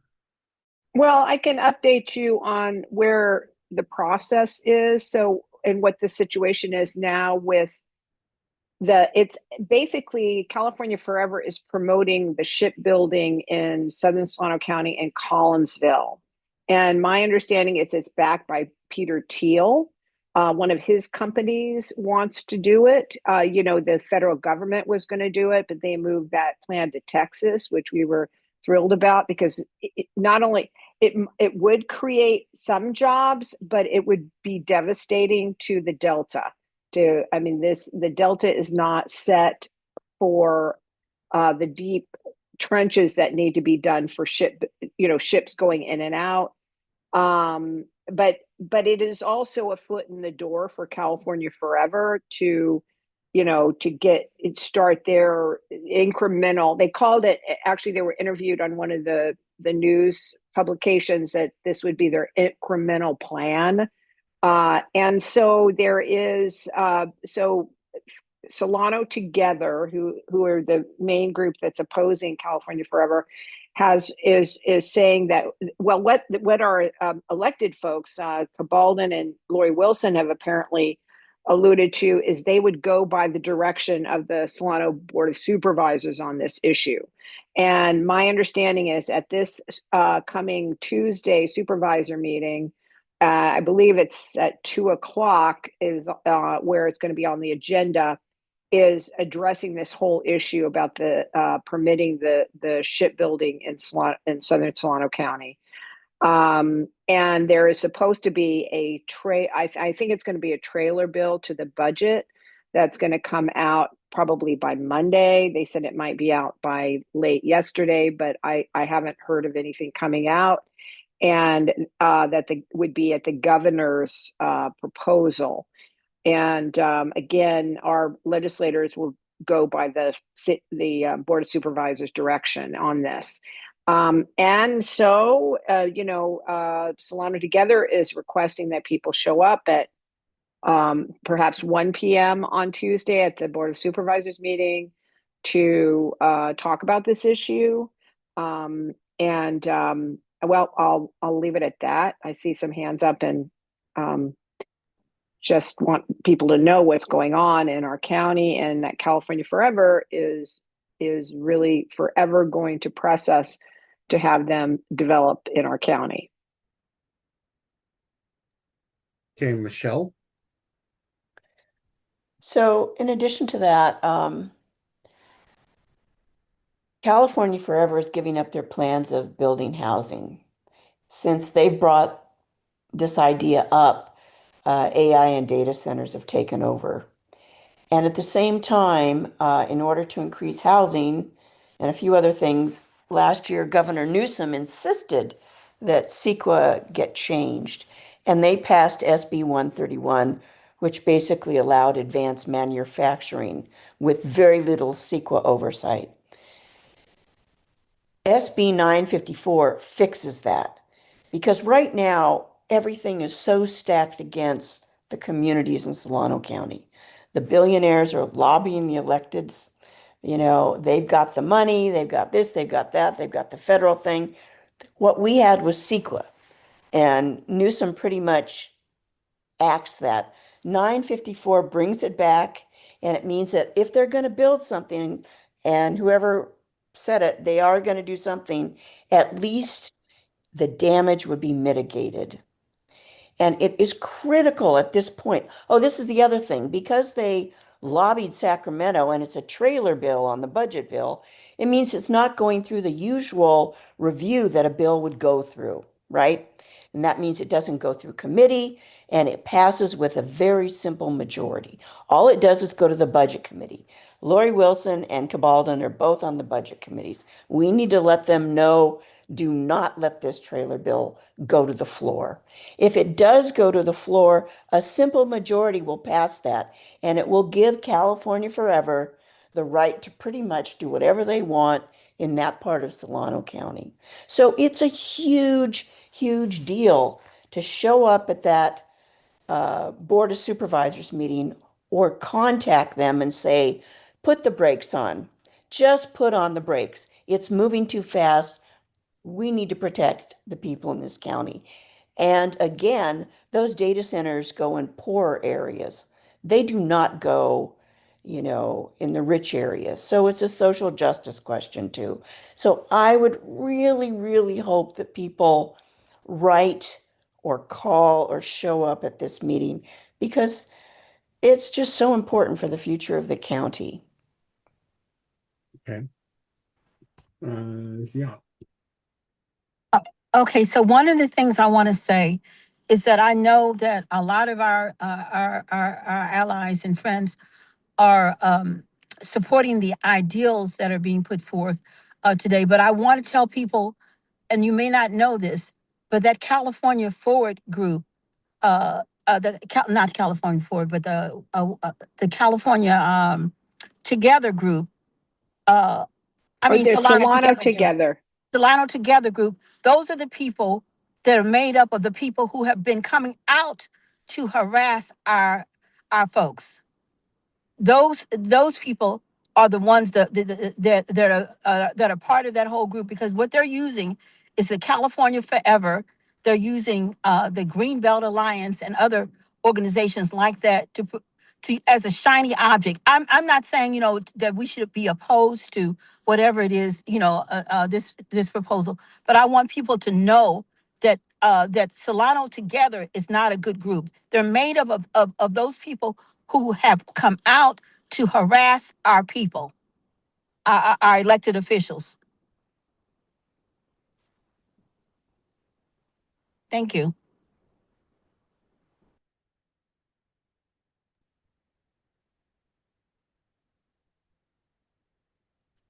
Kathy. I just wanted to speak for a second about this last minute power play.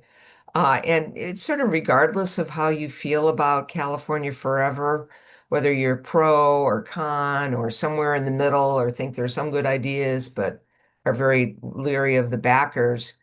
I really think that we have a whole legislative process for a reason. And that reason is so there can be some deliberation and some weighing in on language.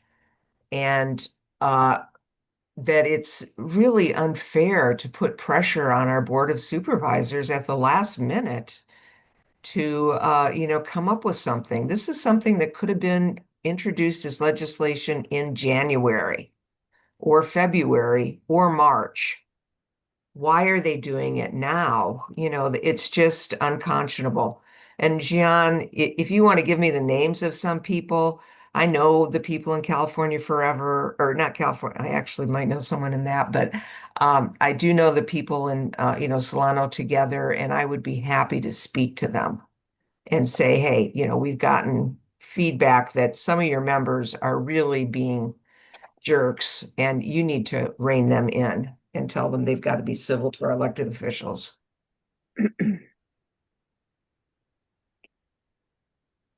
I think that we've seen also some of these people are just riding the coattails of these organized groups too, to be misbehaving themselves. Tanya. And I wanted to also address that because I'm gonna investigate that, Gian and Kay Patrice. You know, what I witnessed at the city council meeting was someone who was really anti-California Forever and using that as a platform to attack one of our people. And so I would say, yeah, go ahead. No, my hand was up. Yes, but you've already spoken on this issue. Oh, I'm sorry. I apologize. We should Yes, let the people Tanya. who haven't spoken yet before we. Yeah, no worries. I'll take my hand down and put it back up. Thank you. Tanya. Thank you for the discussion. And Kathy, I really appreciate the comment that you made.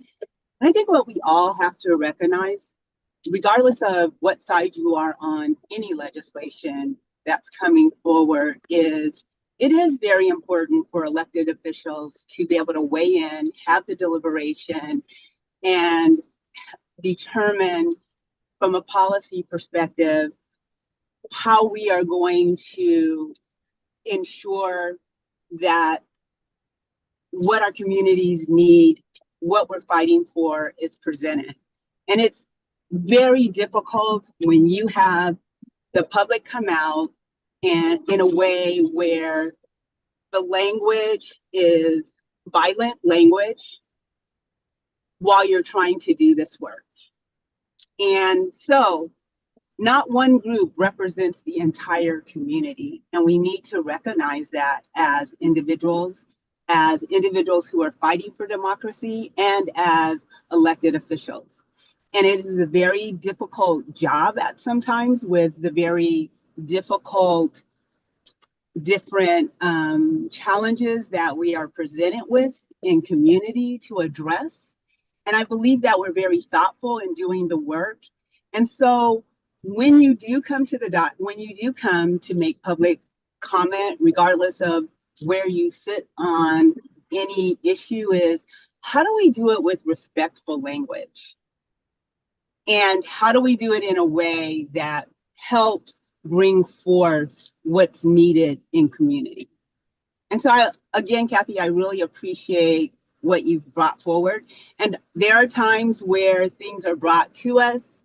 And yes, there is a process, and there's other things going on above us and around us, and we are in the thick of it, trying to work through it. So remember that when you are thinking about us on that dais, when you are thinking about, I'm going to say this as a Black woman, we've talked about that today, about Black women in office, what that means for us as well, when there are certain community members and groups speaking certain things. Because we can't say anything and we have to accept it. And it's not always pleasant. So again, I thank you for today, for the resolution you're going to pass, but more importantly, how you will be allies for us, and more importantly, how we're going to actionize what that resolution really truly means from a perspective of democracy and as women who are Democrats. So thank you. Thank you for that. Appreciate you sharing. Bonnie. And yeah, Tanya, thank you for that as well. And again, what I was saying is, when I did witness the attack on somebody on the dais, it was someone who was pro California Forever. I mean, sorry, anti California Forever, and was very inappropriate and aggressive in the way they spoke with the council member. So I do want to just point that out. I will personally talk to like Nate Huntington at Solano Together / Greenbelt Alliance. I don't foresee these are people that are promoting this, and it's unfortunate that there's been that kind of crossover in that regard. But the issue still stands that California Forever is incrementally going to try to move into our county in a way, and is backed by some nefarious people. And we just need to be really aware of that, and that they're going to target our Board of Supervisors as well. And they've already done that with the Board of Supervisors. So again, just to be aware of that. Thank you. All right. Thank you for that feedback. I do, the names I've seen with these people is as being pointed out in chat, definitely a fringe group separate from the main opposition effort. And actually, to be candid, part of me suspects that they're being funded by larger interests I think there's some corporate level trolling going on, at least on social media. So just my take is don't believe everything you read. Is there any on this issue from spoken? I do think that this is focusing specifically on the two issues that are in the letter, not necessarily the broader issue of whether this is a good project ultimately. Tanya, did you have something you wanted to add before we close this out and decide whether we're voting? Yes, sure, real quickly.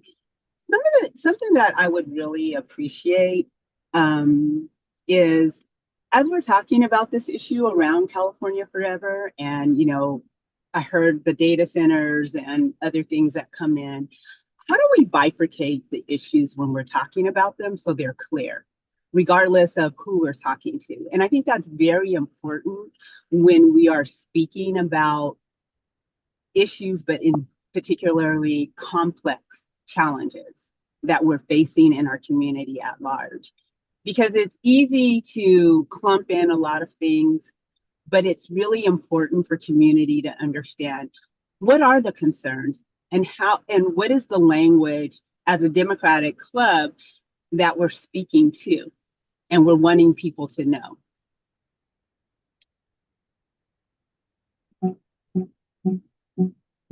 I think that is a fair assessment to say, and I think it is one of those we all need to be careful of, because I know that we've had, even in this afternoon's debate, different people have mixed many different subjects together. And while ultimately there may be some person or entity who might support any or all of those, given how things play out, there are, at least for now, discrete issues. And so I think it's fair to, your point is taken, to be cognizant of what we're talking about, not throw everything at the wall to hopefully find something that somebody opposes.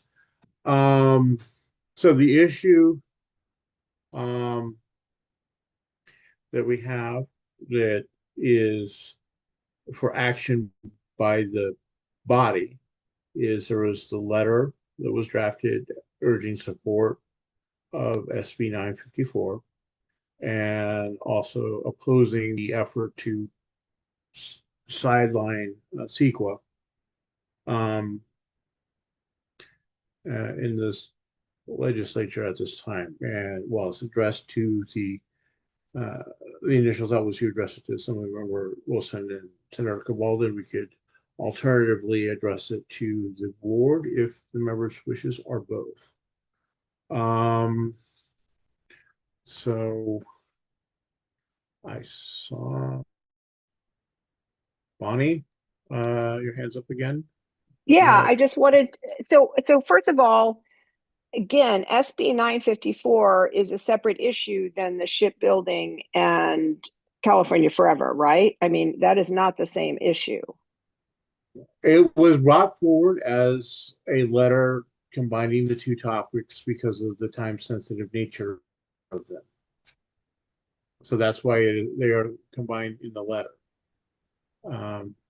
to address. So that's the impetus behind the letter being combined, but setting aside the need to act on those issues at the present time, arguably, yes, they are discrete issues and can be bifurcated out in the longer term. Michelle. So some things are interrelated, and SB 954 and the California Forever are related in the sense that they're both trying to achieve the same thing, which is taking away CEQA standards that would protect communities. So it only makes sense to basically say that you are against both of them, since they're both trying to do the same thing, if that is clear. They're both going to allow advanced manufacturing and lack of CEQA oversight for these communities. Okay. Paula. So I move that we adopt the letter urging support for 954 and urging the legislature to not sideline CEQA. I believe the letter already went out to everybody. Second. Okay. Motion and a second. And any discussion specifically on the letter, contents of the letter that we've not already had? Okay. Is there a request to also send the letter to the Board of Supervisors? I would think that I would make that amendment that we would send it to the Board of Supervisors as well as Senator Cabalden. Okay. And Lori Wilson. Yes, absolutely. I second that. Okay. I just wanted to make sure we were all on board. So with that, I don't know, Amber, do we have a poll for this? I'm not hearing an aye. Yes. Okay. So let's go ahead and launch this poll. Would you repeat the motion, please? The motion is to send the letter, which was sent out yesterday, asking for support of 954 and opposition to the CEQA bypass efforts. Sending it to the Board of Supervisors, Assemblymember Wilson, and Senator Cabalden. Thank you, Don.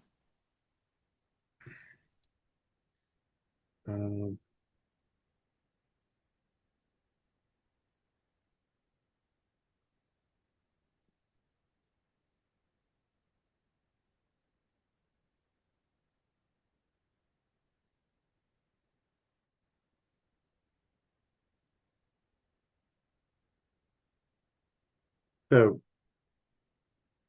please vote. I don't see any votes happening, but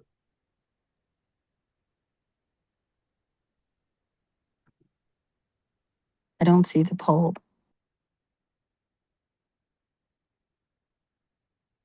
I got it and voted. Are you not getting that?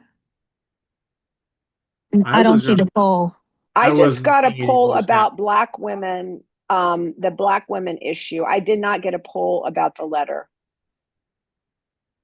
Huh. I got a poll about the letter. Yeah, so did I.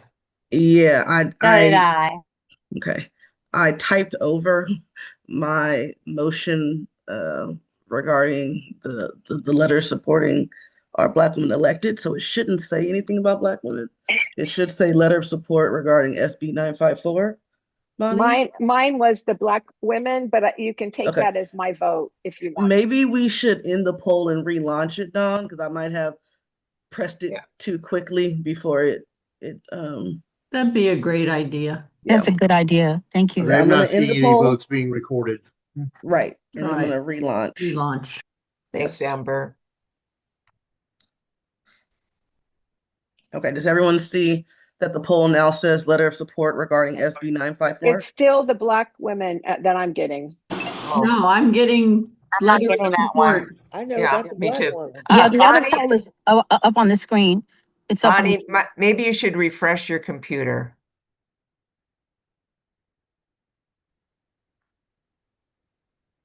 And I am seeing it say letter It's of okay. You support, can take but it it's as not my voted. vote on the letter as well. Thank you. Okay. In favor, right, Bonnie?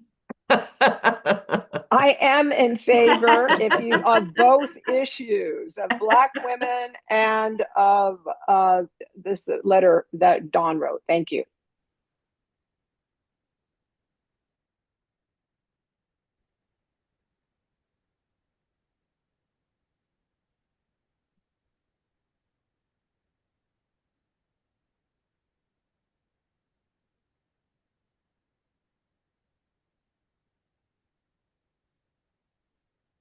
Well, hopefully you're all getting the correct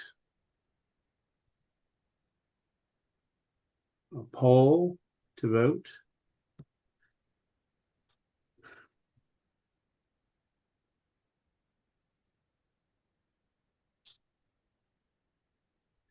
In the meantime, I want to remind everyone the voting on endorsements will be open until 3:30.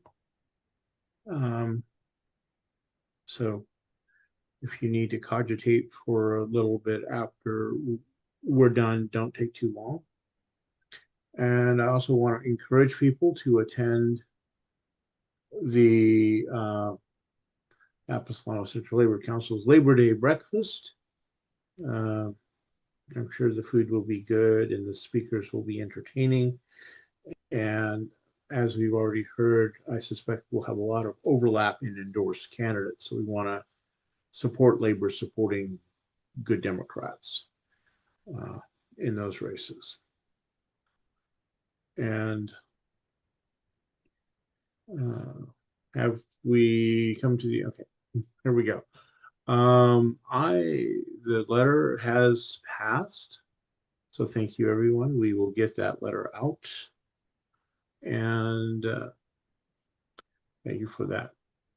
I also, for those of you who weren't here at the beginning of the meeting to hear the good news, we've already received the door hangers. So as soon as we finish our endorsement process next weekend and can develop our templates, we will be slapping those endorsements into a proof and sending them off to the printers and trying to get those done and out so that we have them to walk by the beginning of September.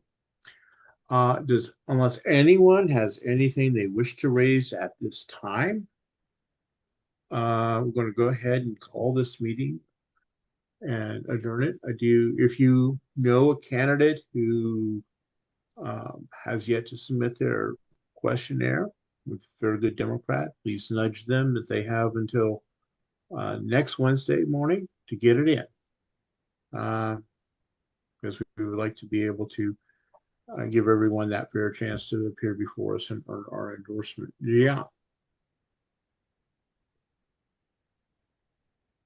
Gian, your hand's up. Yes, I just wanted to tell you, Don, how much I really appreciate the way you have run this organization and these meetings and everything else. And I know it's been hard. There have been times we probably talked under your breath, but I want to let you know how much I and all of us appreciate you. Thank you. Well, I appreciate the nice words, but it is due to the hard work of people like Amber and Paula and Kathy and Terry and everyone else who keeps the engines running, and all of you for doing your work and the work that I know you will be doing in the next 2 months to help our endorsed candidates get elected. So with that, everyone, have a good rest of your Saturday. One more thing. Just wanted to, okay. Just very quickly, just to remind people, if your member is voting, the alternate cannot vote. If the member is not voting, go ahead, the alternate can vote. The ballot is set to end at 3:30. So if 3:31 comes around, you will get a notification saying, we're no longer receiving responses. If you have an issue, please email me. That's going to be info@solanodemocrats.com. Okay. Remember, you do need the authorization code, which was put into the chat. You need to have been at this meeting. We will be checking the roster to see who was here. So don't share it with someone who wasn't here. Just a reminder, and that's it for me. Well, you could share it, but it won't do any good. Right. We'll throw it out. Also, before I forget, if you are a elected official with someone who has a ballot measure on the ballot and you've not submitted your request for endorsement questionnaire, you have until Sunday evening to get it in. So please do that. We want to give every district and the fair opportunity to make their argument. So, Bonnie? Yeah, so just quickly, I did, Nate Huntington called me. I reached out to him, he called me. The people that have been listed in the chat, he said they were involved with the recall, I believe, and Jefferson is running for Sassoon mayor. He said, you know, they've had the same, they're not in, I mean, you know, Jefferson is certainly not on their leadership, but he does hold, you know, the same values about California forever. But and I just gave him feedback, you know, you don't need people out there acting like that for your cause. So anyway, just to let you know that I communicated that to him, and he is well aware. Thank you. Appreciate that. And again, going back to our conversation as we leave, if you are at a meeting and you see this abuse happening, please do what you can to speak out in support of our people. We had one of our elected officials put in chat, she has to have security arrangements now, which is unconscionable. I mean, even Republicans deserve to be, you know, able to do their thing, you know, be safe. It's unconscionable. We should be able to disagree civilly and not attack people personally. Vanessa? Yeah, thank you. I also wanted to echo the sentiments of Dawn. You're doing an excellent job. I have appreciated being part of the process, and Kathy and everyone. And it's good to see everybody. Okay. All right, folks. I think we are more than ready to adjourn. So see you all.